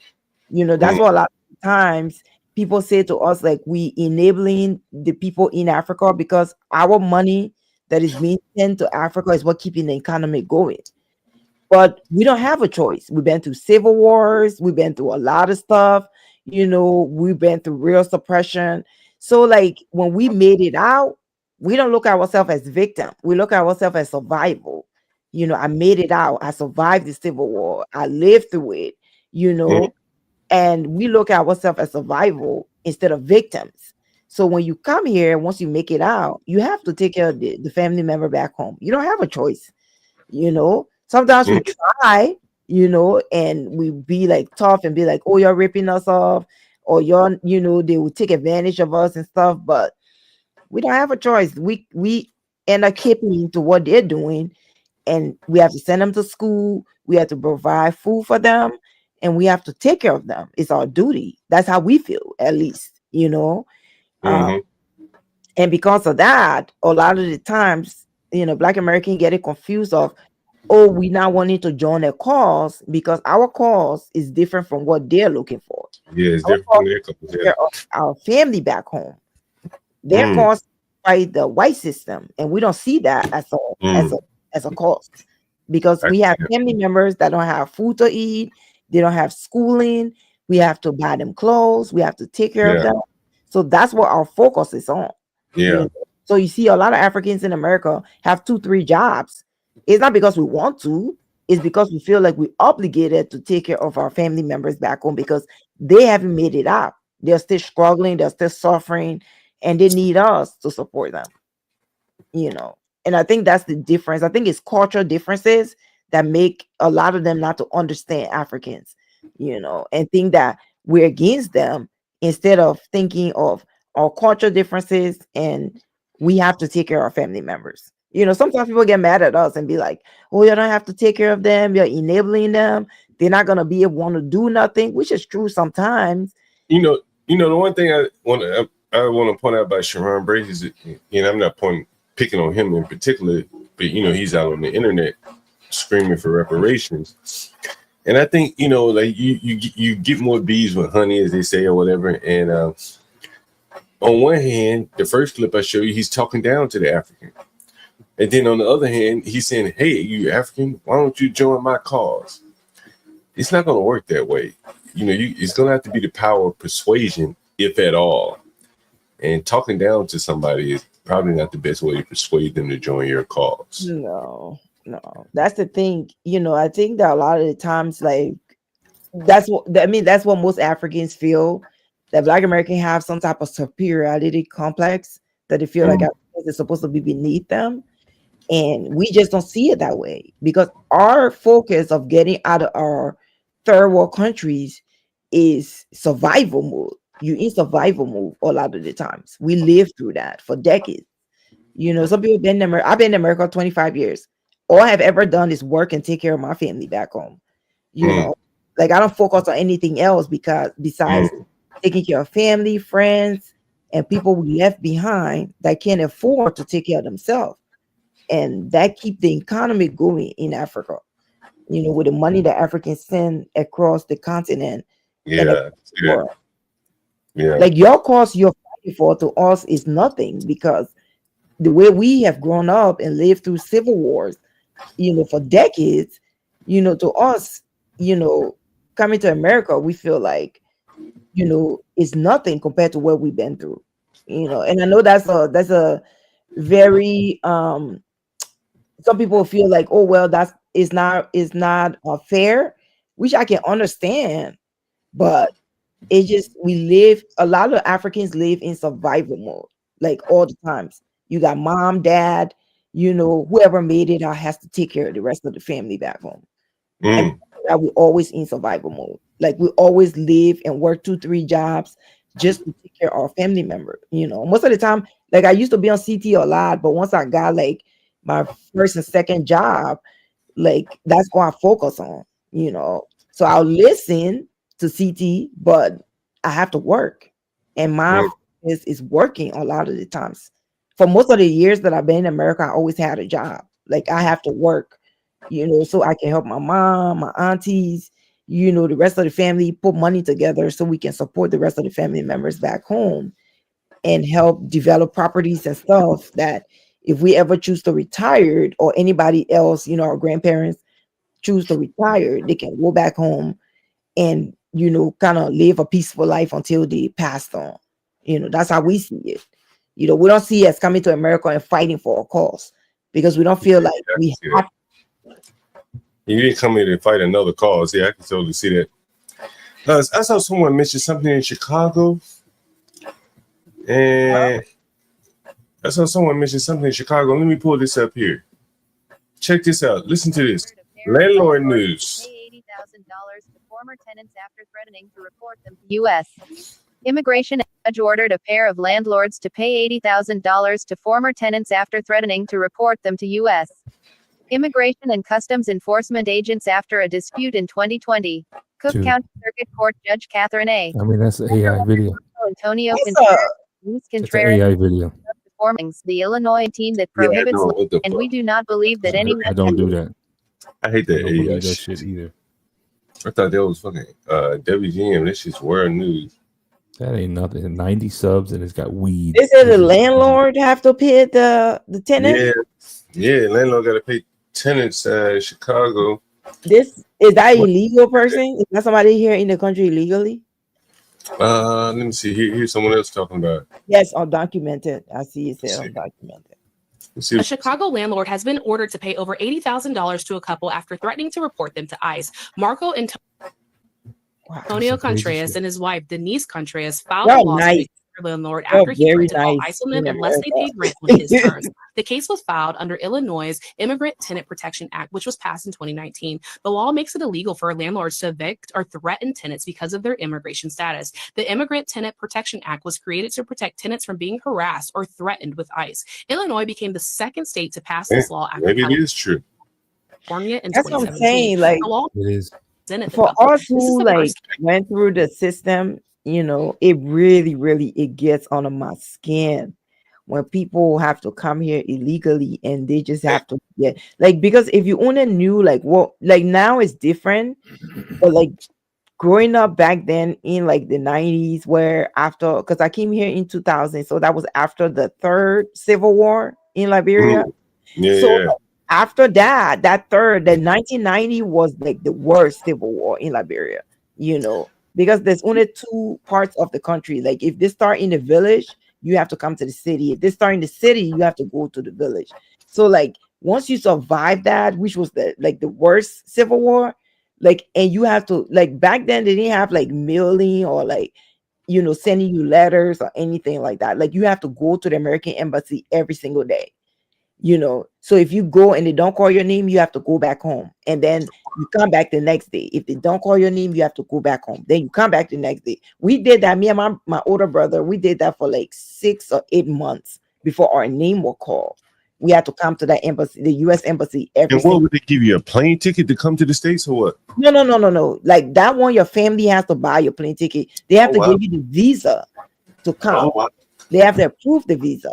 So like when they approve the visa, then y'all get to come and y'all have to pass the test. So you had to have your money ready. So like my dad, who filed for me and my brother through political asylum because there was a war in Liberia at the time. So then he had to purchase our tickets, which is a one-way ticket because we're not coming back. So we had to come purchase our tickets, and then we come on a one-way ticket to the U.S., which then he had to send an affidavit of support. Affidavit of support means that when the person comes to the U.S., like the American government is not going to be responsible for them. Like you are going to be responsible. So you have to send your bank account, and the money in your bank account has to reach the amount to take care of 2 people that's coming to the country first before they get approved. So my dad had to do that. So my dad had like 3 jobs just so me and my brother can come during the war. So like it's not just that easy, and it's different visas for different situations. That's how it work, you know. Yeah.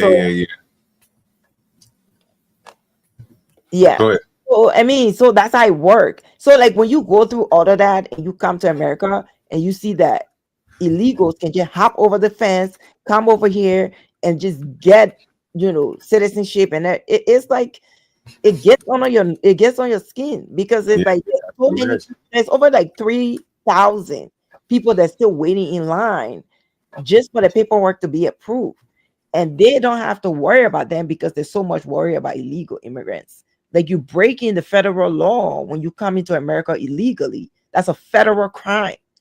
You know, and everybody know that. Like our visas, like our citizenship, our green card, all those stuff for foreigners can be revoked if you commit any felonies, if you have any type of like killings, raping, any type of federal crime, your visa, your green card, and your citizenship can be revoked. It says that on the paperwork when they give it to you. But you know, a lot of times people don't read that, so they don't understand that they can actually revoke those stuff from you if you don't follow the law in America. So a lot of Africans tend to follow the law. There's a very small majority of them that don't follow the law, and they end up getting deported, which is not a good thing because they laugh at you in Africa. If you get to Africa, they much fun of you and just drag you through the mud because they feel like you're a waste of time. Like somebody else, all that money, somebody else gonna take your place and do something great with their life and help the family. And you came and just wasting your time, get deported back to Africa. And a lot of times we know that they're deported because they have on socks. Africa is hot as hell, you know.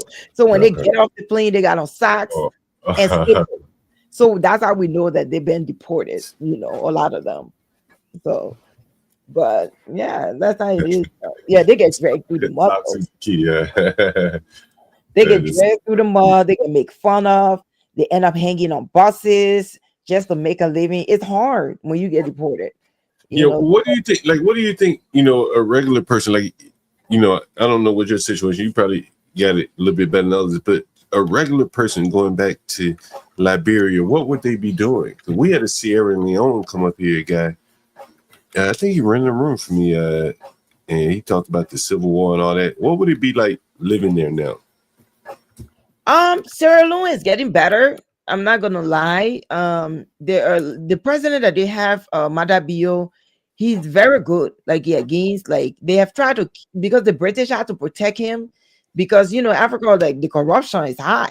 So they have tried to kill him like a couple of times, and the British had to protect him because they'll gain independence through the British. You know, I mean, they speak Creole, but you know, because he was doing the right thing, they supported him, and the corrupt Africans tried to take him out. You know, so the British had to protect him because in Africa it's very hard to change the system because the corruption is so bad. That's the problem. You know, So when you get in power, if you're not strong enough to change the system, it's easy for them to get rid of you. So that's another thing. But Sierra Leone is doing good. Sierra Leone is doing really good compared to Liberia, where I'm from. I mean, we had a new president like in the last was, I want to say, 6 to 8 months, and we still haven't seen any development in the country. So I mean, Takes time. yeah, it takes time because, like, the stupid thing about Africans, I would say, is that they get so mad. The problem in Africa is the tribalism. That's what's wrong with Africa. The tribalism and the religion, because there's Muslims, there are Christians, a lot of them. Someone else, were you there during the war? Yes, I was there. I spent my entire childhood through the Civil War. There was 3 different civil wars. It started in 1981. Did you have to run through the bushes or anything like that? We had to walk across the rebel groups. So, like, people who made it across the rebel groups, because there's the new bridge and the old bridge in Liberia. So when you go through the new bridge and you make it, if you don't get killed, then you survive that.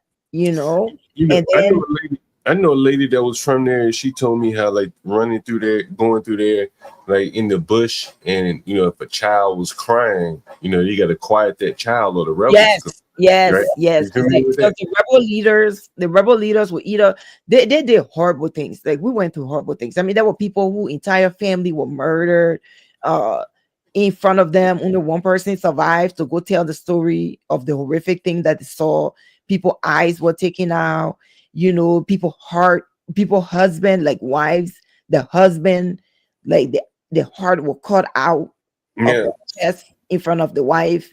The guy in Sierra Leone was showing us how they would cut the hands and shit off these people, make them like cripples. Yeah, Chancellor took that over there. That was another thing. Like, one of the president that was in Sierra Leone at the time, he was very idiotic.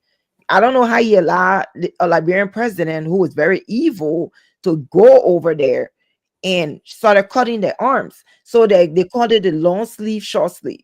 So if you wanted long sleeve, they will cut it at the arms like this. If you want a short sleeve, they'll cut it like this. Wow. So they gave you the choice. They gave you the choice, yeah.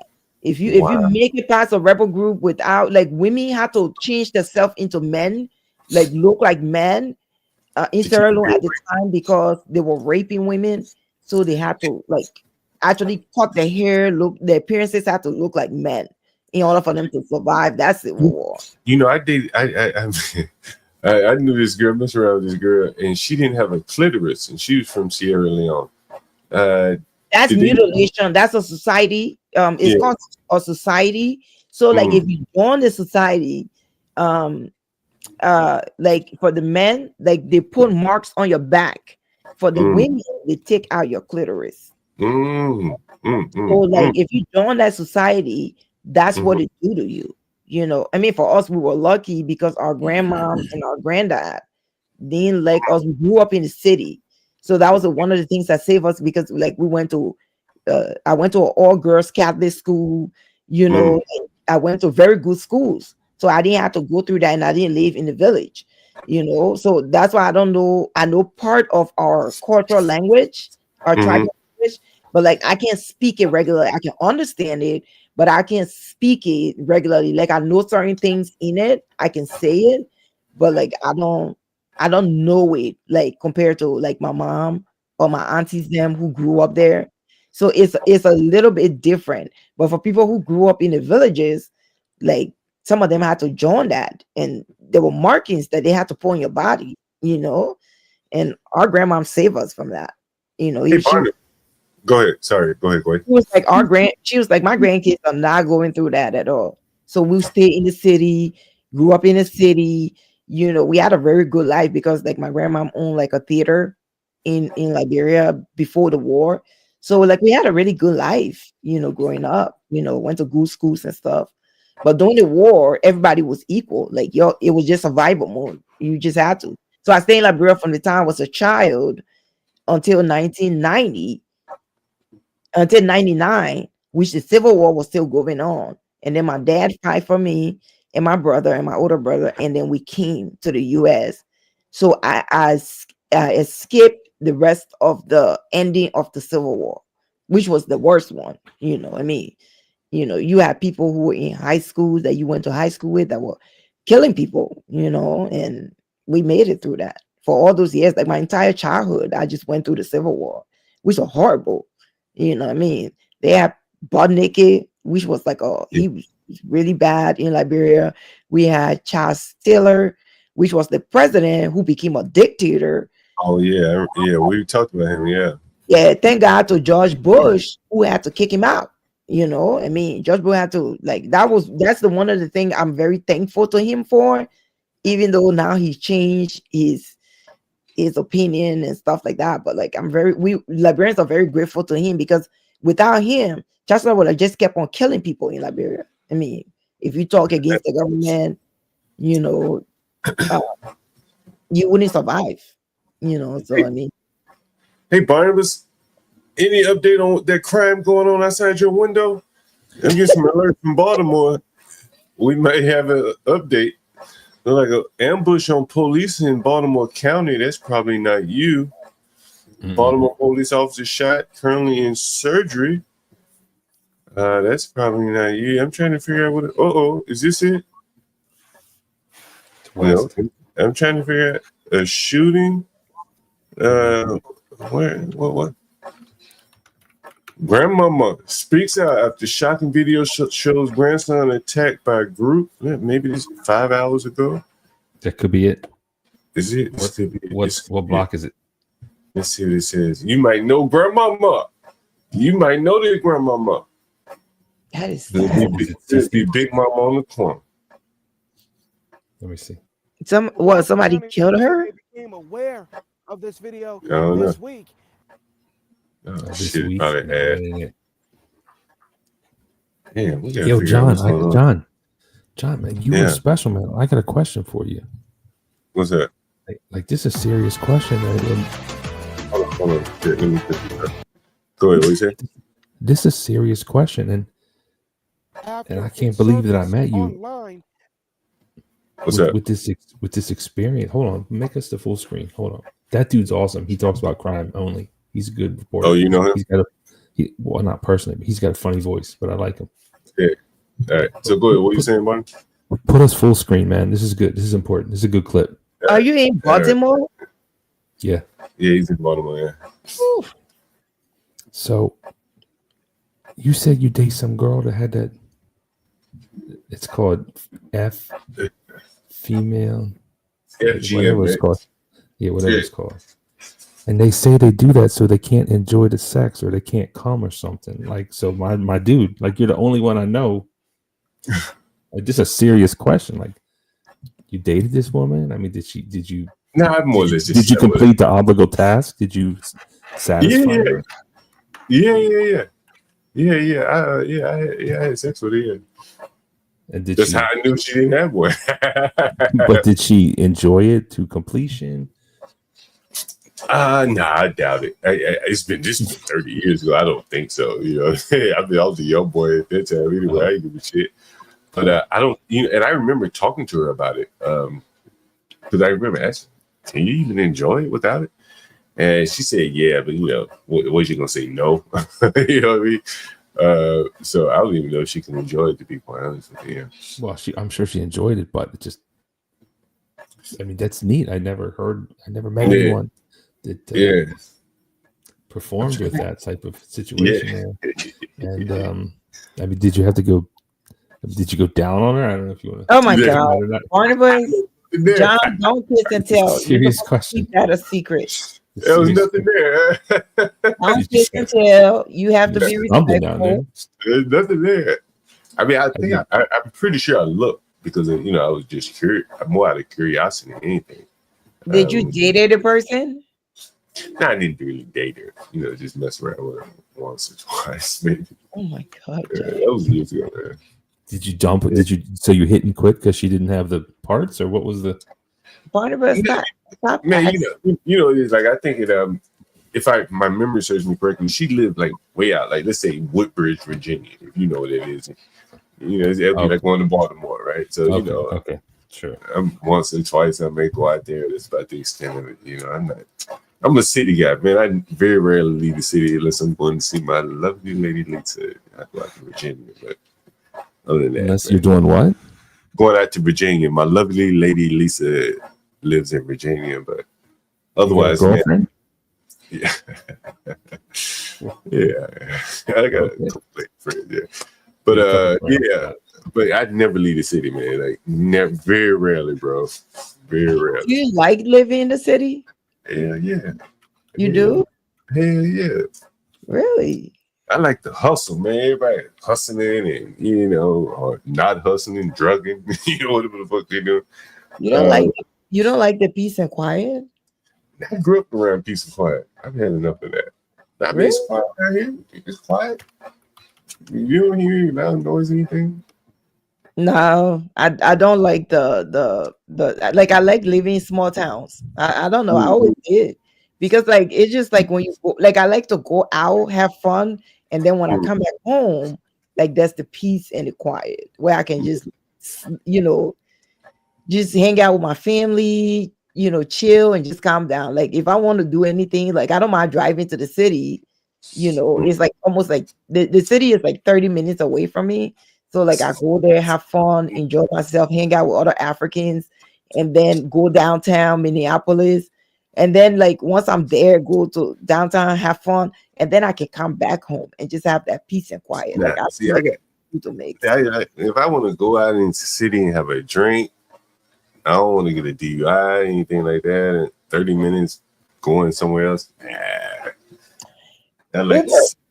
Uber. Like if you know you're gonna go be drinking and having a good time, like just Uber. Yeah, that's what I typically do. So you do have a point there. But in the city, you know, it's, you know, I can Uber, you know, catch the train. In the suburbs, it's like, you know, yeah. You know, whenever I go out to the suburbs, you ever seen that that movie? Hold on.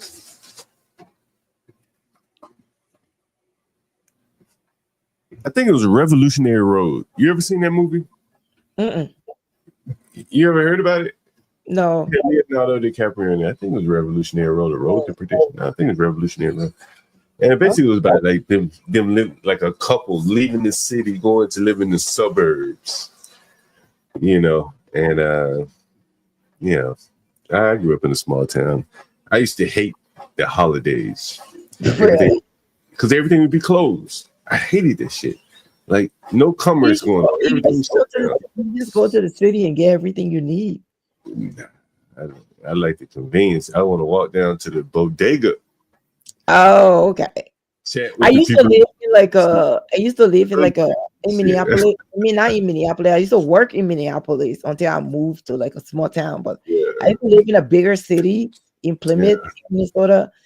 But it's like 25 minutes away from me. So it's not bad. Like I can still go there. I can still go to like we have a city, Brooklyn Park, where there's a lot of Black American and Africans live. So that's where we go and have a good time. And downtown Minneapolis. Minnesota. I used to work for a company in Minnesota. I can't remember the name of it though. Some tech company. I don't mind driving there. Like if I feel like I'm gonna be like super drinking or whatever, I just take a Uber. I don't mind paying the money. But like other than that, yeah. I love going to be in the city, have fun with my friends and stuff, and then just come back home. That damn African food is overpriced like a motherfucker. I They can't do. stand that shit. That's why I used to go to the African, like the restaurants and stuff, but like I mean the money you pay, I'm like, I might just rather cook my food, but I was just being lazy.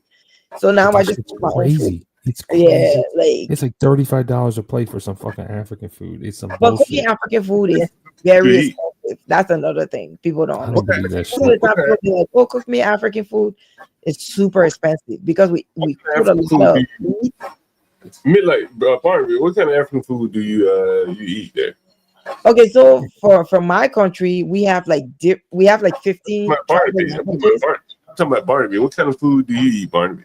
Oh, And them Africans are scammers, man. I mean, sometimes I get that Somali. Okay, you see, that's the thing I don't like. Like, don't say Africans because that's a continent. Like, talk about Listen. talk about the Pacific country. Okay, I can go to them damn. Who makes it's Ethiopian make the injera, the big fucking plastic soft Yes, taco? that's Ethiopian. Yeah. Like that shit's cool. That's the best price, but it's still overpriced. Fuck them Nigerians and them Ghanaians. Nigerians eat ogusi, fufu, like and the goosey soup and like goosey soup. Yeah, I had that.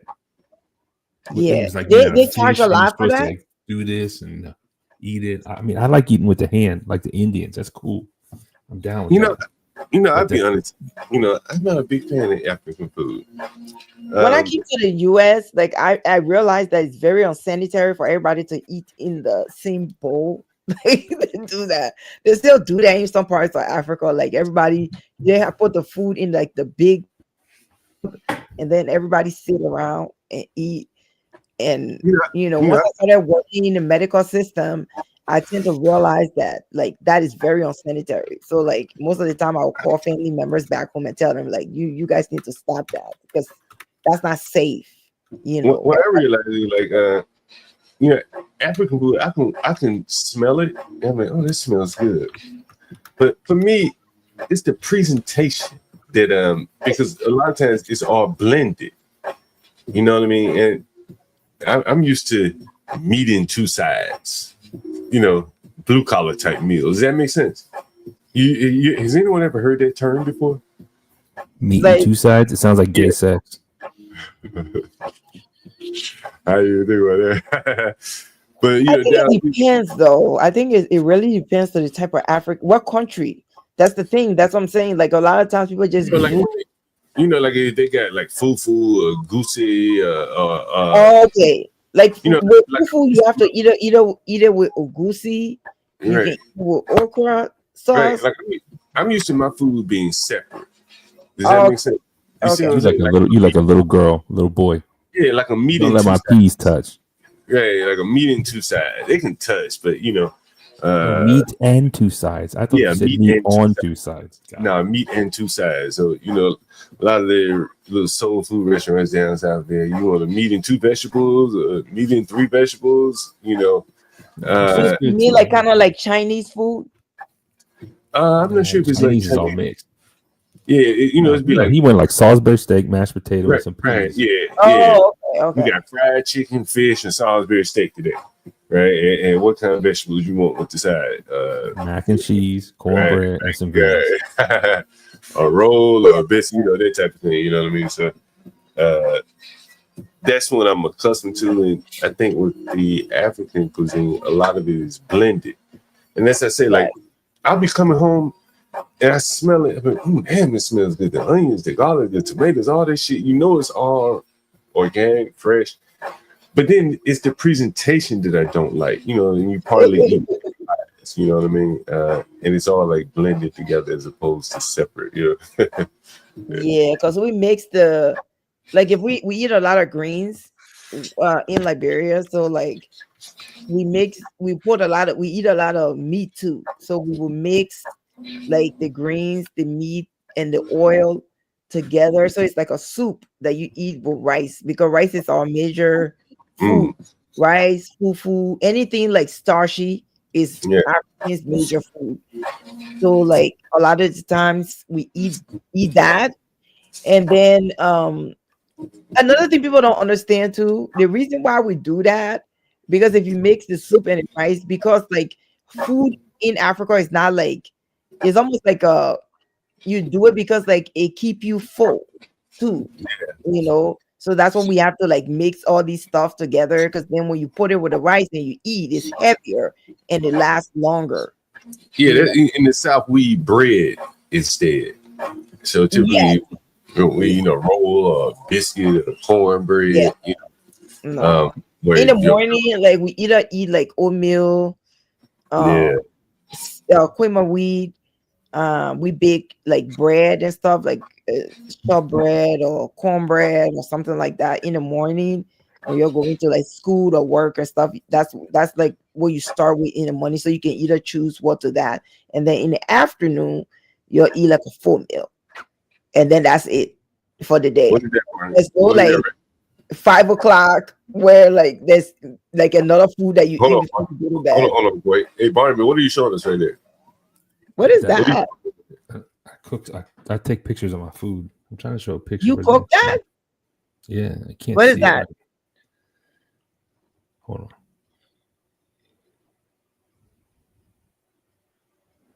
It's too bright. Hold on. Yeah. What is okay? So tell us what is that though? What is it again? That, Yeah, man, it that looks corn, good. man, that corned beef is $1.99 a pound at Giant right now. You got to hit that shit up, John. No corned beef. No, you need to be It's careful. corned beef, what cabbage, and corned potatoes, man. beef That's you eat. Man, listen. Shit, I'm exempt from food prices. I'm a fucking landlord. Somebody said potato salad with raisin. Okay, Barnabas, I have to ask you, why do you guys put raisin in the salad? That's just a joke. I ain't never seen that shit. I don't believe you at all. I never seen it. You Yo, never ate potato salad with raisin in it? Yo, I've had some I never seen curry. that. I've had some curry potato salad. I swear that shit had raisins in it. That shit was good as hell. Curry? Yeah, I swear. Let me look Google this shit. I swear it's curry potato salad. Curry potato salad. Is that a salad, Barnabas? That's tofu, fried chilies, and green Oh, beans. how do you eat that? Oh, that is Fucking disgusting. good as a motherfucker. Yeah, tofu. I can't fuck with it. That is disgusting. You ain't never Oh. had it. It's good. Tofu? Yeah, it ain't bad. Really? Yeah, it's fucking good. That's tofu too. Or no, that's chicken breast. Hold on. What, are you trying to lose weight or something? It's just good. I mean, yeah, I'm trying to lose weight, of course, but it's just good. It's good and it's cheap and it's healthy. I mean, you should try it. It's not bad if you know how to cook. Yeah, no. I'm not gonna eat that. That's nasty. Clams. Damn, they don't come in for something. Are you the one that cooking? Do you have a girlfriend or wife? Yeah.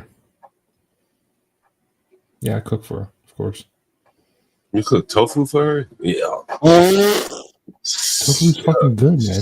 I don't know what the problem is. It's good.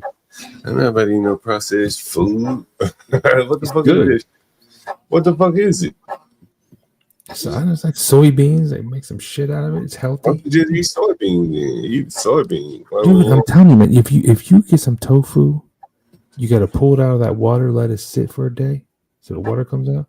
Cut it in pieces, dust it in flour, fry it up like a piece of chicken. It tastes like fucking fried chicken, dude. It tastes like a chicken nugget. It's good. Chicken. Why would I just eat chicken? Because it's like healthy, man. It's good for them fucking arteries of yours and shit. And it Man, don't taste like, and it's cheaper. It's good. I remember when they said vegetable. I remember I don't know when they what type of tofu you buying, but tofu is not cheap at all. when they used to tell us all those seed oils was healthy, and now they remember when they used to say all those seed oils were healthy, and now they telling you don't eat seed oils, eat beef tallow, eat lard. Like, yeah, I don't know what's I don't know what the answer is, but like man, tofu. like, You don't eat tofu, sushi. man. You don't eat sushi. Get that miso soup. That's fish. No, but do you get the miso soup with it? Sushi? Yeah, I don't think so. I don't know. If Isn't it got isn't that raw fish? yeah, I eat some raw fish. Listen. Stop.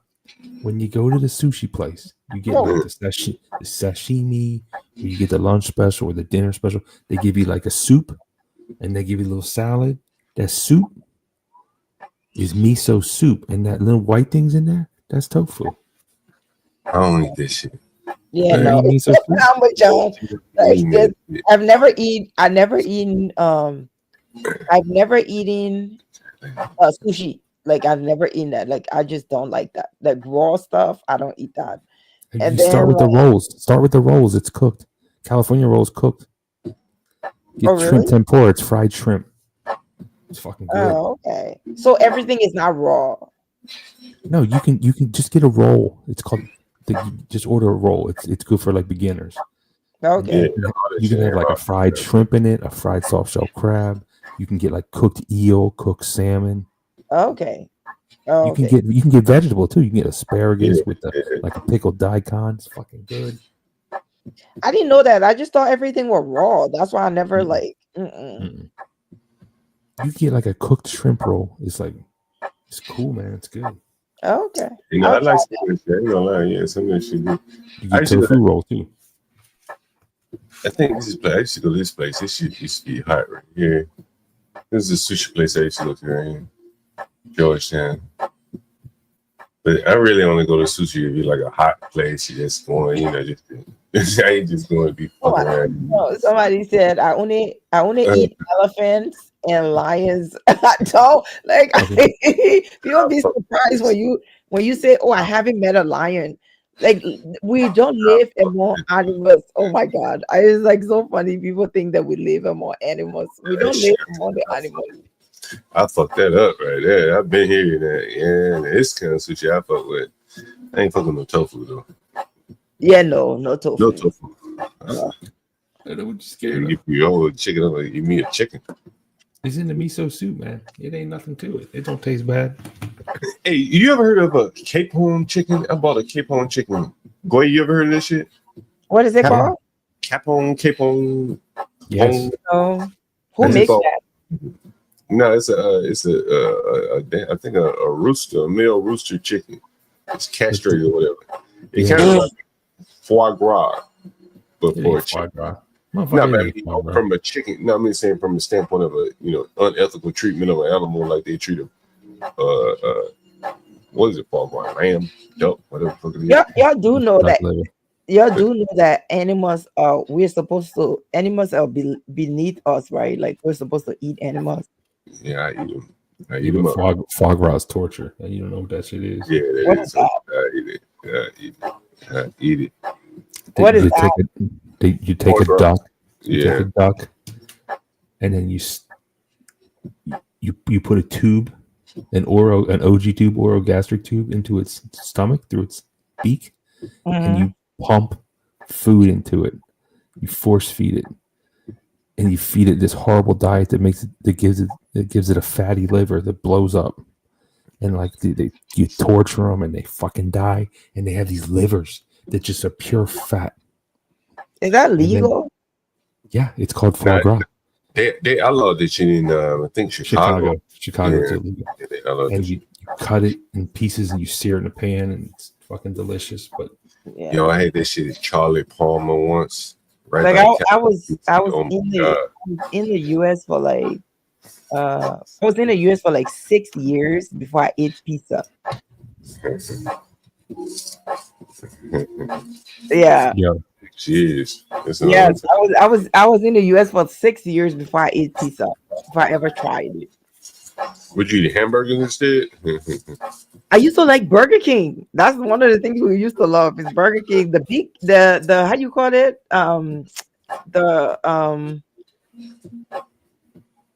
McDonald's was the Big Mac. Burger King was the Whopper. The Whopper. Okay, yes. Oh yeah. Moxie, have you had?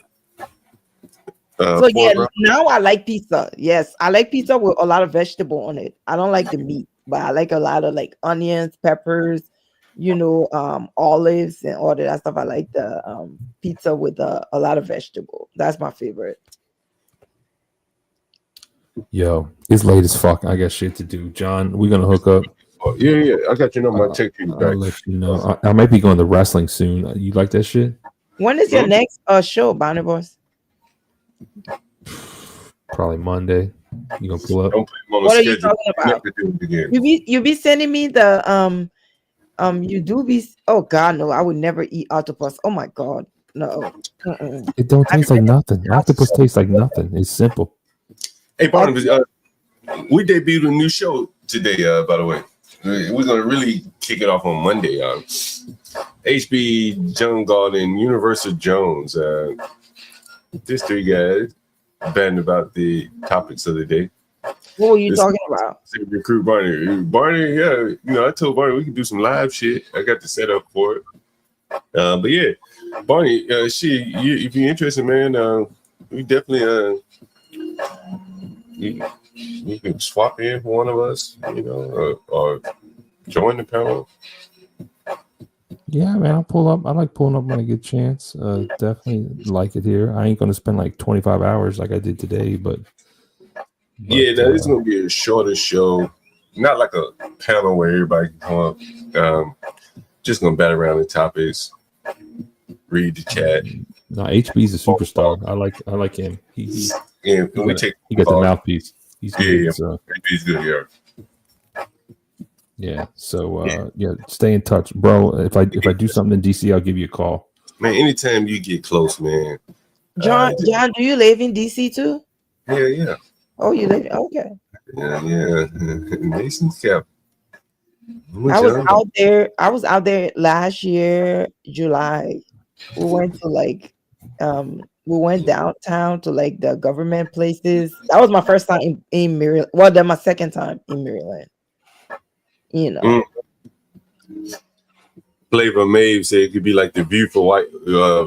I was supposed to meet up with Ross girl, but she contacted me, but I had already got back home to Minnesota before. So I tell her the next time I go over there to my cousin, we'll meet up and like chill and stuff. Yeah, Ross is cool. I've been over there a couple times. I met her. We went roller skating. You know that? You're right. Oh yeah. Yeah, I don't know how to do that. I can see Ross get roller skating. We went roller skating once. Anyways, I gotta go. It's late as fuck. All right, man, take it easy, Barney. All right, Barney. Thanks for joining. Thank you so much. Peace. Where'd you go out to tonight, Gway? We went to an African club. Yeah. We chill at a friend house first, and then we just wanted to go dancing and stuff. I've been gone in a long time. I don't usually go out a lot. I'm at home, so every now and then I like to get out of the house and stuff. What kind of music did y'all listen to? African, Jamaican, American, they just play a bunch. You can't just say African. What's African? Okay, music from Nigeria, music from Tanzania, music from Ghana, music from Liberia, music. It's like University Jones said, "Are you in Minnesota?" Yeah, she's in Minnesota. Yeah, I'm in Minnesota. Yeah, she's in Minnesota. Yeah. Yeah, I was here in 2020 when they were burning down the city and everything. I was like, oh hell no. Oh, you were there with hell? Yeah. My older brother called me that morning. He was like, do you want to go protest? I'm like, are you crazy? Protest. Can you give me a picture of George Floyd Square? Can you go do that? Yeah. I have a fetish. I guess you mean the mural that's like downtown of George Floyd? Yeah, you know where he took his last. That was on Lake Street, so that's where the mural is at. Can you do that? Ugh, I can do it for you. I don't usually do that, but I can do it for you. I can go there and do it. Look, I'm getting like a memo book. Momentous moments in American Black history. Like, look at that. That me with Freddie Gray. It's gonna be like a history, like a. Yeah, you see that? Oh yeah, that's awesome. Yeah, like, oh, that's a DC rating. God damn. God damn. You having all these crazy ass pictures. Hey, there we go. I'm trying to get all the dead nigga. I want to if you got a dead nigga to down in your own town, and y'all got a memorial monument. I want to get like a photo book. All of them. Freddie Gray, Breonna Taylor. Who else she got? Do you have Breonna Taylor one? She's in Louisville. No, I was when I was in Louisville. She was still alive. Who else she got? Freddie Gray. Like some of the all-stars, the motherfucker Hall of Famers like George, Eric Garner, the niggas that paved the way. Trayvon, I got a picture with Trayvon's daddy. Believe that. Oh. I got a picture with that nigga's daddy. Wow. So yeah, I'm looking for pictures of fallen soldiers in your hometown that are fallen. I really would love to. No, I can go downtown. Me, I live a little ways from there, but I can do it. I mean, we go downtown to party and stuff, especially with summer coming up. So yeah, no, I can go downtown. Fallen soldiers. We're gonna have this tribute book to the fallen soldiers, comrades. When no one gonna salute. Yeah. Do you do you do that with good intentions, or like do you just do that to like? That's another thing. Like, are you doing it with good intentions, or are you just doing it? You know, I'm just doing it. You know, Goy, I was telling somebody I went to when Trump was in office before they elected Biden. I went down to the White House right there at Black Lives Matter Plaza, and they had all these dead blacks. Damn, I gotta see if I got pictures of that shit. And they got, I mean, like, Goy. And you know, my lovely lady Lisa, she's still a liberal to the heart, and she couldn't accept what she saw because we went down to the White House shortly thereafter. Trump was put out of office, and all those black dead people that were plastered on the White House fence, they were all gone. Oh wow! They had all them blacks up there, and we went through them. And I took pictures. Let me see. I'm gonna see if I have pictures. I went there in July. I went for my cousin, my nephew graduation for my cousin. So like we went downtown, we went to the White House, we took pictures and stuff. It was fun. Like we had a good time, and there was like some type of celebration going on. So it was fun. It was before Trump was in office. Yeah, it was good. We had a good time there. We took a lot of pictures and stuff. Me and my cousin. So like we had a good time, but damn, I had all these photos. Let me see if I can find one. There was a photo that a lot of the people would carry down there. Let's see if I can. Oh, I think I found it. This is one of the photos they used to always have down there at the Trump Plaza. Can you see that? I don't know J Dub or whatever his name is. I'm not faking being African. I was born in Liberia, grew up in Liberia, raised in Liberia, and came to America when I was 17. So I don't know what the hell you guys talking about in the chat. I don't know why would anybody pretend to be an African, you know. But so I was down at the White House, and these are all the pictures that they had. A lot of the women had pictures like this. That's the picture. That's the picture you took. Yes, some of the pictures. I'm looking for the ones that were right at the White House, but you would see a lot of these photos. No, I didn't see none of that last year when I went there. You know, I didn't see that, John, at all. And just like it was like a bunch of people there, and we had like such a good time. I'm not gonna lie about that. Now this is right by the White House, though. Look at it. Here's another one. Here's another one. We even took pictures like at the Black Lives mural. This is right here at the mural. This is right here at the mural right here.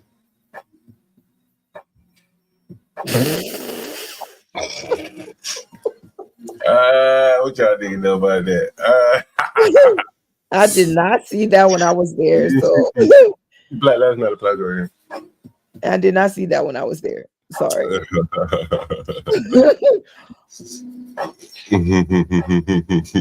No, I know we did a street interview. That I know. We did a street interview with like a reporter, a girl from one of those like local channels. We did a street interview and stuff, but no. I didn't see none of that stuff. I don't know where you got that from. That was the Black Lives Matter Plaza right there. By the way, guys, it is probably a good time when you say make sure you support the channel, the Cash App, scrolling across the banner there. And you can also hit the Streamlabs. There it is, right there. Streamlabs right there. And support the channel. Me, John Galt, the Streamlabs. We have a Streamlab Gold. We have the fees. So in the morning, when I do those morning time streams, and the screen looks all slick with the scrolling banner and stuff like that. That's how we do that. Is that how you say it in the Abiola? There's 54 countries in Africa. You know. So I don't know what you're talking about. Like, knock it off. Hey, what else did I have here? Oh yeah, that was That was her. See, They're they like, all oh, have do you know how many countries in Africa? Yes, I do. What are you talking about? Yeah, they all had the same signs up there. Same sign. I was looking to see if I could find the photo of the people that were at Black Lives Matter Plaza. Let's see if I can find this shit on dead bodies. Is there like a Black Lives Matter Plaza in Baltimore? I don't know if they have one in Baltimore anymore. What about in Maryland? I don't know if they do. What is this? Oh wow! Look at this! Look at this that I found in Black. Look! I took this. Wow! Y'all ain't ready for this one. I'm about to show you. Let me see. Nah, it ain't much. Check this out. This was taken at Black Lives Matter Plaza during the height of the George Floyd bullshit. Look at this. This mural ain't doing shit.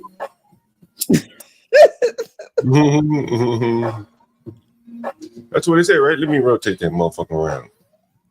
Yeah, that's what it says. This mirror ain't doing shit. Mirror don't do shit. That is true. Murals don't build shit. See, how do I turn this motherfucker around? This one. This one. Just go to the. I think you have to rotate it. Yeah, here it is, motherfucker. Turn that motherfucker around. Turn that motherfucker around. There it is. There you go. There it is. Say that motherfucker. This mural ain't do Stanley. You see what they painted on black? This is on the letters. You can see this is the letters. This is yellow. This mural ain't doing shit. So it's gonna be a thumbnail. Yeah, no. Shit. You know, it's sad that he lost his life, but I just don't think that he's a person to be celebrated at all. You know. Nope. Georgia Porgy. Pudding pie. You know, and I don't think they should, you know, with the Ben Shapiro, or they should free what's his name? Derek Chauvin. Nah, Derek Chauvin needs to die in jail, in prison. Like, you think so? Yeah, like, I mean, even though he, you know, like, because it just looked very inhuman to like have your leg, even if it's on the back of somebody who is on drugs and can't breathe. Like, that's sad. You know, you're supposed to turn them over and like have them breathe, you know, and they just look so like he just looks so comfortable, like where he was on the guy, you know, even though he's a drug addict and everything. But that make it worse if you like kneeling on the back of his shoulder or back or whatever it was that you were at. It just looked bad, you know. So what's it like with the Somalis up there in Minnesota? Oh God. Oh God. What? Tell me. Tell us. Ugh. You know, a lot of them in Minnesota are in prison. They have gangs and stuff. Like, they have gangs, and like in the gang, like a lot of them, like they're the highest African population in prison in Minnesota. Really? Yes. You know, they do drive-by shooting, broad daylight. You know, there's a lot of Somalians that get killed, you know, in that lifestyle. So it's just not a good thing at all, you know. Yeah, no. And the district that Elon Omar represents is just nasty, dirty as hell. Just if you go there, I mean, it just stinks. Serious? Yeah, it's dirty, it's nasty, it just look horrible, you know. You know, I went there a couple of times, you know, but it just make you don't want to go back there. But they have a mall. They have a mall like not downtown, but like in one of those district of theirs. So like it's really fun. That's much better than the district that she represents. Is the crime bad in her district? Yes, a lot of crimes. It's dirty, dirty. Like it's like super. Like by the time you enter, even the grocery stores and the environment is just nasty. The scent. No shit. Yeah, the fifth district is just dirty. It's nasty as hell. So, yeah, I went there a couple of times. I just never went back there. Like it's been years since I've been there. She don't clean it up. She's not there to help the people. She But just who making it dirty? Who making it dirty? The Somalis? yeah, because they're not taking care of the city. They're not taking care of the environment at all. Like they're not cleaning. They're not like throwing the trash in the trash. They're not. Yeesh. Yeah. Yeah, shit. It might be good. You could take a trip over there and let us see what that looks like. I want to see what that looks like. I'm not going down there. I am not, John. I am not. I'll go to the George Floyd mirror. I can go there. I'm not going down to the 5th district. That place is dirty. You don't feel safe going over there?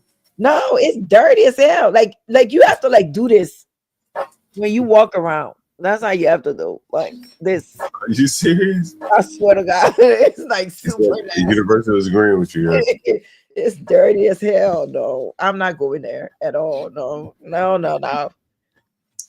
You know how like you go somewhere and there's a stench, and then you still smelling the stench, like it's like in your nose and stuff because you've been there for too long. No. Yeah. Now I want to go. Now I want to go see what it's like. She's not taking care of that district though. District 5 is super dirty, nasty, and everything. Nope. Now you got me want to go. I want to see how bad does it really look. It really bad. Anybody you talk to, like they'll tell you about the 5th district. Like it's horrible. It's just even the Somalian like market that's over there. They have like other Somalian businesses that's there. They just don't take care of the place, and a lot of them, because of the religion, they don't believe in deodorant. And stench. Oh no. Oh, that's right, because they're Muslim, right? Barnabas. I'm not even gonna respond to you. I'll come on your show and talk to you, Barney. That's what I would do. I'll come on your show and then I'll check your ass. Yes, because the culture is different. Like their culture is different from Somalian culture. Different religion. Okay, so there's a huge difference. Well, what's the difference between Somali culture, you think, and the religion? Liberia is a Christian country. I mean, even though they have Muslims there, but typically it's a Christian country. So Somalia is a Muslim country, and there's a lot of things in the religion, that they don't believe in. That's when people be like, "Oh, African stinks." It's like it kind of affect all of us because it's like, no, not everybody, because depending on the religion, they don't wear deodorant. They're against the religion to do that, So like certain people don't wear that, and it's not the same for every country in Africa at all. By the way, guys, small intro here. Make sure you subscribe to the Urban Landlord Clips. That's where Universal Jones, HB, and I will be. We'll sleeping. Venta is in like We'll start. Somebody said, "Where is Venta Black?" Venta is probably sleeping in London. It's like late. What time is it over there? Give me a second, Gway. Yeah, Universal Jones, HB, and I will be streaming. We'll probably start off on the Urban Landlord Clips, so make sure you subscribe to the Urban Landlord Clips there to catch the intro. HB's monologue. You guys know you like HB's monologue there. And yeah, subscribe there. And then you can catch the rest of the show on the both channels, the Urban Landlord Clips. Right now we're streaming on all 3 channels, Urban Landlord Clips, the main channel, Urban Landlord, and what's the other channel? Oh, let me share that with you. Actually, John that Galt presents. event look good. There we go. There we go. John Galt present. Event Where? Venta is in Europe, so it's different. Like America is a lot freer than Europe. Do you think so? Yes, yes. They destroy that. They destroy the UK. The UK is like, I mean, they have like Sharia laws and everything over there, Sharia codes over there. You know. Mm-mm. Yeah, now they done the number on the EU. Yes, they did. They did. The whole going over there. And some of my family members live there, and you know they're still trying to come to America, but Is that right? I see. T is live. Flow State is live. Flow State. Okay, let me share this channel with you guys. John Galt presents. I was on with the John Ward channel. John Ward. And let me see. Let me share that with you. Your channel. Yeah.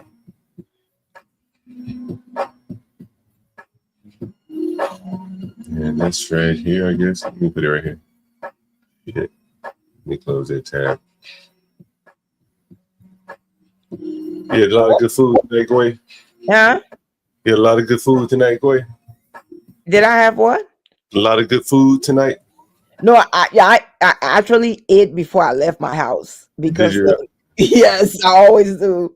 Anytime I'm going out, I usually eat before I leave my house because you know sometimes you get places and people don't really know how to cook. So yeah, no. Man, African food, you know, when you buy it, it's very expensive in Minnesota. Like they charge way too much. Really? Yeah. This was saying. And we have a lot of African restaurants, you know, but it's still expensive. You know? Yeah. Stanley, don't let me step on your toes here. You can take over. I can end the stream whenever you're ready. I know you itching. Stanley is up next. Yeah, no, he don't like me, so I'm gonna go to bed. He been picking with you. He been picking with you all night in the chat. Yeah, no, I don't even listen to anything he says. I think he like poking. I think he likes poking you, Goy. Him and Afrodamus had a little tit for tat. Well, you were up here that day when him and Afrodamus were going back and forth. Yes. I just think that, you know, sometimes it just, to me, I feel like it's a lot of the times it's cultural differences, and a lot of people don't understand that, and they think like Africans are like coming from a bad place. It's not so much of that. It's just cultural differences. That's all. A lot of the times, you know, that's the major thing. You know, we have different cultures, and we have different things that we value in life. You know, I think, you know, the fact that we kind of look alike, there's an expectation that, you know, we kind of would think alike. And I think that that's where. But John, that's ignorant though. Anybody who think just because you share a skin tone with somebody, that means that you're the same. No, you have to go off. I usually go off, you know, people character instead of like skin color. Yeah. No, because like the reason why I say that is because like look at Africa, like you know all those people in Africa are black. We are the same, but look at what our leaders is doing to us. That's making us to flee the continent. Yeah. So like it doesn't mean just because we share the same skin tone that means we're the same. No, or the person care about your best interest. Why do you think the leaders do that in Africa? Corrupt. They're highly corrupt. Like corruption in Africa is like get rid of it. To get rid of corruption in Africa, like you nearly have to die. But you're not going to get rid of corruption. Corruption is everywhere. It's what I'm saying is like, but it's like highly. It's not like.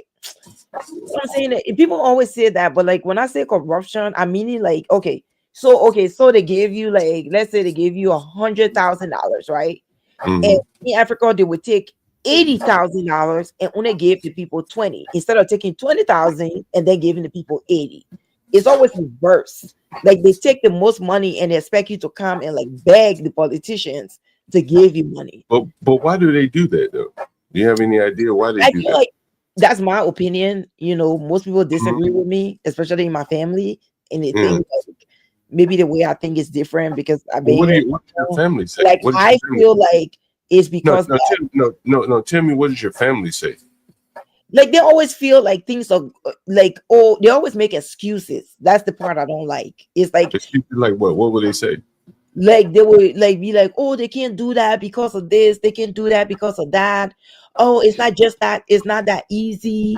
And to me, I feel like if there's a job that's available and you say, oh, I'm gonna do A, B, and C, and you get the job, don't turn around and say to the people who voted for you, oh, I can't do that because I came here and I met it that way. And a lot of the times it's like, oh, when I came here, it was bad, so it's like difficult for me to fix. That's not what you told us when we were running for president before we voted for you. It's like get there and at least try to fix the country, electrify the country, fix the roads, fix the lights, because that's the most important thing is if the country is not electrified, if the country is not the roads are not good, how can anybody come there to do business? It's not safe. So that's why most of the time I'm very critical, and a lot of the times on Afridama's channel, where a lot of African is like me and them get into it because they feel like I don't understand, and like I don't understand. Oh, it's not this, it's not that, and I just feel like just because an African leader, go to a summit, we need to judge them by what they do and not what they say. Like congratulate them, like the guy from Burkina Faso. Like Ibrahim Traore is doing a very good job. Like I'm very proud of him, and he's love his people. You can show the love that he cares for his people, and he want to make the country good and build the economy so these people can be for good living. It's not the same in a lot of African countries. Look at Botswana; it's very developed. Rwanda is very developed. Like there's a lot of African countries that are doing very good. And you give them the credit when the credit is due. To me, I feel like a lot of the times people just like to feel like because an African leader leave from Africa and go to France and go talk to the Western government or whatever. Oh, at least they're talking. No, that's not we're not giving them credit for that. We're giving them credit when they do something, fix the roads, electrify the country, like and stuff like that. So like a lot of the times I just feel like Africans don't like Africans. Because if you love the people, you want the best for your people and you want to do the right thing for your people. Maybe they don't know how to do the right thing. What? Maybe they don't know how. That's why I'm saying then you don't need to run for office then. Like I feel like a lot of the old heads in Africa need to retire. Die off. I mean, maybe I'm saying it too harsh, but like I feel like a lot of the older generation in Africa needs to die off. Seriously. Like I feel like the younger generation that have inspiration about like technology, about like the economy, like they needs to take step in being presidents to help the country. Because the older generation, they're so set in the way of thinking that they don't know anything else but corruption, so like we had a lot of like Liberia, like it's horrible over there, like, and when I say it, it's not that I'm like being mean or being like or I'm trying to put the continent down. A lot of the times, my friends or like people in my family will be like, oh, you never give them credit. It's like I give credit when credit is due. When I see them what do they want you to give them credit for? It just seems like they want to. It's almost like a participation trophy. Like, because they go and meet. Let's say, for instance, they come and meet with Trump. Okay, so what did you get from Trump? Or they didn't get anything. They just came and meet with him, and we talked. Okay, so what am I giving you credit for then? They want credit. And they hate when I say like Africans hate Africans. That's another thing. A lot of them hate when I say like Africans hate Africans. Like they don't care for their own people, because if you care for your own people, you wouldn't be suffering them like that, And a lot of times they get mad and angry and like, oh, you don't understand. You're always trying to compare Africa or African countries to America. And I'm like, yeah, there's corruption here, but people still able to make a living, you know? So like, you know, they just want to give participation trophy. Oh, he went to meet with this person in Europe. Oh, he went to meet with this person in China. Oh, he went to, it's like, okay, what did he get though? What did he get that's gonna make their country better? Like you travel to other countries, don't you see how developed it is? Don't you want to do the same for your people? Build the economy, build the roads, electrify the country so that people can come and invest in the country and build the economy. You know, but maybe they don't know how to do it. But that also have to, like, I'm not gonna lie, that also have to do with a lot of Africans, because we work so hard. Wait, look at this way. And we take care of them. Like a lot of people in Africa don't like to work. Take a look at this way. Huh? Take a look Next at story this. is getting a lot of attention on our website. A DC mail carrier is accused of stealing nearly $2 million from customers. Oh my God. It gets better, Quay.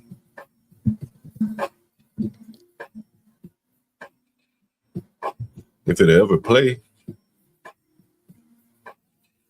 Man, what the fuck is going on?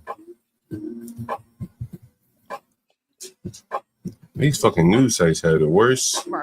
And then trying to flee the country. Federal prosecutors Damn. These fucking news sites are the worst. arrested Hachikosela Muchimba at Dulles International. Damn, they can't even fucking get through it. Damn. Yeah. What the fuck is the problem here? What the fuck is the problem here? She's stuck with her mouth open. Maybe it's my internet. All my shit spinning. International Airport. They say he was trying to get on a flight to Africa. Is he African? Sounds like it. Oh my God. Muchimba is accused of stealing checks from people living in D.C. Well, he was There you hired by go. the Postal Service. God damn, this is terrible.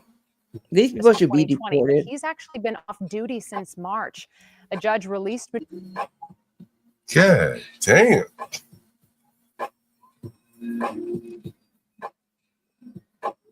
Muchimba from jail this morning, even though prosecutors said he's a flight risk. He is due back in court in November, and we will. He going back to Africa. He's from Africa to Zambia. Like, you know, like I don't. Oh, he from Zambia. Okay, he from Zambia. Okay. Whew. Yeah, these people that go back, like they get dragged through the mud. Look at him with his mat. Oh no, that's not him. That's him. Damn, still in mail. I would never want to get deported. Oh my God, the shame. it's like the shame. Like when you know you in Africa when the plane land and when they open the doors and the heat, like the heat in Africa is different from the heat here. So like when the heat hits you, like you would know you in Africa. I'm back home. I'm back home. And then the people on the airplane would know that you've been deported because it's on the roster. So they would start rag dogging you like loser. They start singing songs. They start calling you loser. They I start can't calling believe he got bail. Huh? I can't believe he got This bail. next story is getting a lot of attention on our website. This may be A the same one, DC but mail carrier is accused of stealing It'll play nearly all the way $2 through here. million from customers and then trying to flee the country. Federal prosecutors arrested Hachikosela Muchimba at Dulles International Airport. They There you say go. he was trying to get on a flight to Africa. Muchimba is accused of stealing checks from people living in D.C. Well, he was hired by the Postal Service in 2020, but he's actually been off duty since March. A judge released Muchimba from jail this morning, even though prosecutors said he's a flight risk. Damn, this nigga was trying to flee and still got bail. That's pretty impressive. That's pretty impressive. That's your country. That is amazing. You know, you guys have a lot of Somebody says my airboy. Stanley says my airboy asleep. I don't know. You want to be the pillow up under your elbow, boy. Oh, I got a pillow on me.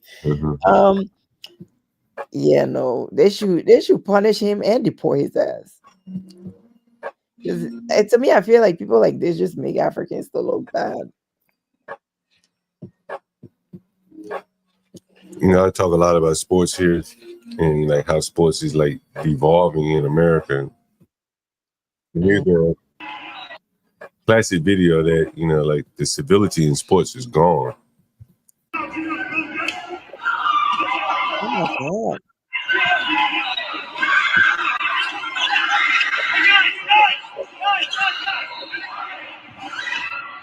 I don't know how people like get into situations like that. Like in my adult years, like in my adult, like, I had a fight one time in my life, and that was with my cousin.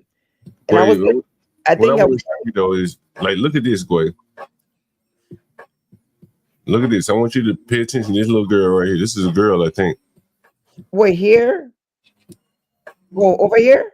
I'm gonna pay attention to this girl right here. Oh, okay. Right? You see her? You see Yeah. one of my mouse here? Right here. Right here. Right here. And you watch her. Look at her. What's she doing? What's she doing? She is running towards the fight. Is that her dad? No, that's not her dad. This Why may she- be her dad. Yeah, that's what I'm saying. I think that's her dad. So she running towards the coach to go and hit him. And so here's a young lady, should be ladylike, not running to a fight, but she's running to fight a man. I'm telling you, And then runs away and leave it up to the men to fight it out. Right? They were probably through fighting. Look, they were about done fighting. Look. Watch it again. Okay.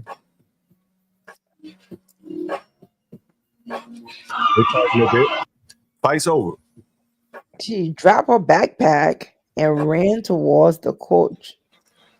At this point, the fight is over. These are two equally sized men. Right.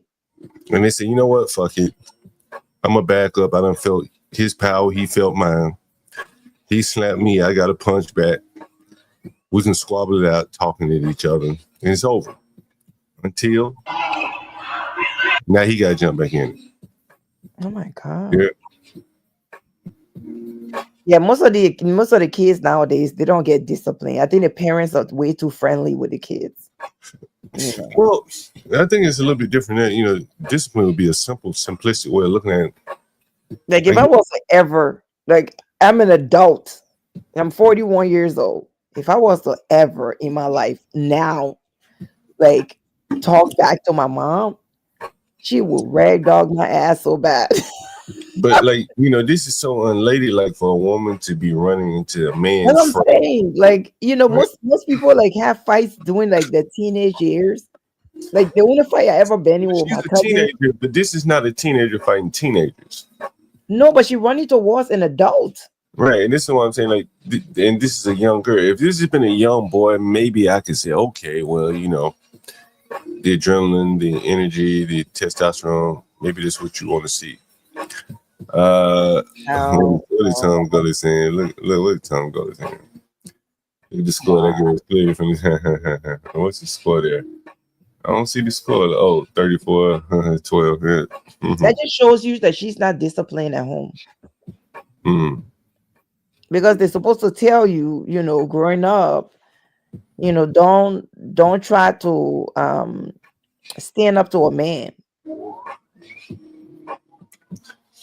Well, she did, right? And as I say, like he could have hurt her really bad, but he didn't. But for, you know, beyond her, again, as I show you here, fight's over. The fight's over. These are two equally sized men. The fight's over. Guys got to start back up again because he retaliated against a woman, and he got to show he's a man. It might be his daughter or somebody, and then that's going to bring another black man into the fray. He's coming all the way from across the stadium here. He probably never fought this hard for this girl in his life on the basketball court. And here he comes. Look how hard he running. Jesus Christ. He love that girl. I think that's his daughter. He love her enough to tell her don't get in men business. But he Yes, that's what he should have You did. understand? He should have chastised her. You know, So here we go. not the coach. Here comes this nigga doing a 40-yard dash.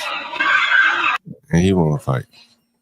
Oh, he want to fight too? But he don't really want to fight. You see, he ain't run right. He didn't even show as much. I thought he was going to look at there to separate.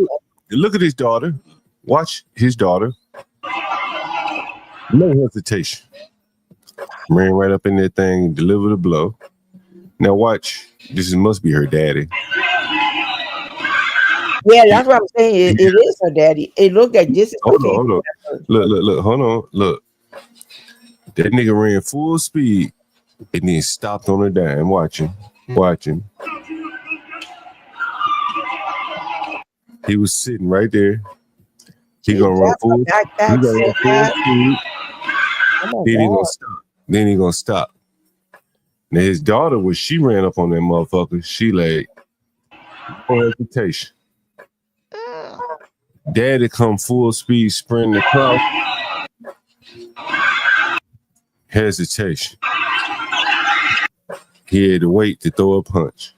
The girl got right in it. Look, she's still ready to go. She's still ready to get it. She ain't backed up yet. Nope. Look, her dad done backed up. Daddy, he done bagged up. He done felt the power of that man. She want to get some more. Look at that. Look, the daddy back here. I thought that was the dad in the green. Well, this is a man who felt the need. I think that's a family member. That's what I'm thinking. Okay, whatever the case, he came across, felt the need to defend her honor. But look who doing the fighting. Yeah, but he should have pulled her away. Tell her to stop and then pull him away. She shouldn't have been there. Yeah, she shouldn't. You know what I mean? She shouldn't have been there. Nobody else is stopping her. Let me ask you a question, John, because I didn't grow up in America. So let me ask you a question. Like back then when you guys were growing up, were things the way it is now? I think things are just sped up a little bit. You know what I mean? There are going to be some people that wax nostalgia like it was great back then. It wasn't. No, I'm talking about like the parenting. Like, were you guys like moms and grandma like very strict on you guys? Like when you guys were coming up? I think it was just like it is now. Some were, some weren't.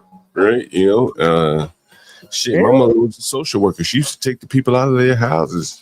Hell yeah, they weren't raising their children. There may have been a little bit more of a backdrop before they hit the government safety net in terms of grandma might take them or auntie might take them, something like that. Maybe it was a little bit more of that, but you still had kind of the same problems. But I just think, things were sped up so much. 17. So like you guys didn't have like it take a village to raise a kid type of thing. Like, I mean, they said all that, but that stuff has to really come naturally. You can't speak that into existence. You understand? You can't say, well, it takes a village, and then a village sprang out of nowhere. No. What I'm saying is like when I say take a village, meaning like, okay, like growing up, like we had like neighbors, like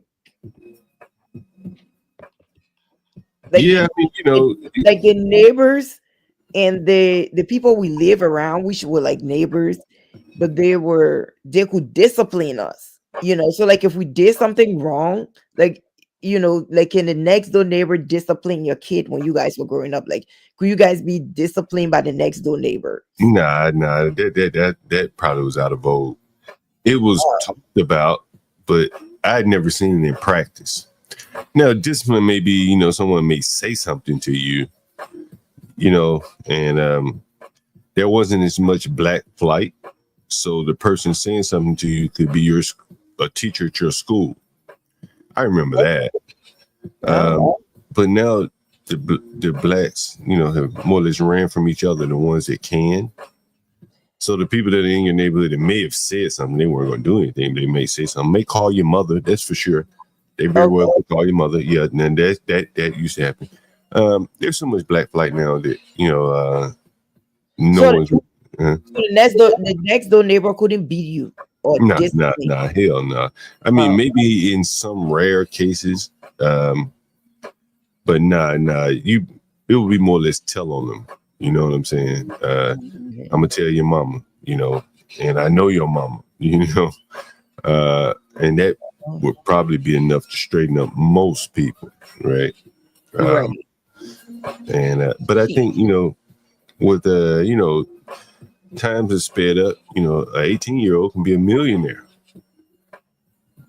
And that wasn't the case. I don't understand. I don't understand when y'all say that. What that means? If I became example, if I became a millionaire today, Mm-hmm. I could never go and like step up to like my mom, my auntie, my uncles, that raised me. I could never go. I can't talk back to my uncle. I cannot talk back to like my mom. I can't talk back. Like mostly in the African community, like your parents, even though we have a problem with that, because we always tell them like, you guys, when you guys wrong and we try to tell y'all don't understand it. But in that community, it's like the parents is always right. Like, so even though we come and say, yeah, I see what you're saying. I guess what I'm saying though, like, 30 years ago, right? You might not know you're an absolute failure until you probably in your late 20s, where this is probably where I'm going to bottom out at. Maybe it'd be in your late 30s. Oh. And I think similarly, so you have a little time to shake things out. But today, I mean, a promising 18-year-old can really strike gold in many, many ways. Life is sped up for him. And I think kind of the same thing applies to someone at the bottom. If you know that, man, I ain't got much of a future, then life kind of speeds up for you too. You advance into doing things that, maybe adults would be doing. Crime, sex, shit like that. And I think what you're seeing here is a young woman that really typifies what I'm saying. Like a person with some thoughts of a future, a woman in particular doesn't behave like this. She would be typically a woman would be too concerned about a man, a potential suitor, seeing her fighting and not be attracted to her anymore. But what we've seen, a lot of these black women get up here and they're as mad at the men as the men are as mad as the women. They're both at odds with each other. And, a lot of the times the women are doing better than the men. And it seems to me that the roles have reversed. And I think this picture here, this still shot here of the woman actively engaging in the fight while whoever that is who came to her rescue stepped back and let her handle her business. That's what we're seeing here, right? Yeah. That's what we're seeing. He stepped back. He said, "You know what? You got it." Just like in the household. And again, I showed you the video earlier of the woman who was renting the room from me. Right. She had a sorry, broke down ass man, and we did a fundraiser for her. And less than 3 months later, she's shaking her ass in New Orleans. No man to be found. He couldn't pull himself up. And by the looks of him, if I were to pull up the video, you'd see it for himself. He couldn't pull himself up. But she got a fat ass. She can. She can at least be better than the situation he had her doing a fundraiser online. Oh right? God. And for the other young black women, I mean, like, look at this shit. I mean, this picture is worth 1,000 words right here. That picture right there worth 1,000 words. I don't know. I don't know. I always felt like, like growing up, I don't know, maybe I'm wrong, but like I always felt like growing up back then, well, people were more disciplined than now in the black community. Like, I could be wrong. I didn't grow up here. You may be right. You may be right. Like I just always felt like, because some of the older folks, when you talk to them, they always say to you like things wasn't like the way it is now. So Hey, J Dub, she might have got more rent money if she'd put that video. If she'd instead of telling us a sob story, she may have got more donations if she came up here showing that instead of telling us about her sob story. No. Did But anyone? I feel like they should go get a regular job though. Like there's so much dignity in that and actually you selling your body. Hey, what type of work do you do, Goy, by the way? I'm just gonna say I work in the medical field. I'm not gonna Okay. Yeah, I figured as much. A lot of you Africans are in the medical field. yeah, I work in the medical field. So I just feel like there's, you know, I mean, if I lost everything today, you know, I just will see like taking off my clothes as an option. Because not only will my mom kill me first, Goy, let me ask you. Probably be the first one to kill me before my mom do. Let me ask you a question, Goy. And I'm gonna let you think about. You know what? I got something I want to run past you, Goy. And I've been doing this for a bit. I'm gonna do it with you. Hopefully I can do it. Yeah, I can do it. Yeah. All right. Give me 1 second. Videos. All right. I'm about to pull up. Give me 1 minute, boy. Oh, that's in Indianapolis. Oh wow. Is that what it is? Yeah, somebody said that took place in their hometown. Tom. Yeah, let me see. Let's see if I can find it.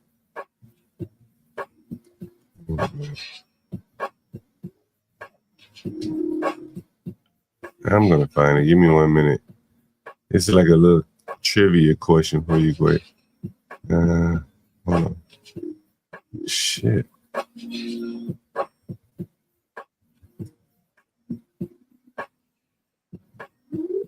Oh, I got it. All right. Can you see my screen, Quay? Yeah, I can see your screen. All right.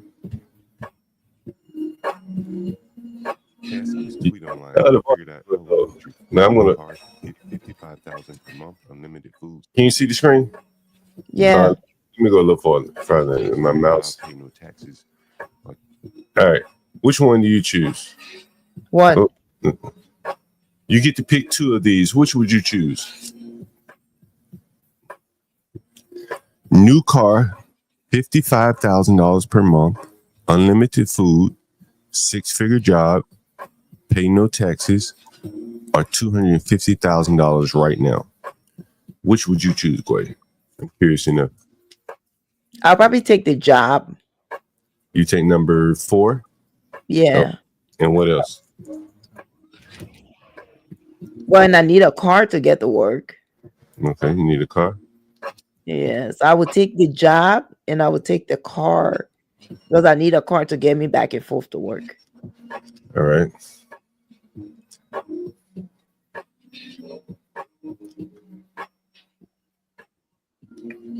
Anyone else?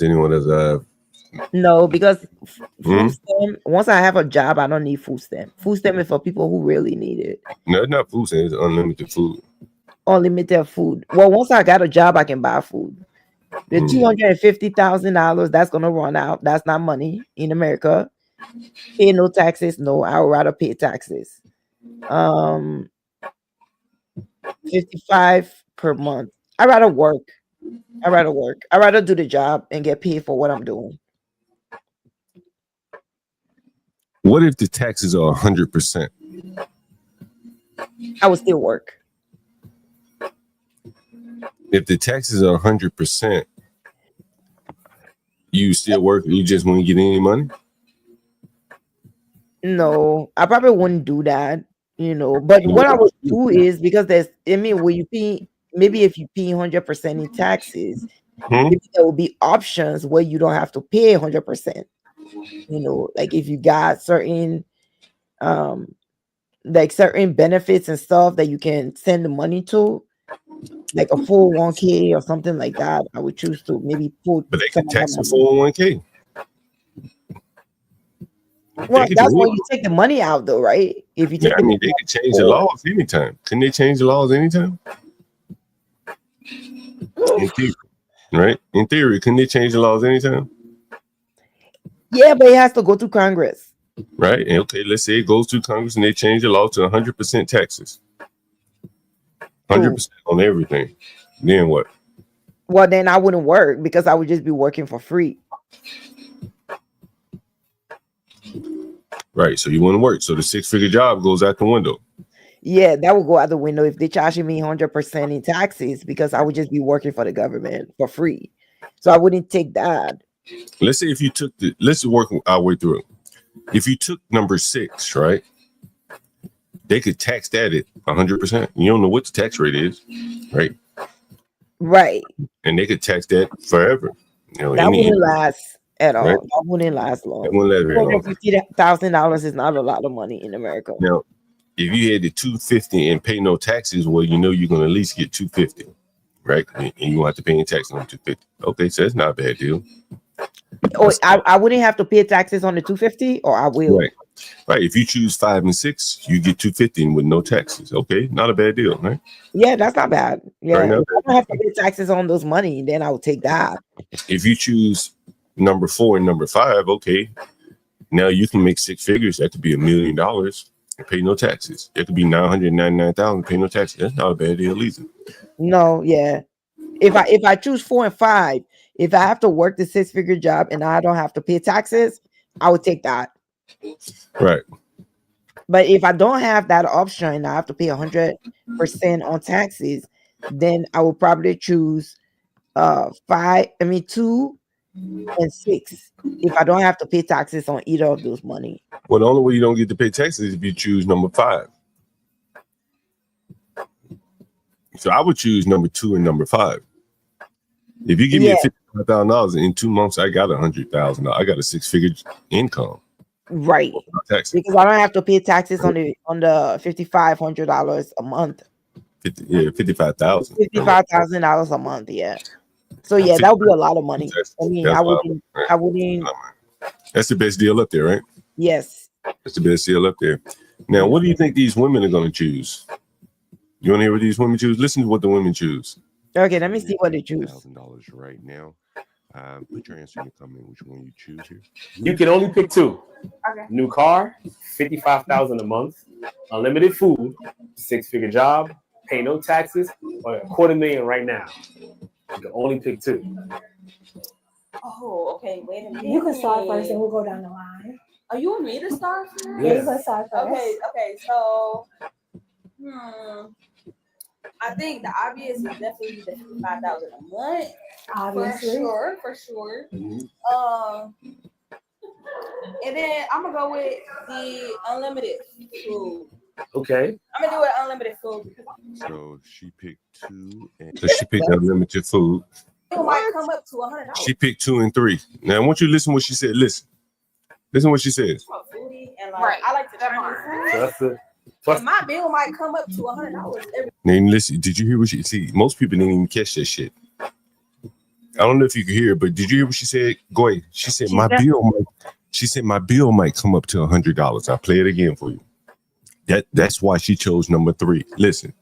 And I like to try So that's the. And my bill might come up to $100 every. That's a year. fact. Like, That's a fact. Minimum. At least.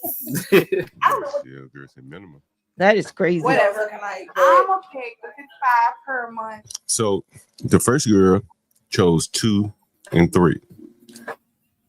She said, "Girl, I like to eat." Horrible option. She said, "Like now, what she's saying, Goy, is I like to eat out, and my bill might be $100. Listen. Okay. I'm gonna do it unlimited food. So she picked 2 and 3. She picked on. And I like to try So that's the. And my bill might come up to $100 every. My bill might come up to $100. Wow. So I need that food. She said, I ain't cooking at home. Fuck, I don't know how to cook. I go out to eat. Wow. That's waste of money. Hold on, Goy. Hold on. When I try to explain the difference between blacks, women, and African women, this is it again. This motherfucker said shit that when I eat, it's out. I gotta go out to eat. IHOP and shit. So I need unlimited food. What? Because when I go out, my bill might be $100, right? That's what she said. And Gway, you like, but you can cook at home. What? Yeah, you can cook at home. Like make your food at home. It costs less. I like to turn So that's the and my bill might come up to $100. My bill might come up to $100. What the hell is she eating? Exactly. Not at restaurants. Gway, she eating and drinking. Yeah, but John, even if you're eating at a restaurant, it don't cost $100 for. That's a lot of money. Boy, the restaurant they in, if that's a restaurant, you can easily spend $100. I spend $100 at the restaurant. God damn, Gway, shit. I mean, which restaurant? You're I don't know, yeah. but like, I mean, it depends on what you're eating. $100? You just be warming up. Oh no, John. Hey, but let's listen to what the other lady said. Let's see what she said. What's the other lady said? Minimum. I don't know what minimum. whatever. Like I'm a 55 per month and a 6-figure job. Okay, she picked two. So you see that 55 and a 6-figure job. Okay. $455,000 per month and a 6-figure job. Hey, greedy. You just want all the money. Yeah. Hello. Yeah. I ain't gotta worry about nothing else. I'm good night. Yeah, but they're gonna be taxing you. I want my good sister over here. We go $55,000 a month and unlimited food. Okay. Food. Them bitches want to go out to eat. That bill be high. Hell no. That's a lot of. That's just waste of money. That food, them motherfuckers be big as a house trying to eat up that free shit. They're like, look, I got free food. I got unlimited food. I'm just gonna eat till I pass out. Eat till I pop. They ain't even choose for $250. You probably could buy enough food to feed you for the rest of your life. Yeah, that's a lot of food. And still have about $50. You don't need all of that food at all. Yeah, no. So again, just imagine you with these women. You trying to do some financial planning, right? You trying to do a little financial planning, and what they gonna say? You can only pick two. A new car. I think I'll be $55,000 a month. Unlimited food, 6-figure job, pay no taxes, or $250,000 right now. You can only pick two. Oh, okay. Wait a minute. You can start first and we'll go down the line. Are you and me to start first? Yeah, you can start first. Okay. So, Watch her. I think the obvious is definitely the $55,000 a month. Obviously. For sure. And then I'm gonna go with the unlimited food. Okay. I'm gonna do it unlimited food because So she picked 2 and 3. I'm a foodie and like I like to turn food. And she said, "I'm a foodie. I like to go out to eat." That bill be hot. What? Can you imagine you trying to financial plan with her? Like, look. So it's $100 for the restaurant just for her. Like she eat $100 worth of food. That's what I'm saying. I don't want That motherfucker might eat 100. No, John. Even you can eat $100 worth of food. Well, they eating and drinking now. They are eating and drinking. You know what I mean? They eating and drinking. They gonna drink. I just don't see what you would be eating at brunch. They gonna drink that unlimited mimosas. That's gonna be about $30. Unlimited. Like, okay, so what if you have a plate of food and you have like one glass of wine? Isn't that good enough? Well, I mean, they ain't gonna drink this one. But like on brunch, right? They're gonna have mimosas unlimited. Yeah. How many do you need? Well, you're gonna drink more than once, so you might well buy the unlimited because they price it the way you might as well pay for the unlimited, right? Right. Maybe 1 for $8, unlimited for $20, right? You know you're gonna drink. Okay. 1 for $8, 1 for 10 or 12, unlimited for $20. So if you drink I just 2, don't see how like nobody picked a car to get around. Like, I mean, you can buy a car. Yeah, that's true, but nobody's picking the Texas one though. They're paying the 55 a month, but nobody's paying no taxes.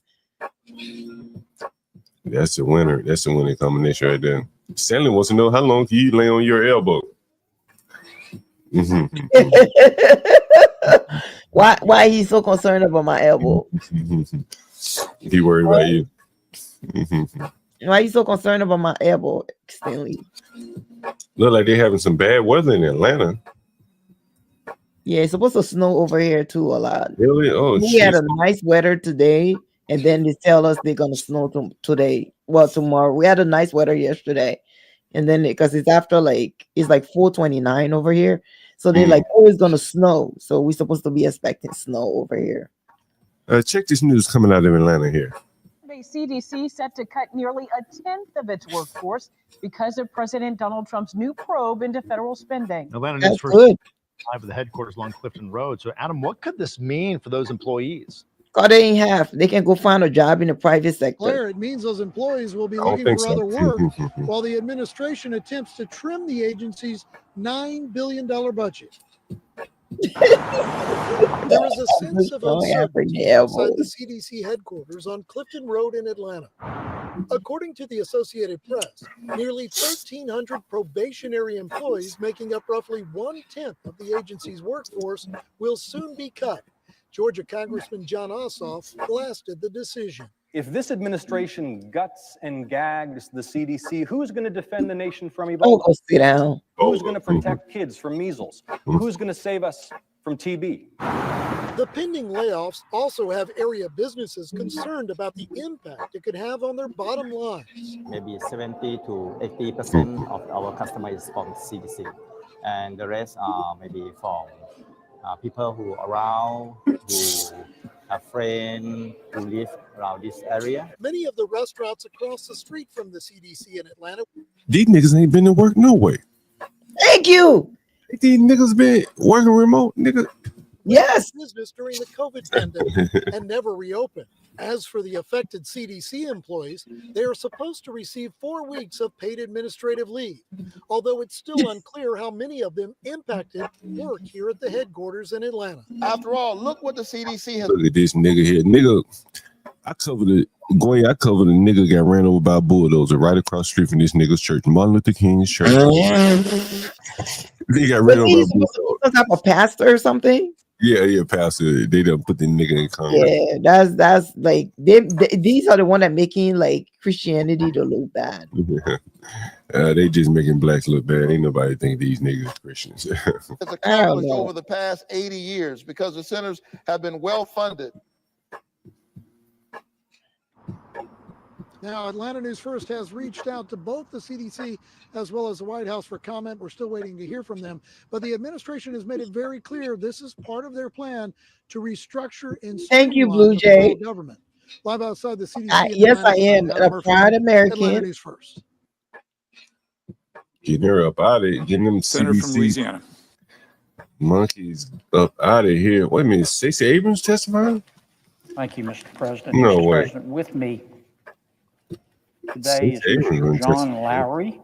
She needs to go to the Who's one of Senate my so I can ask her what she did, what she was going to do with the $2 billion or $20 billion that she was going to get. Yeah, I am interested in that. I heard about that. All these Democrats cashed out. Have That's you why been they're mad. They're not mad at anything else because they're cutting their money source. That's why they're mad. You know, the government needs to be small. They need to cut the government down. The government is too big. The reason why I don't like big government, John, and I appreciate America, because where we come from, we don't own guns. The government has all the guns. So like tyranny is like running rampant over there. You know, we don't get to defend ourselves. We don't get to stand up and say, no, we don't want to do that, because when it killing people or killing you, they don't just make example of just you. They do your entire family, you know? So like the idea you have free speech, the idea you can speak up, you can say things that you want to say without having any consequences to that, other than, you know, people reaction or people, you know, comments to whatever you say is better. But like, I just don't like big government. Like anytime I think about big government, I just think about where I came from. You know, big government didn't work for us. So I don't think it works anywhere really, but for the yeah, people it just who don't. take You advantage know, of big government just mean that the people in the government just get to stay rich. You know, how you miss $179,000 and you worth $30 million or $80 million. Where did you get that money from? You know, and I go to both Democrat and Republican. How did you guys make all this money? Look at Lindsey Graham. He's been in the Senate for like, I think he's like the longest running Senate. Yeah, he's been there a long time. Yes. You know, he's a neocon to the T. Love warmongering, sending other people's kids to go die so he can stay rich. Hey, Quay, did you hear about that little girl that was killed down in Texas? Which one? Let me show you this, Quay.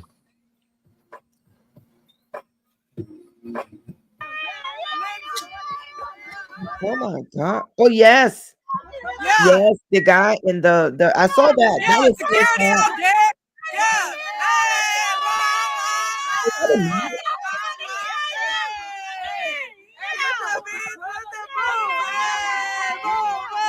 Yeah, this is just sad. Yeah, plug this hoe. Louis bag, yeah. Wow, her daughter died, and this is what she's doing. Louis bag, ho. Yeah. Louis bag, ho.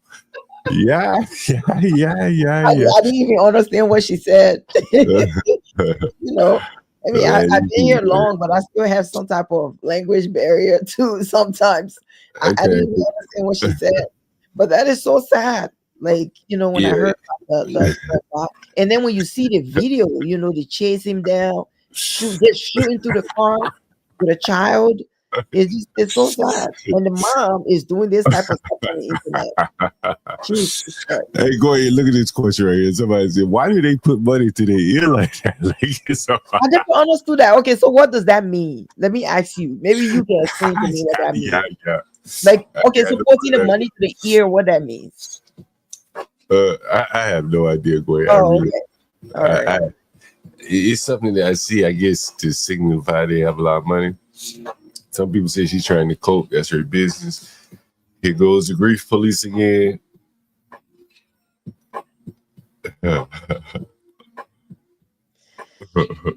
Wow.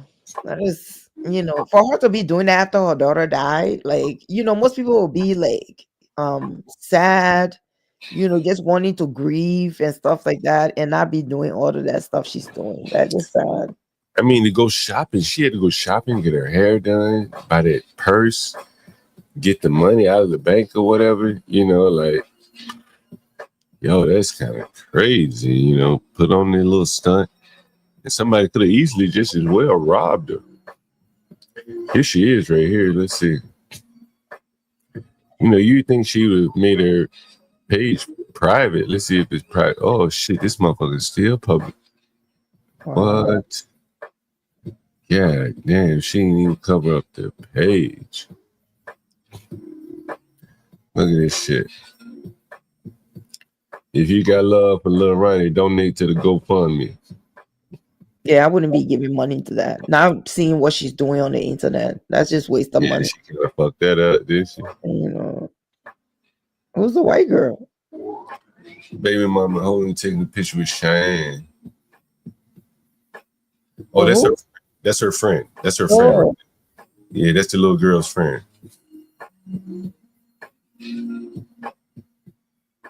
It is so sad how people can just have no regard for human life and just be shooting through the car. You know, you have no idea who's there. Look at this shit. What the fuck are they making?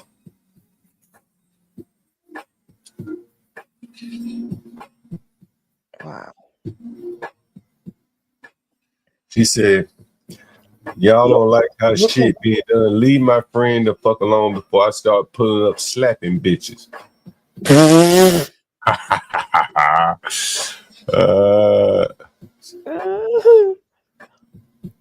She said she had just dropped her daughters off 2 to 5 minutes before they were shot. Damn. Yeah, because I think it was his birthday. Let's see what they're cooking. Literally. Leave. Oh, this is probably her birthday. They love birthday parties. Yeah, they want us to be crying around this bitch. We ain't crying. You don't cry. Oh no, it's after the birthday. Crying. Fuck you It talking looked like about. she's And y'all, my making baby, like it wasn't my baby hookah birthday, or y'all. My something. baby is a Cancer. My baby birthday is July 6th. It was my niece's birthday. And she had only been with her daddy 5 minutes. She just got dropped off before they killed my baby. 2 Like, minutes, however long my baby was with him. all of They this knew on my the baby was internet. in that car. They did that shit on purpose, but we ain't fucking tripping though. We ain't tripping. What they eating? What? Her daddy died. Her daddy died turning around trying to save her. Fuck you talking about? Literally.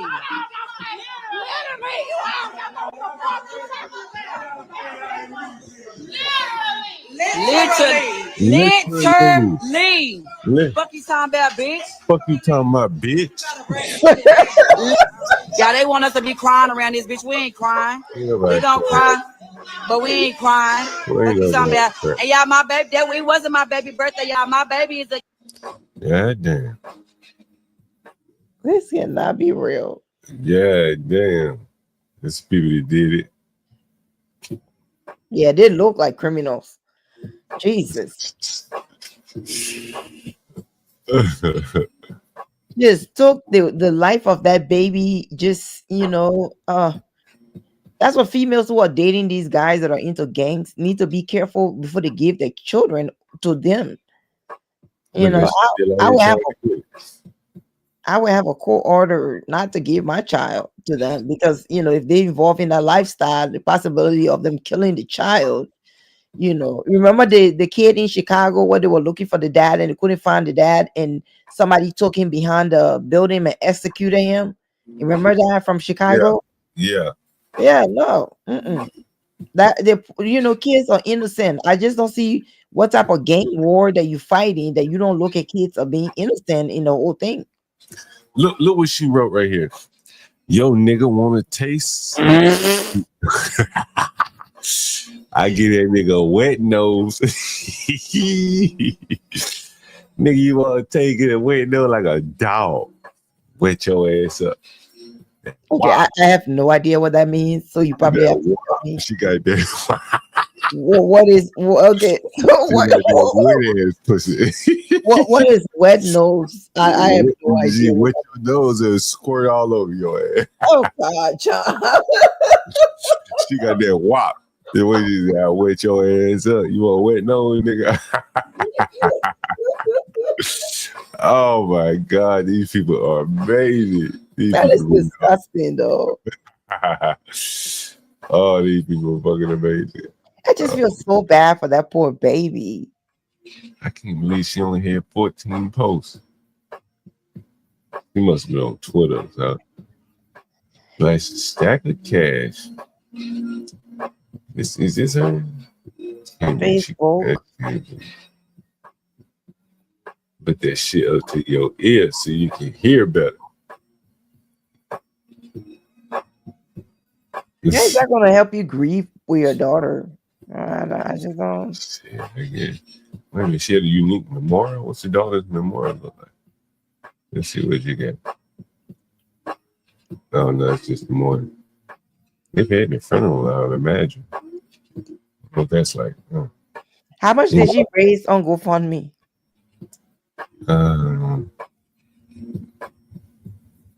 Let's see. Support a grieving mama after trip. Damn. She raised $53,000. Wow. She's just gonna blow through that money.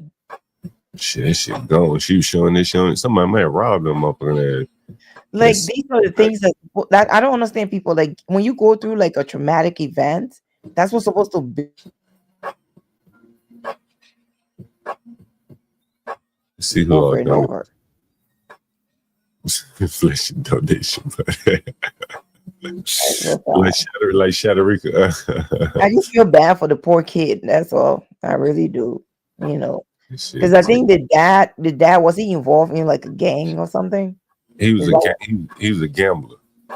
A gambler, okay. Yeah, and a rapper. Damn, somebody donated $5,000, basically. Damn, $4,000. Yeesh. Sheesh. Oh, they tell you who didn't. Yeah. Wow. Damn. Those are the top people right there. She got 1,300 donations. Wow.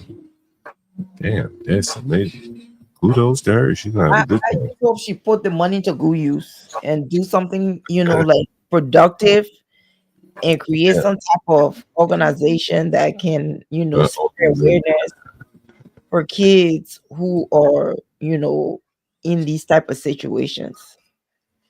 Because that poor little girl didn't have to lose her life. That baby is innocent. How do you shoot through a car? You don't look, you don't do none of that stuff. I don't think they care too much about that. That's the sad part though, John. That's the thing. That's the sad part, because everybody is black. How do you hate your brother from like streets? And and these streets and stuff that they be representing and stuff, they don't even own it. These cities and stuff, they don't own it. So why you another black man because of some street? Oh, he's from this street and I'm from this area. Or that's just stupid.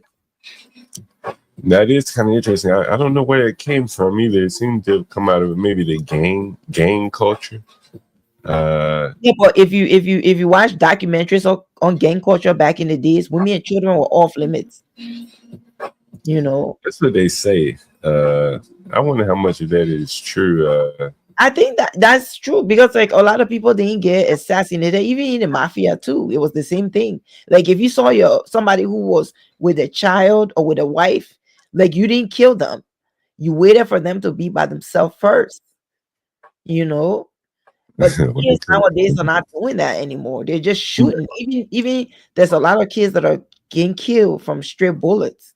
Because as I said to you earlier, things are sped up. Like people don't have time to wait on you to drop your little boy off so I can kill you. No, that's you gotta get it when you can, not when you have to, and that's kind of how the way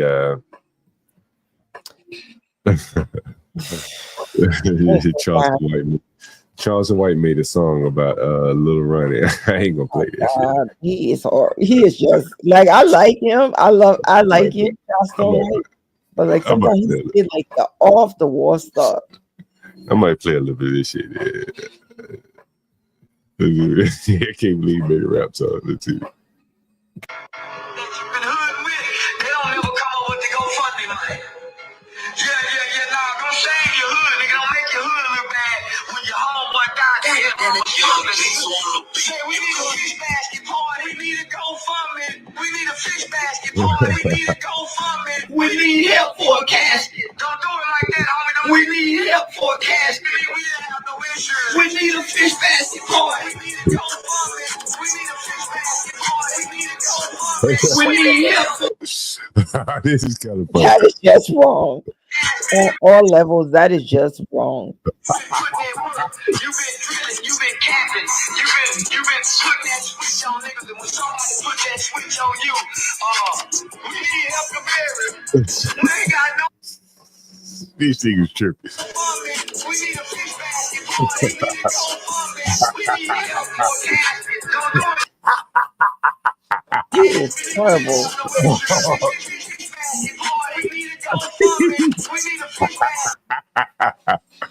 We need help for a casket. Don't do it like that. We need help for a casket. We didn't have no insurance.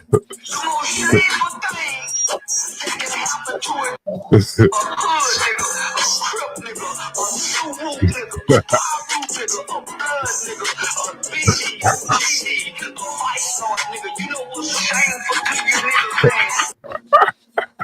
Let me ask you a question, John. Like, do you know why people join gangs?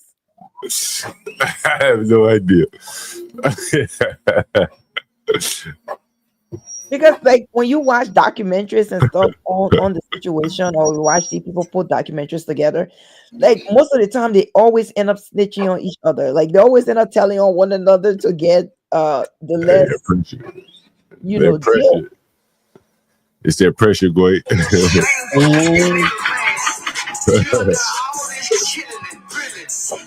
and robbing and hustling and finessing and scamming. And when it's time to fix this change, you ain't got no way to leave Earth. So So flat to that's the your rap song he mother and made your out of the children, they gon' situation. have to beg for you to leave Earth. Say we need a fish basket party, we need a Oh my GoFundMe, we need god. a fish basket party, we need a GoFundMe. Help for casket. Don't do it like that, Oscar. We need help for casket. We didn't have no insurance. Fish basket party, we need a GoFundMe. We need a fish basket party, we need a GoFundMe. We need help for a casket. Don't do it like that, homie. We need help for a casket. We didn't have no insurance. That's a shame on your name, man. That's another thing. I don't know why people That's don't a get shame on your name. insurance on them. Say what? I said I don't understand. That's another thing. Like a lot of black people don't get insurance. I don't know why. Shit, they live in the moment, baby. They live in the moment. You know what I mean? But that's the problem. Like you're not supposed to live in the moment. Like you're supposed to make plans in case something happens to you. I got a bookmark that Charleston White that shit there. But yeah, they He is should. crazy. I love him though. I love him because he be saying the truth. But I went to see that nigga. I went to see that nigga one time. really? Yeah, he came to DC and I went to see him. To me, I find it like I always laugh when he does. Like I just find him very entertaining. Yeah, when he is. does his stuff. So Yeah, he is entertaining. I will give him that. so it'll be nice to see him in person and see how he actually is. Like if he's the same person or if he's like a character. I have a picture with him somewhere. Is he the same person though? Like when you meet him in person, is it the same? Yeah. He seemed, they seem normal when you meet him up close. You know what I mean? I covered this. What?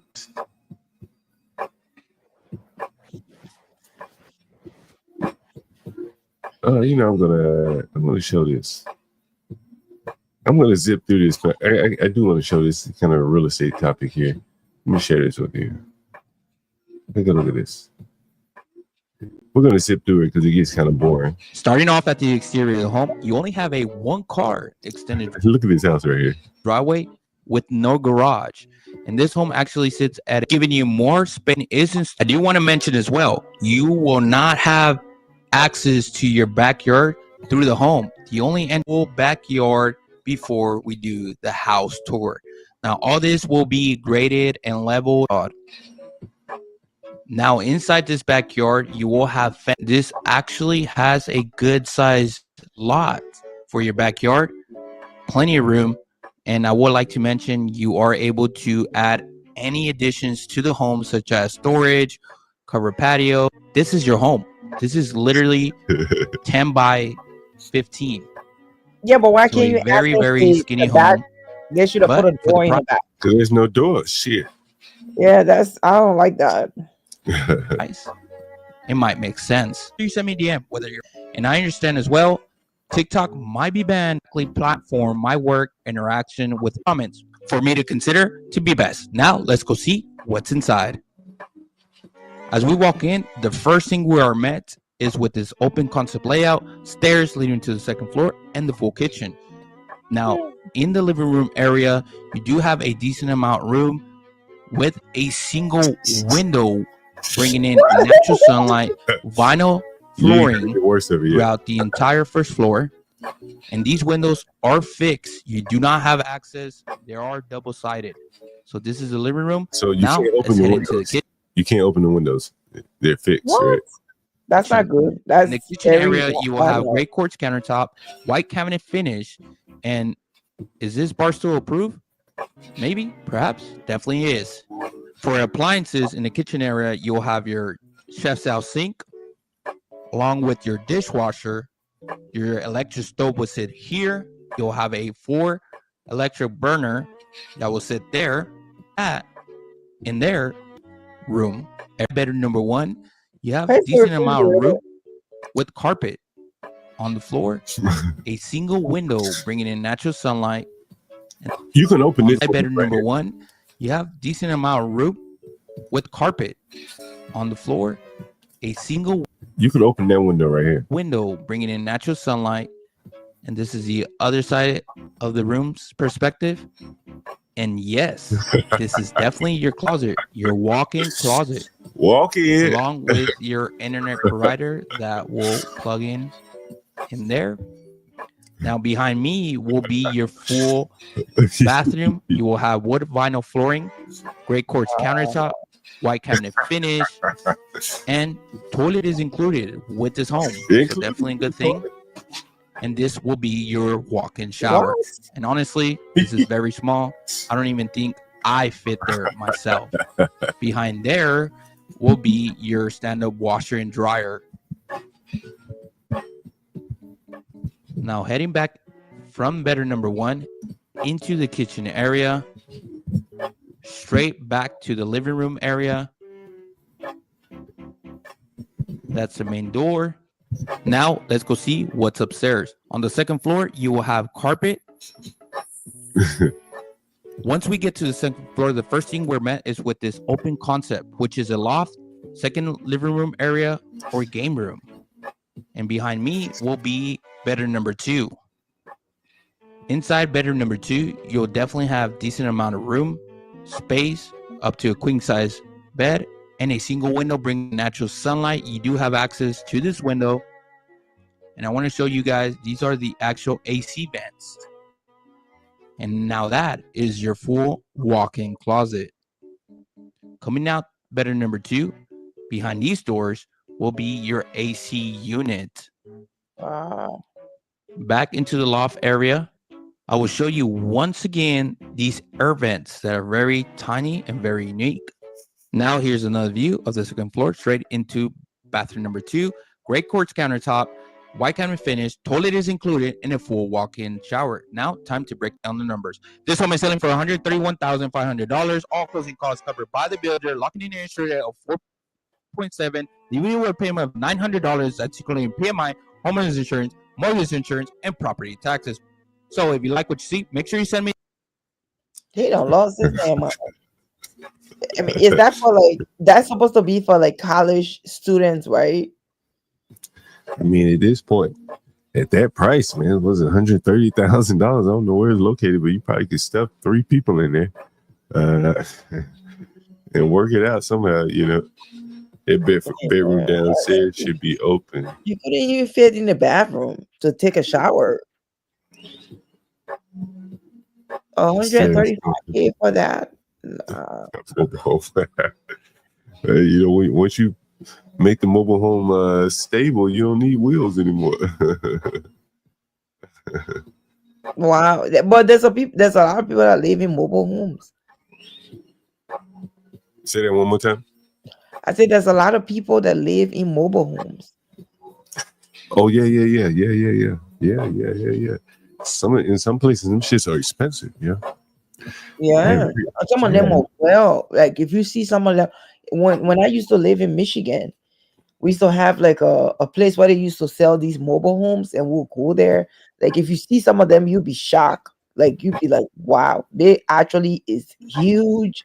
Like they're very sizable.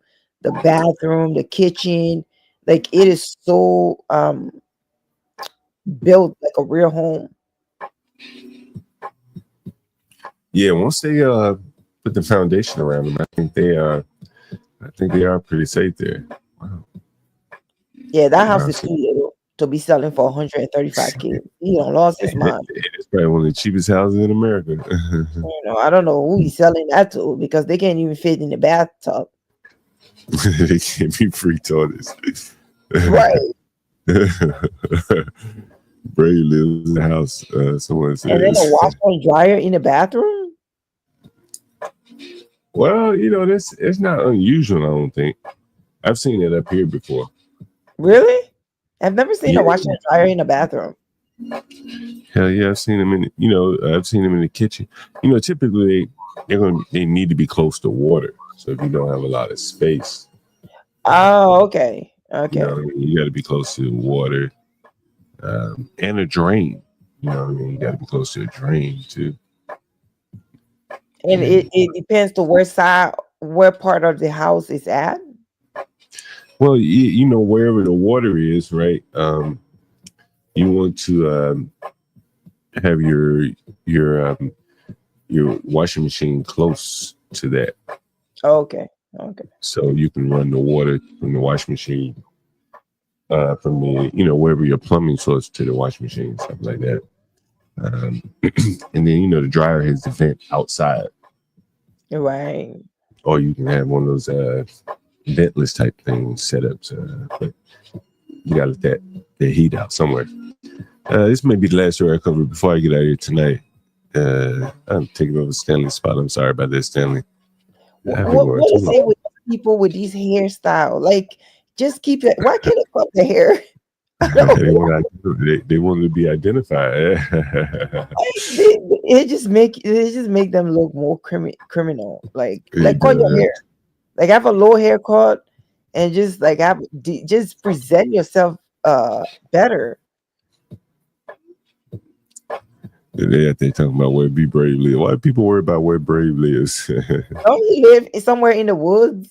I don't know where Brave lives. I don't know why other people worry about it. Really? Brave live in some type of shed. Well, you don't like when I see he live in a shed, but they're talking about it. Be Brave in town. you don't like when I say he live in a shed, but he lives somewhere in some type of mobile home or something like He got a place to live. At least he got a place to call his own. Well, that is true. You can't blame him on that. That is true. Let me play this video here. Coming out of Jacksonville, and who did they kill? We talk a lot of times about this rap music and how like it's just I don't listen. Rap music these days. I don't listen to none of that. Yeah, it's what a lot of black people say. A lot of black Americans. Bunch of killing and murdering of each other. Like I don't listen to that stuff. It's just demonic. Yeah, and that is what a lot of black Americans are faced with. They enjoy it. They like the beats. Maybe they like the lyrics too, but the violence is so all You can't even understand what they're saying though. How can you listen to? I don't really think Everybody used to be like, "Oh, Young Thug." I'm like, can you understand what he's saying? Did you remember that clip? Anything he's saying at all? Do you remember that clip? Do you remember that clip I played in Young Thug? Do you remember that? No, what clip? You don't remember that? Does anyone remember that clip I played in Young Thug? Oh my God. I don't know how anybody can like listen to his music. Like you have no idea what he's talking about. I gotta get this shit on my soundboard. Yeah, it might be how I come into the show. I always used to say that my younger brother, he always used to be like, my stepbrother, he used to be like, "Oh, do you listen? Young Thug?" And I'm like, I used to ask him like, "Do you understand what he's saying?" He's like, "Yeah." I'm like, "Really?" Even in the Chris Brown music video that he was in with Chris Brown, like his part of the thing, if I'm listening to that song, I just skip his part because I don't understand anything he's saying at all. I think this is gonna be my intro music going forward, guys. Tell me what you think about this.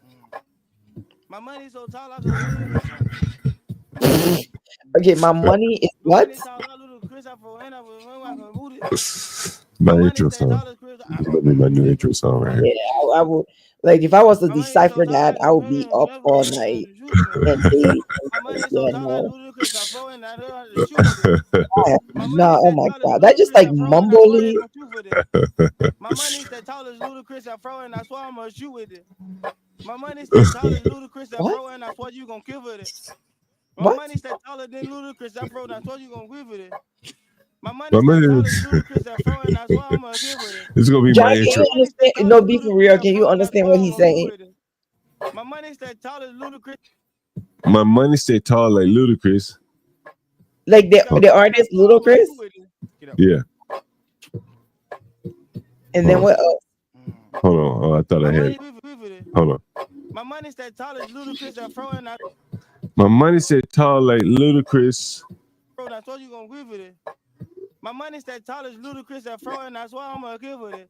My money said tall like Ludacris. I swear I'm gonna kill for this or something like that. My money's that tall as Ludacris and Fro, and that's why I'm gonna.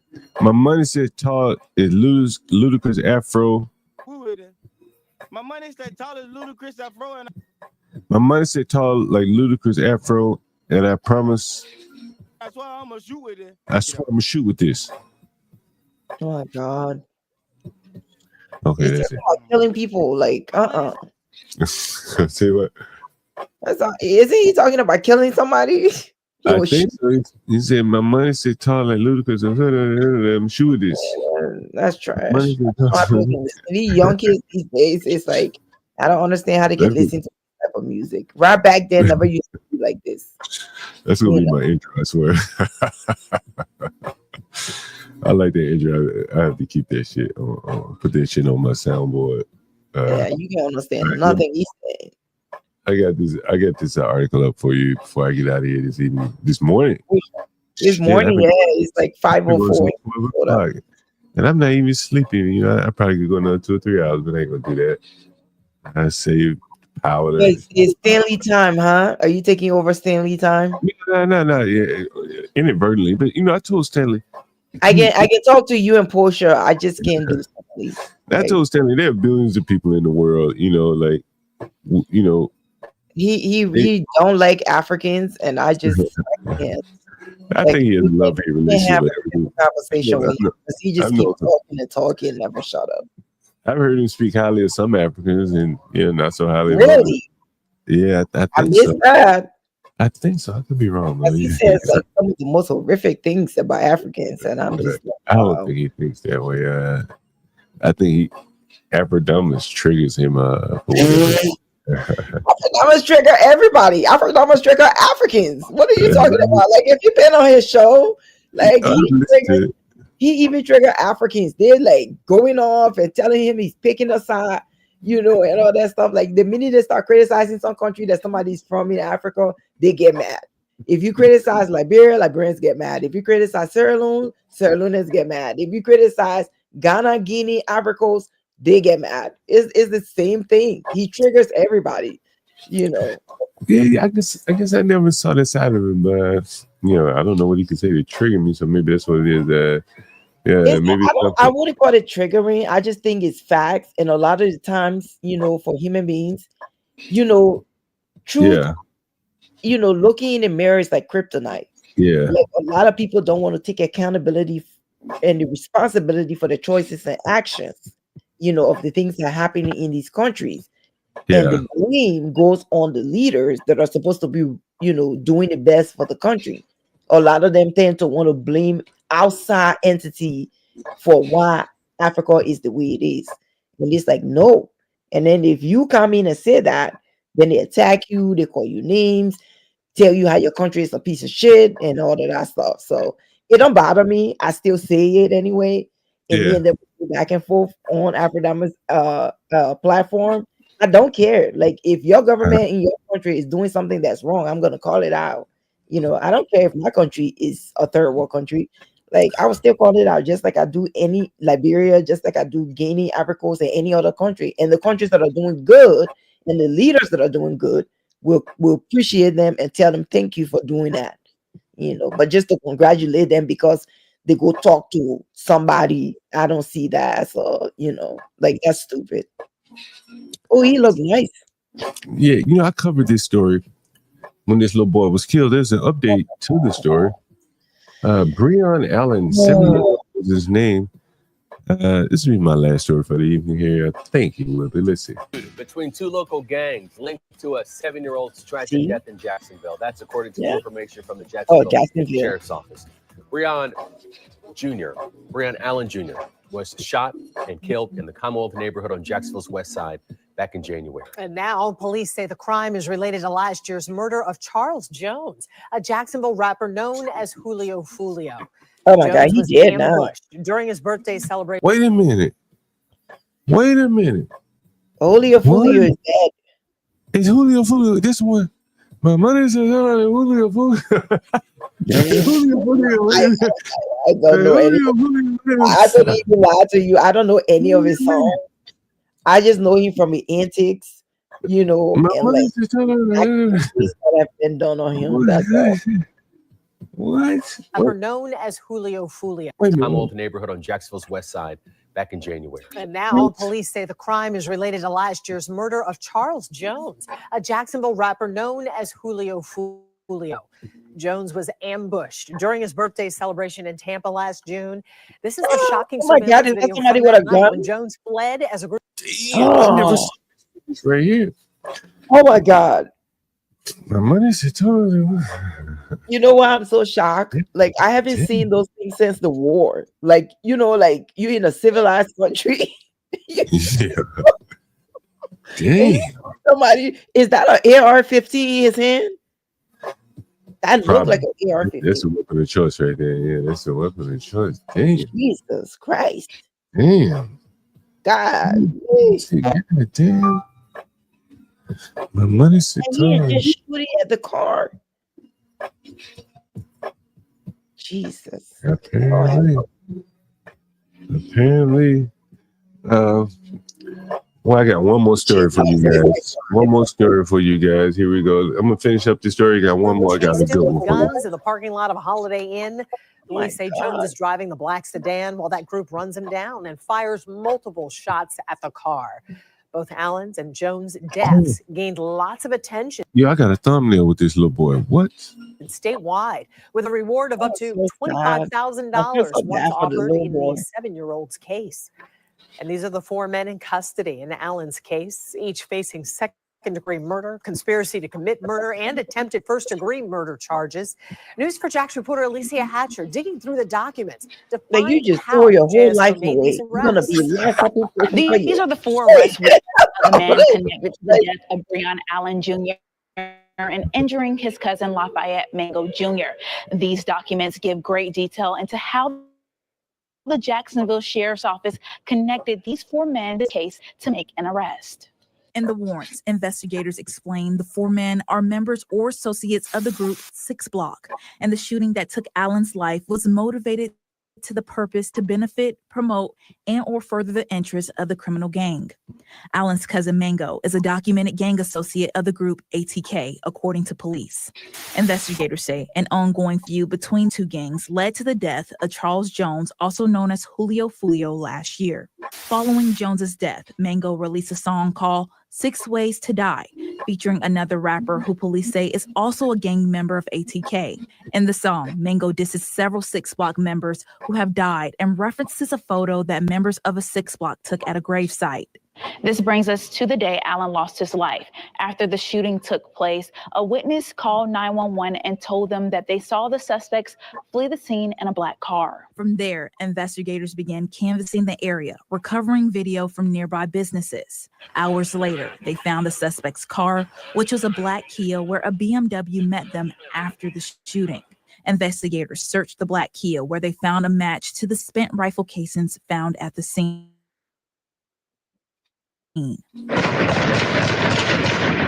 The following day, detectives requested cell phone data from the location of murder and where the black Kia was found. Records revealed the data showed the 4 suspects were at both locations. Detectives also learned that the BMW involved belonged to one of the suspects' family members. Cell phone data and video surveillance connected the 4 men accused of Allen's death at the scene of the shooting. JSO says more arrests could be expected in this case. For now reporting, Alicia Hatcher, Channel 4, the local station. Something goes to you like that, huh? I got another one that I want to share with you. I don't feel sorry for Julio Folio because I wasn't shocked when he got killed, but the kid is the one I feel bad for. Yeah, that is kind of crazy. That is kind of crazy. Let me see if I can find this last one here. It's like you have no regards for human life. So good afternoon. I'm Sheriff TK Waters, and today, along with members of JSO's No, that's not what we're here to talk about. You gotta find it here. Let me see. Oh yeah, I got it. Yeah. Got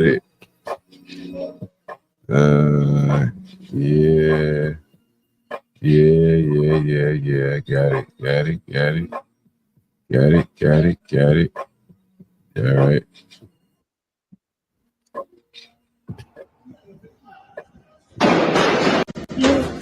It's Chicago Airport here, by the way.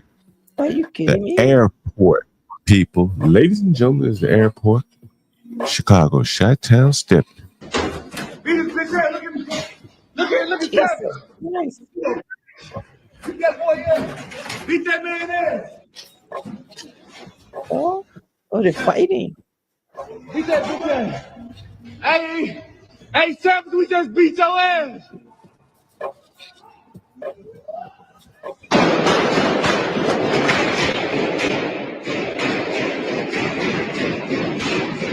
Is that a gunshots? Yeah, at the airport. Beat his bitch ass. Look at Travis. And behind the scenes on this story here is a common thing here. Let me see if I can find what the backstory is. See if I can find your backstory. You're gonna find the backstory very interesting. You're gonna find the backstory very interesting. Let me see if I can. Let's see. Let me find the backstory for you. Just the way. Oh my God. Let's see. I'm looking for the backstory here. See, I know it's gonna be in the news. Oh, y'all niggas ain't ready. What? Y'all ready? Y'all sitting down.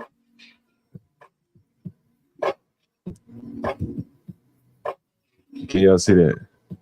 Wild shootout at O'Hare Airport sparked by self-proclaimed software developers. Feud after Spirit.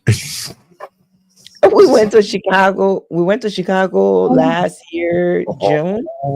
But we drove there. We didn't go to the. We didn't fly.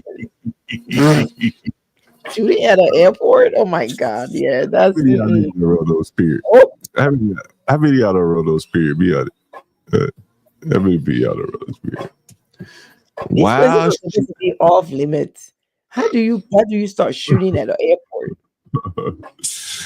Wild shootout. Wow. Bob was ducking. Bullet flying Bob in the cockpit. Oh, I know, right? That's what I'm gonna say, Bob. Niggas twerking down the aisle and they get out and start shooting. Bob, I want to ask Bob. Like, I'm gonna ask him one day. I'm like, have you ever been like hijacked? Bob ought to come on here and tell us something. You know, he lives in Memphis. He ought to just come on and tell us some of these Negro stories.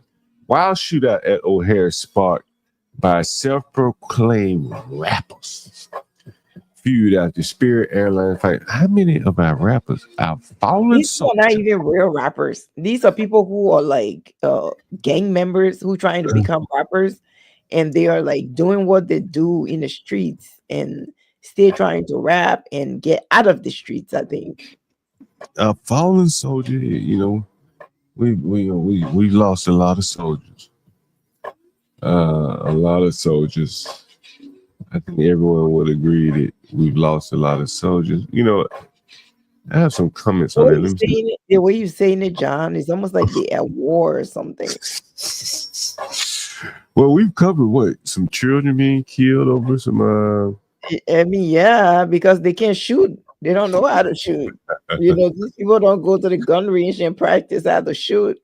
So that's why they're taking the lives of innocent kids because they're just shooting all over the place. I remember let's see, it was let's see. I gotta see if I can find this. Man, sometimes I need to start keeping some of this shit. There's just be so much shit. Damn, let's see. I gotta find that video. Where is that video? I gotta find that video. Is it? This might be it right here. Let me see it. Let me see if I can find it.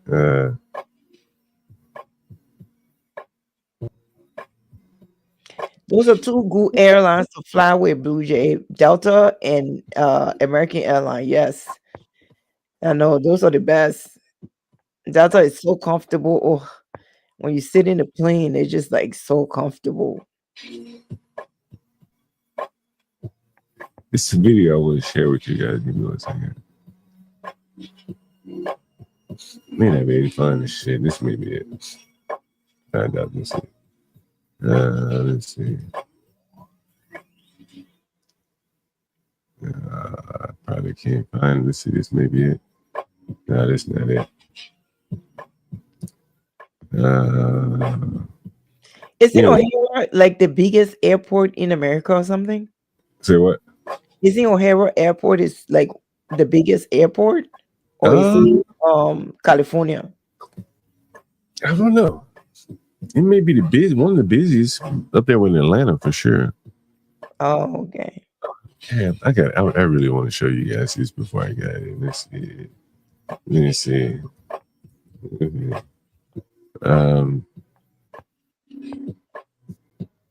No, I think I found it. You found it? Okay. I think so. Give me 1 second. Let's see if this is it. I'm gonna skip up to it. Oh, no. Is it in? Let's see. I could go with that, but I don't want to do that. I want to show. Let's see. Oh, Atlanta. Okay. No, Atlanta. Let's see. Let's see. This may be it. Let's see.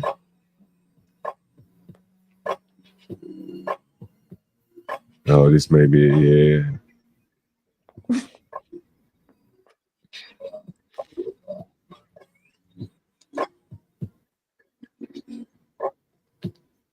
Damn, I think I got it.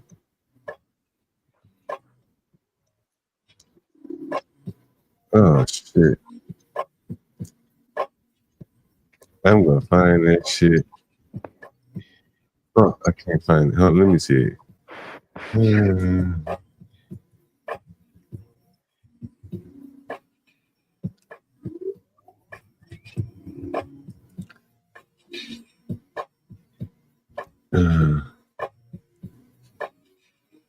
Damn, I want to find it. I think I found it. Let's see. Shit. God damn.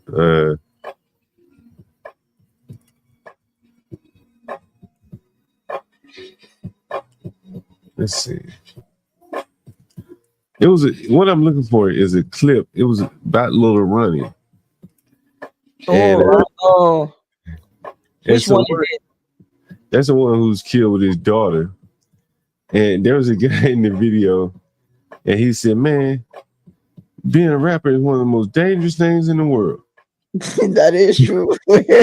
Nowadays, yes, that I agree with that. And I'm like, damn, they like you gotta go do this shit. You can go do something else. Go do something else. If it's dangerous, go do something else. You start popping off and doing good, somebody gonna take you out if you don't leave the city. Yeah. Anyway, I can't find that shit. I have to look it up. Anyway, so back to this shootout in Chicago before I get out of here. At the airport. That's why I can't understand. At an airport. These spirit rappers. Jesus Christ. Spirit rappers. Horrible airline to fly with. They probably tired and crunched up in a little small ass seat. They had to pay for extra baggage check. They ready to fight as soon as they got off the plane. A wild shootout exposed the lack of license plate readers. Look at this shit. Airport where gunmen fled in cars after wounding a self-proclaimed rapper. How is it that we don't have readers at the airport when we have them all over the city? Listen, this is how the government responds. Like, we should have had a reader. They're never gonna say, why are you shooting at the airport?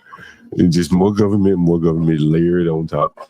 Nearly 60 shell casings were retrieved outside Terminal 2 after two rappers from Austin, that's a part of Chicago, and their West Side companions deboarded a Spirit Airlines flight and got into a violent argument in baggage claim. City police officials said haven't announced the motive for the attack in the rivals area on the lower level, but they know two separate groups stepped off a flight from Houston and made their way to baggage claim where the quarrel between the rappers erupted, screaming expletives and throwing punches. Someone called for a gun car. The occupants jumped out and became an AK-47. Oh, these black people crazy, man. Oh my God. God damn. Lord have mercy. The rappers shot. 21-year-old man was arrested. They don't mention the rapper Shine to the bitch. You know, all this shit, he didn't even get the publicity. Damn. Ain't that about a bitch? No publicity. 57 cases. Let's see. They got a name. I mean, damn, look at this fucking airport. At least somebody was killed, so only somebody was wounded. So I mean, yeah. I guess that's one way of looking at it. They get to live another. Don't know you what know, the we next but you know, guys, if you're interested, you can go back on the channel.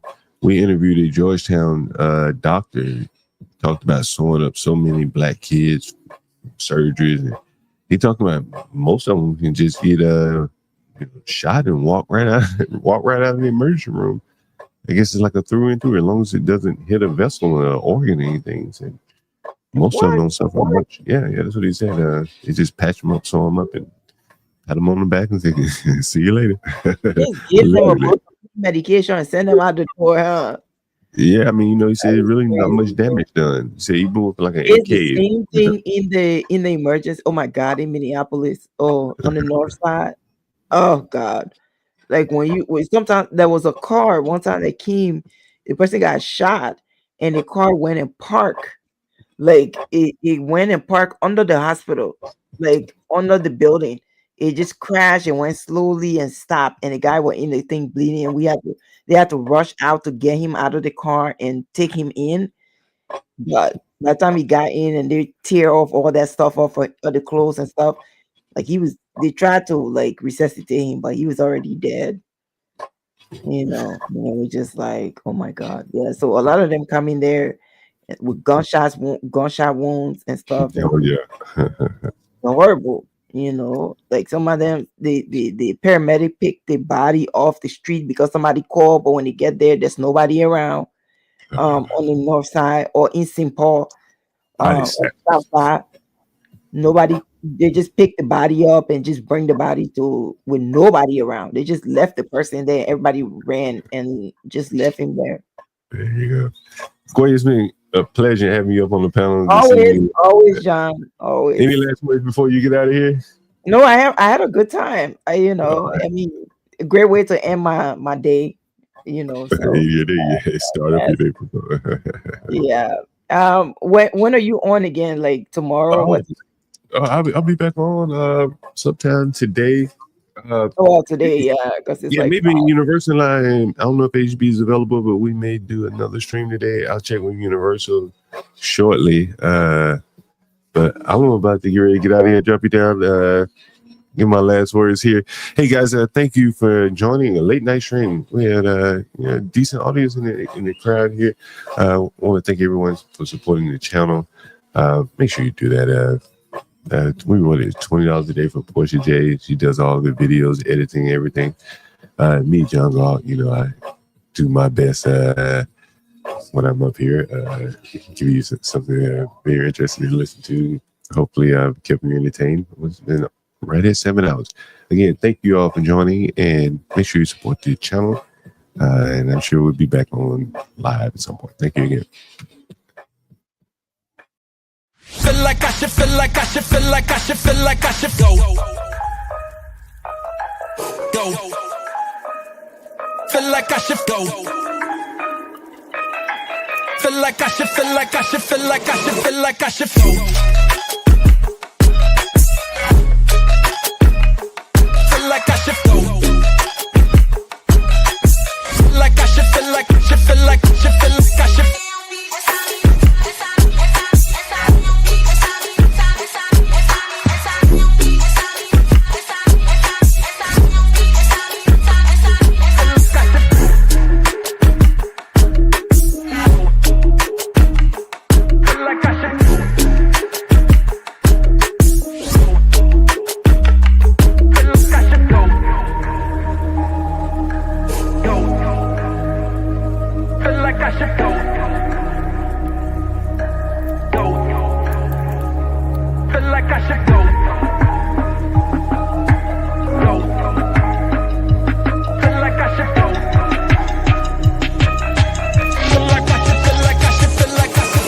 I should flow.